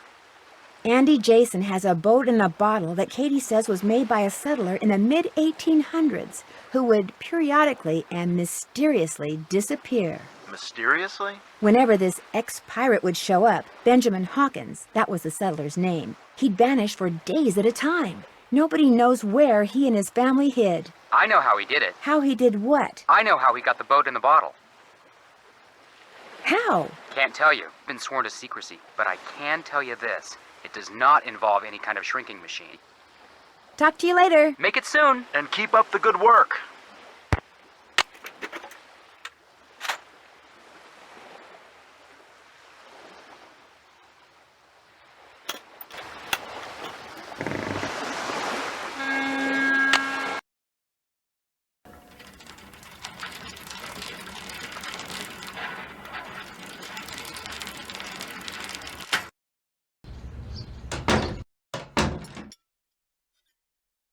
You again?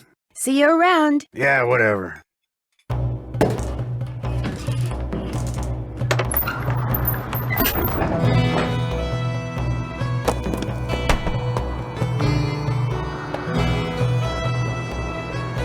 A cairn. Wonder who made it.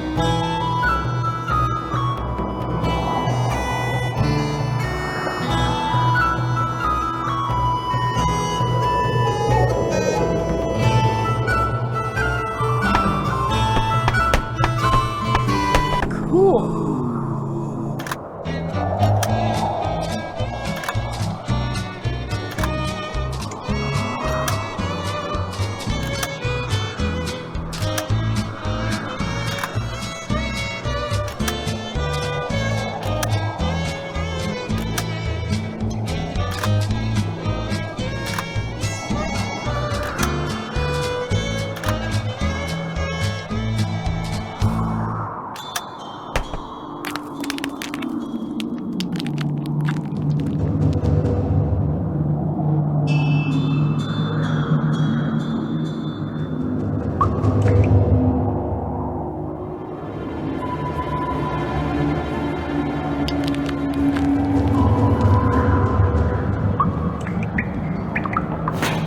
Camping gear is the last thing I need right now.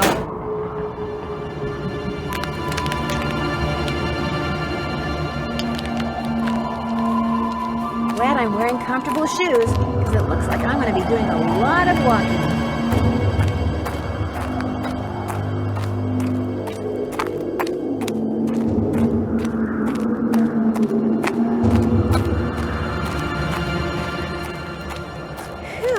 I feel like I've walked for miles.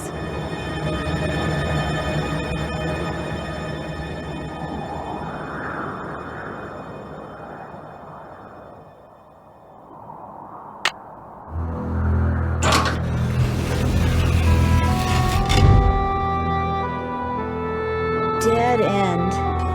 That sound. Where have I heard that sound before? There's obviously more to this, like the other half of the picture.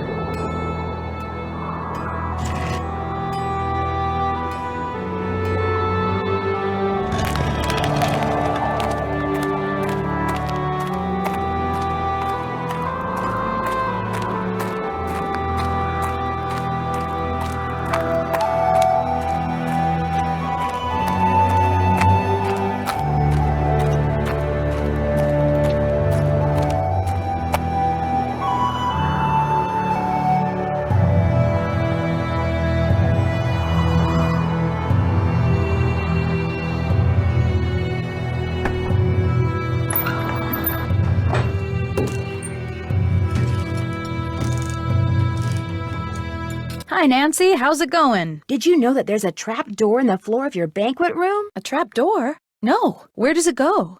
It drops down into a tunnel, and when I explored it, I found trap doors going up into 2 other shops. A tunnel? I don't know anything about it.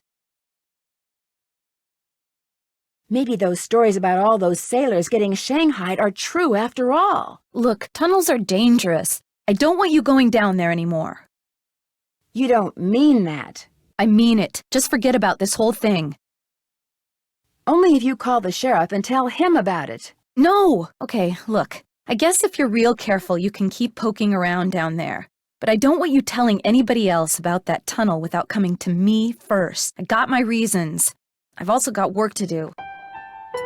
You again? See you around. Watch out for Caddy.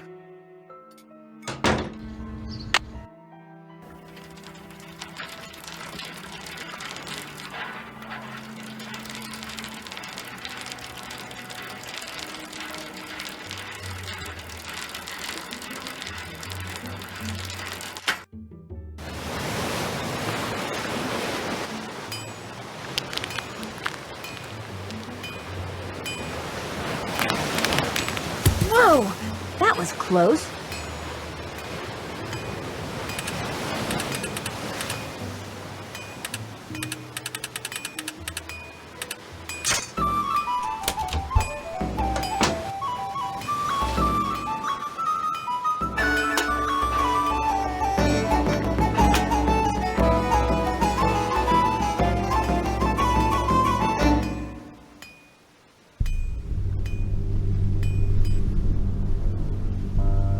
looks like someone's been up here recently. That's today. Wonder why it's circled. Looks like the bulb's missing.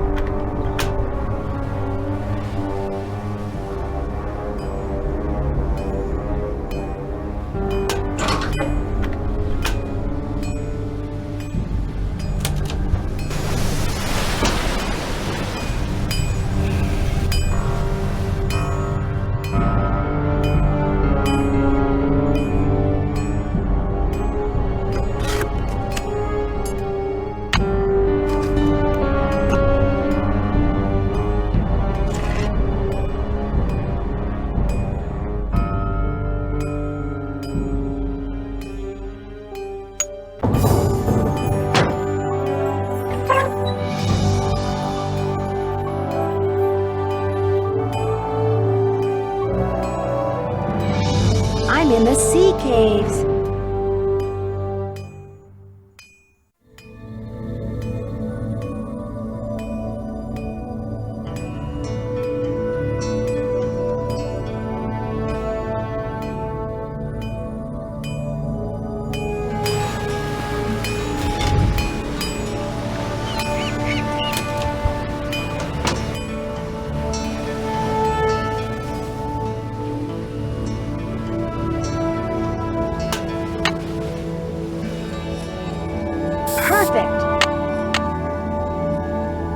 Yikes!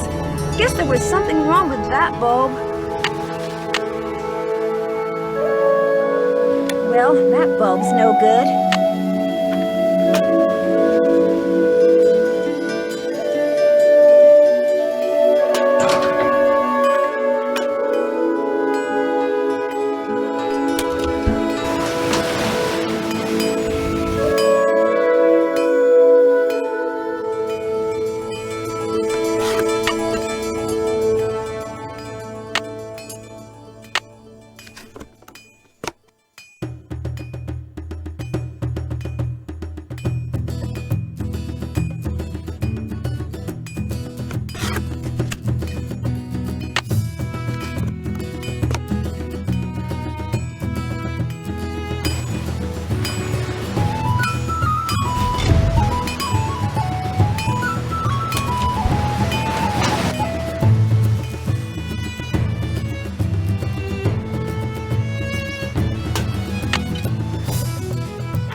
Ah, there we go.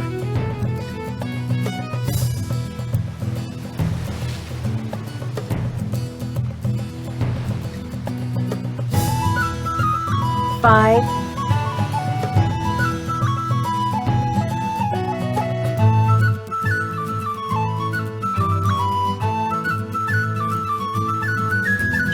Two.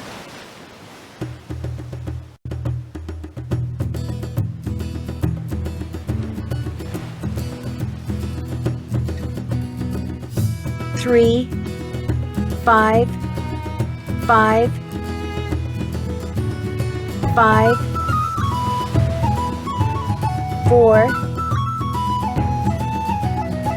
3,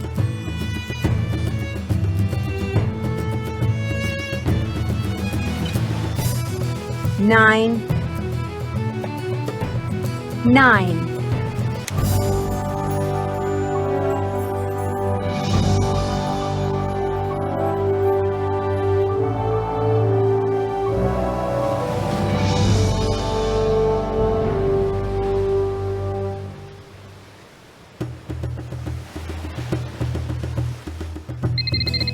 Hello? Hello, Nancy. Hilda here. Hilda? Hilda Swenson? Easy, girl. It's not like you're talking to the Queen of England or anything. Although I did meet her once. Stuffy lot, those Windsors. It's just that I kind of feel like I know you. More important, I know you. Or rather, I know I can trust you. Just in time, too. I have the feeling things around there are about to get out of hand. What do you mean? What kind of things? Patience. As in all good films, all will eventually be revealed. In the meantime, I've sent you an email. Read it, follow the instructions, and we'll do lunch. That'd be great. No. It's just an expression, dear. No one in Hollywood ever really has lunch when they say they're going to do lunch. Oh. I'll be in touch. And rest assured, I'll be watching. Which reminds me, someone's been up in the lighthouse. I couldn't see who. I hope they aren't doing any damage. They did leave kind of a mess. We really must put a stop to this, Nancy. Ciao!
The hot kettle was originally called the Royal Flush Saloon.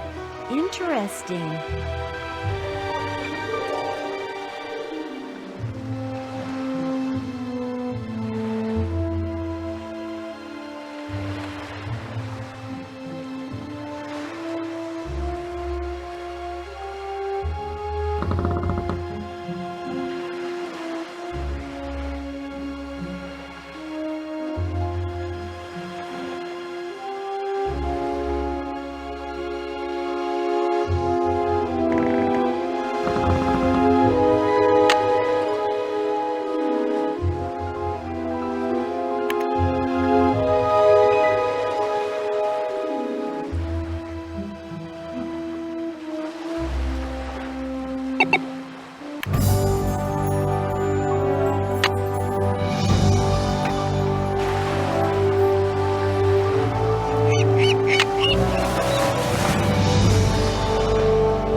When it opens yet. Hello? Hello, Nancy. I commend your ability to take direction and to follow through. You're definitely a cut above, and for that, you've just been rewarded. What am I supposed to do with this thing? You're to take it with you, but for now, listen carefully. I hope you like poems. Below ground is a rock with a strange anvil look. When you're near it, behold what's above. Letters found at the beach will put a new spot in reach. Letters only a sailor could love. Oh, my apologies, dear. I'm many things, but I'm afraid I'm not much of a poet. Not that I'm complaining, but wouldn't it be easier if you just gave me whatever it is you want me to have? Were I to simply give it to you, you might just turn around and toss it away. But if I make you earn it, you'll feel like it's yours, and use it properly. Now, where was I? The device you just found. It'll come in handy when you get where you're going after you've gone where my poem takes you. Goodbye, Nancy. Oh no, please don't hang up. I've got so many questions.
can't get out through the tunnel.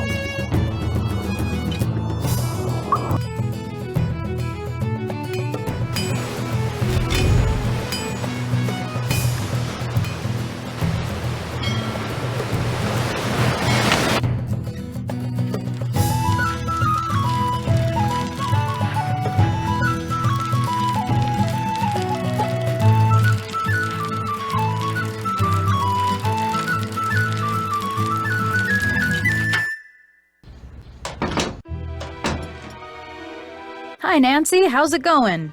Jenna, is there something you're not telling me about that tunnel I found? My family has always denied that Shanghaiing ever took place in Snake Horse Harbor. Why? Because it did take place. And my great-great-grandfather, the man who built this place, he was a big part of it. I'd always been told that the tunnel he and his cohorts used to kidnap people had been filled in. And Aunt Iris said nothing to me about that trap door you found. If word gets out about that tunnel, the truth about my great-great-grandfather will come out eventually too. I just wanted to spare my parents' feelings. You know, your clam chowder really is awesome. Say no more. Next one will be on the house too. That was delicious. Here, let me get rid of that for you. It's been fun talking to you. Back at ya. You again? See you around. Watch out for Caddy.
There's an opening up there.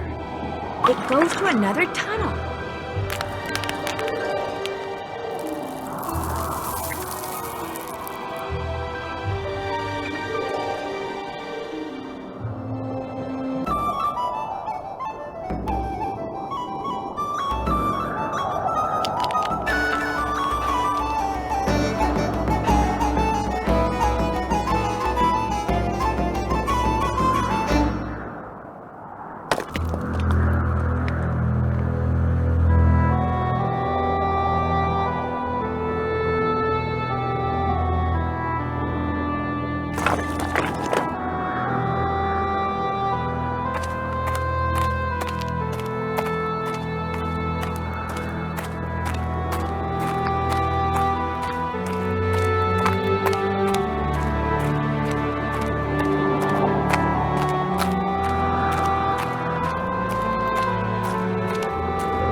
Hilda? Uh-oh, I'm getting predictable.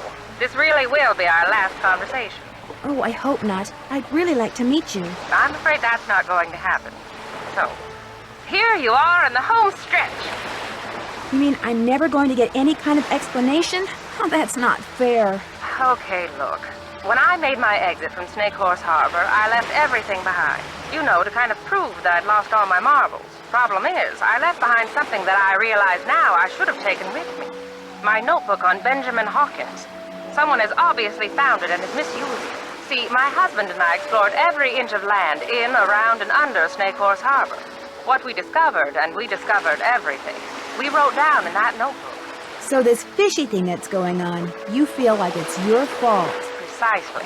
So, use what I just gave you and take a look at the boat and the bottle that Andy has. A really good look. When the time comes, you'll know what to do with what you see. One more thing. Why do you want everyone to think you're crazy when you're obviously not? Oh, Nancy. After my husband died, I just got bored. I love the Sandwalks, but the people of Snake Horse Harbor, I got tired of them. So I moved across the channel, and to make sure people left me alone. You pretended to be nuts. But then I got to thinking that it might be a good idea to make contact with someone trustworthy, just in case. Hence the messages in the bottles. Now, get going before it's too late. And what I just told you, keep it to yourself, okay? Sure. So you won't be calling me anymore? No. This, as they say in the business, is a wrap. Well, I've enjoyed knowing you. And I you. Thank you, Nancy. Goodbye, Hilda. Guess I better stay away from there.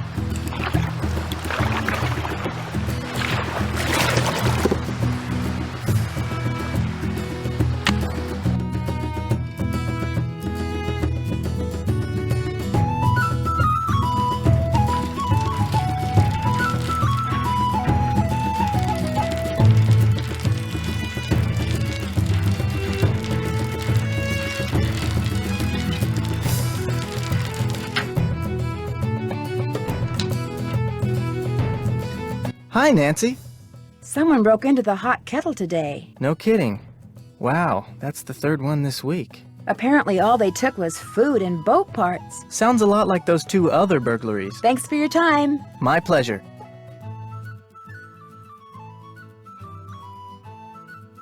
There are some kind of symbols on those sails.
Where that goes to.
Dragons used to hide out.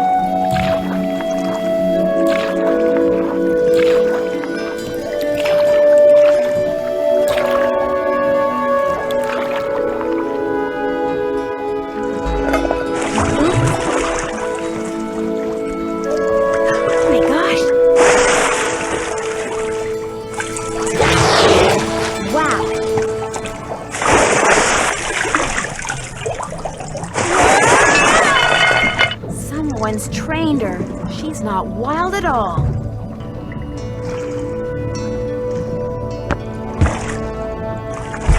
Maybe she wants to play catch. That piece of driftwood I found must have come from a container just like this one.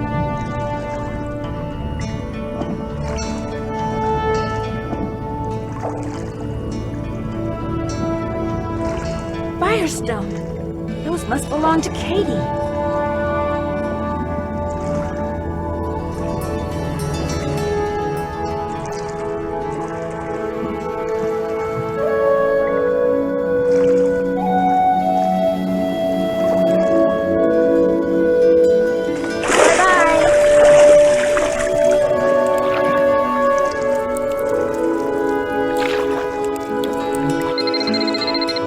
Hi, Nance. We're bored silly here, so we thought we'd give you a call. What's going on? Great timing, you guys. You will not believe what I just discovered.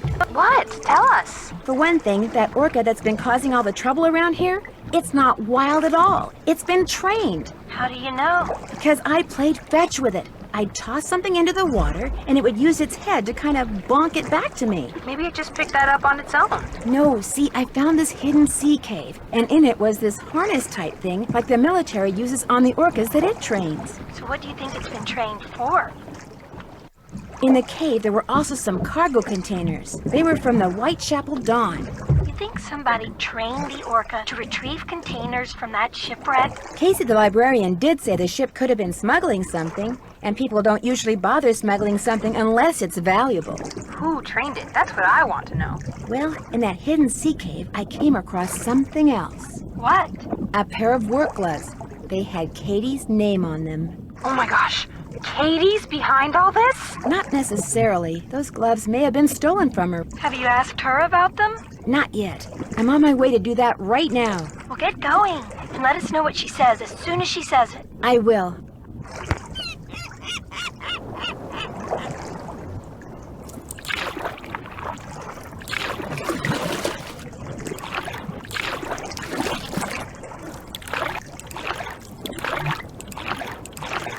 Katie's gone.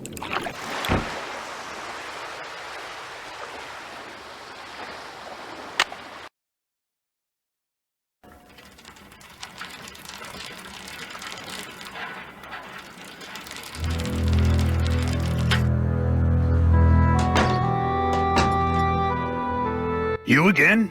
I need a favor. I need you to take me out on your boat. Right now? What for? Well, it's a long story, but Katie Firestone may or may not be involved in something illegal. I'm not taking my boat out now. It's almost dark. Just call the Coast Guard. I can't. Not until I know for sure what's going on. I can explain on the way. Look, I'm not going anywhere. And if you know what's good for you, neither are you. Just forget it. I heard everything you told Holt. Believe me, there's nothing I'd like better than to help you get the goods on Ms. High and Mighty. But I got a cafe to run. Try Andy Jason.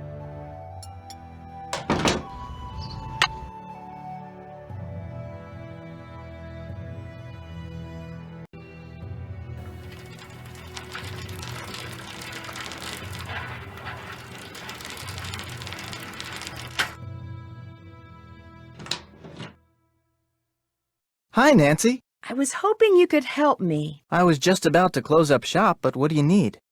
It turns out that Katie's been feeding the orca. You're kidding me. I'd really like to talk to her about that and some other stuff, but she and her boat are gone, although I have an idea where she went. And you'd like me to give you a ride? Just partway. I'd like to try to sneak up on her. Sneak up on her? Well, on whoever's out there. I'd be in my kayak. I've got all the equipment I need to be safe. Kayak? Are you nuts? It'll be dark in 10 minutes. And what about the fog? I've got all the equipment I need to be safe. Oh man, you've got me so curious there's no way I can say no. You just got yourself a boat ride. Be careful. I'll be waiting right here.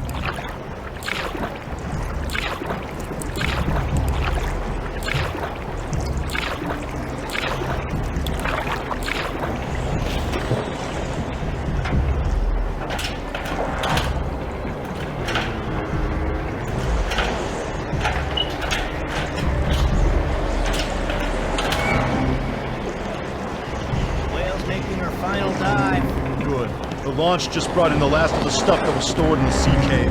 Another hour, and we'll be out of here.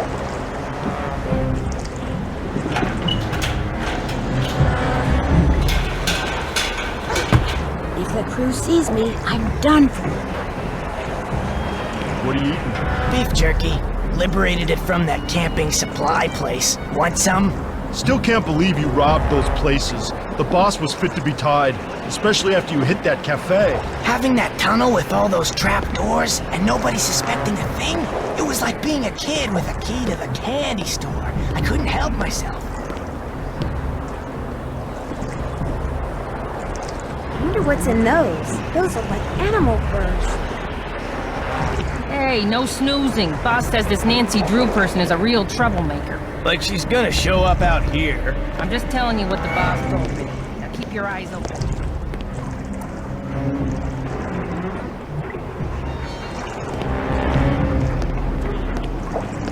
Where'd you put the notebook? Boss has it. Nice of Hilda Nutjob to leave it behind like that, huh? Couldn't have pulled this off without it, that's for sure.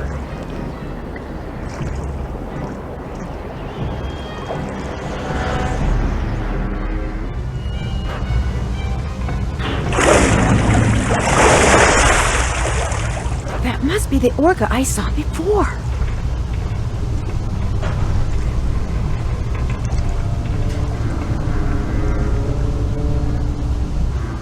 Katie? Oh my gosh.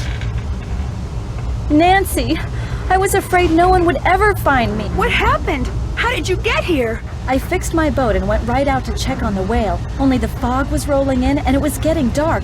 Then I finally saw her, only she was being fed by some men in an outboard. They were putting some sort of harness on her. When they saw me, they rammed my boat, then grabbed me, tied me up, and brought me here.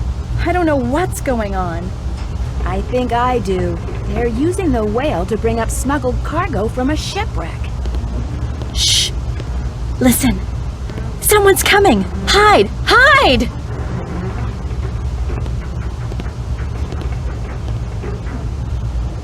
Well, Katie, you'll be happy to know that your friend Nancy will be joining us any minute. Hey, how'd you get that gag off? Well, it appears she's already here. All right, where are you? Nancy! If I could make it back to my kayak, I could go get help. Somebody stop her!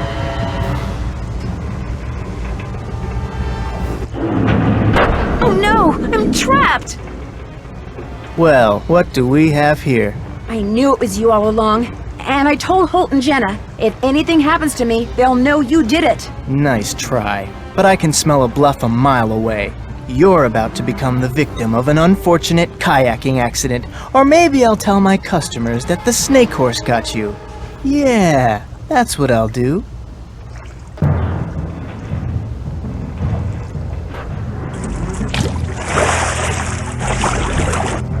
What did you do that for? Say goodnight, Nancy. Nuts. Way to go, buddy!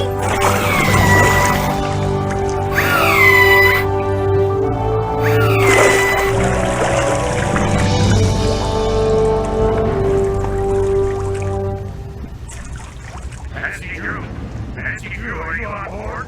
This is Holt Scotto. I'm here with the Coast Guard. Nancy. Dear Ned, I've got to hand it to Andy Jason. The plan he cooked up to recover smuggled animal furs was a darn good one. First, he got himself an orca that the Russians had trained for covert military operations. Then he made it look like the whale was an orphan so he could hide her in plain sight while she did his dirty work at night. Then he and his henchmen disabled Katie's boat to keep her out of their way. They needed work gloves, so they stole hers. In fact, Andy's henchmen couldn't resist using the tunnel they'd found out about in Hilda's notebook to steal practically everything they could get their hands on. But now Andy and his buddies are in jail. Jenna is serving more clam chowder than ever. Katie is planning to vote for Holt after all. The orca is getting along great with a local pod and is rapidly losing interest in humans. And I'm back on the ferry headed home. See you soon, Nancy. P.S. Just before I left, I saw something appear, then quickly disappear in the channel by Katie's boat. She said it was just a log, but I'm pretty sure it was you-know-who saying goodbye.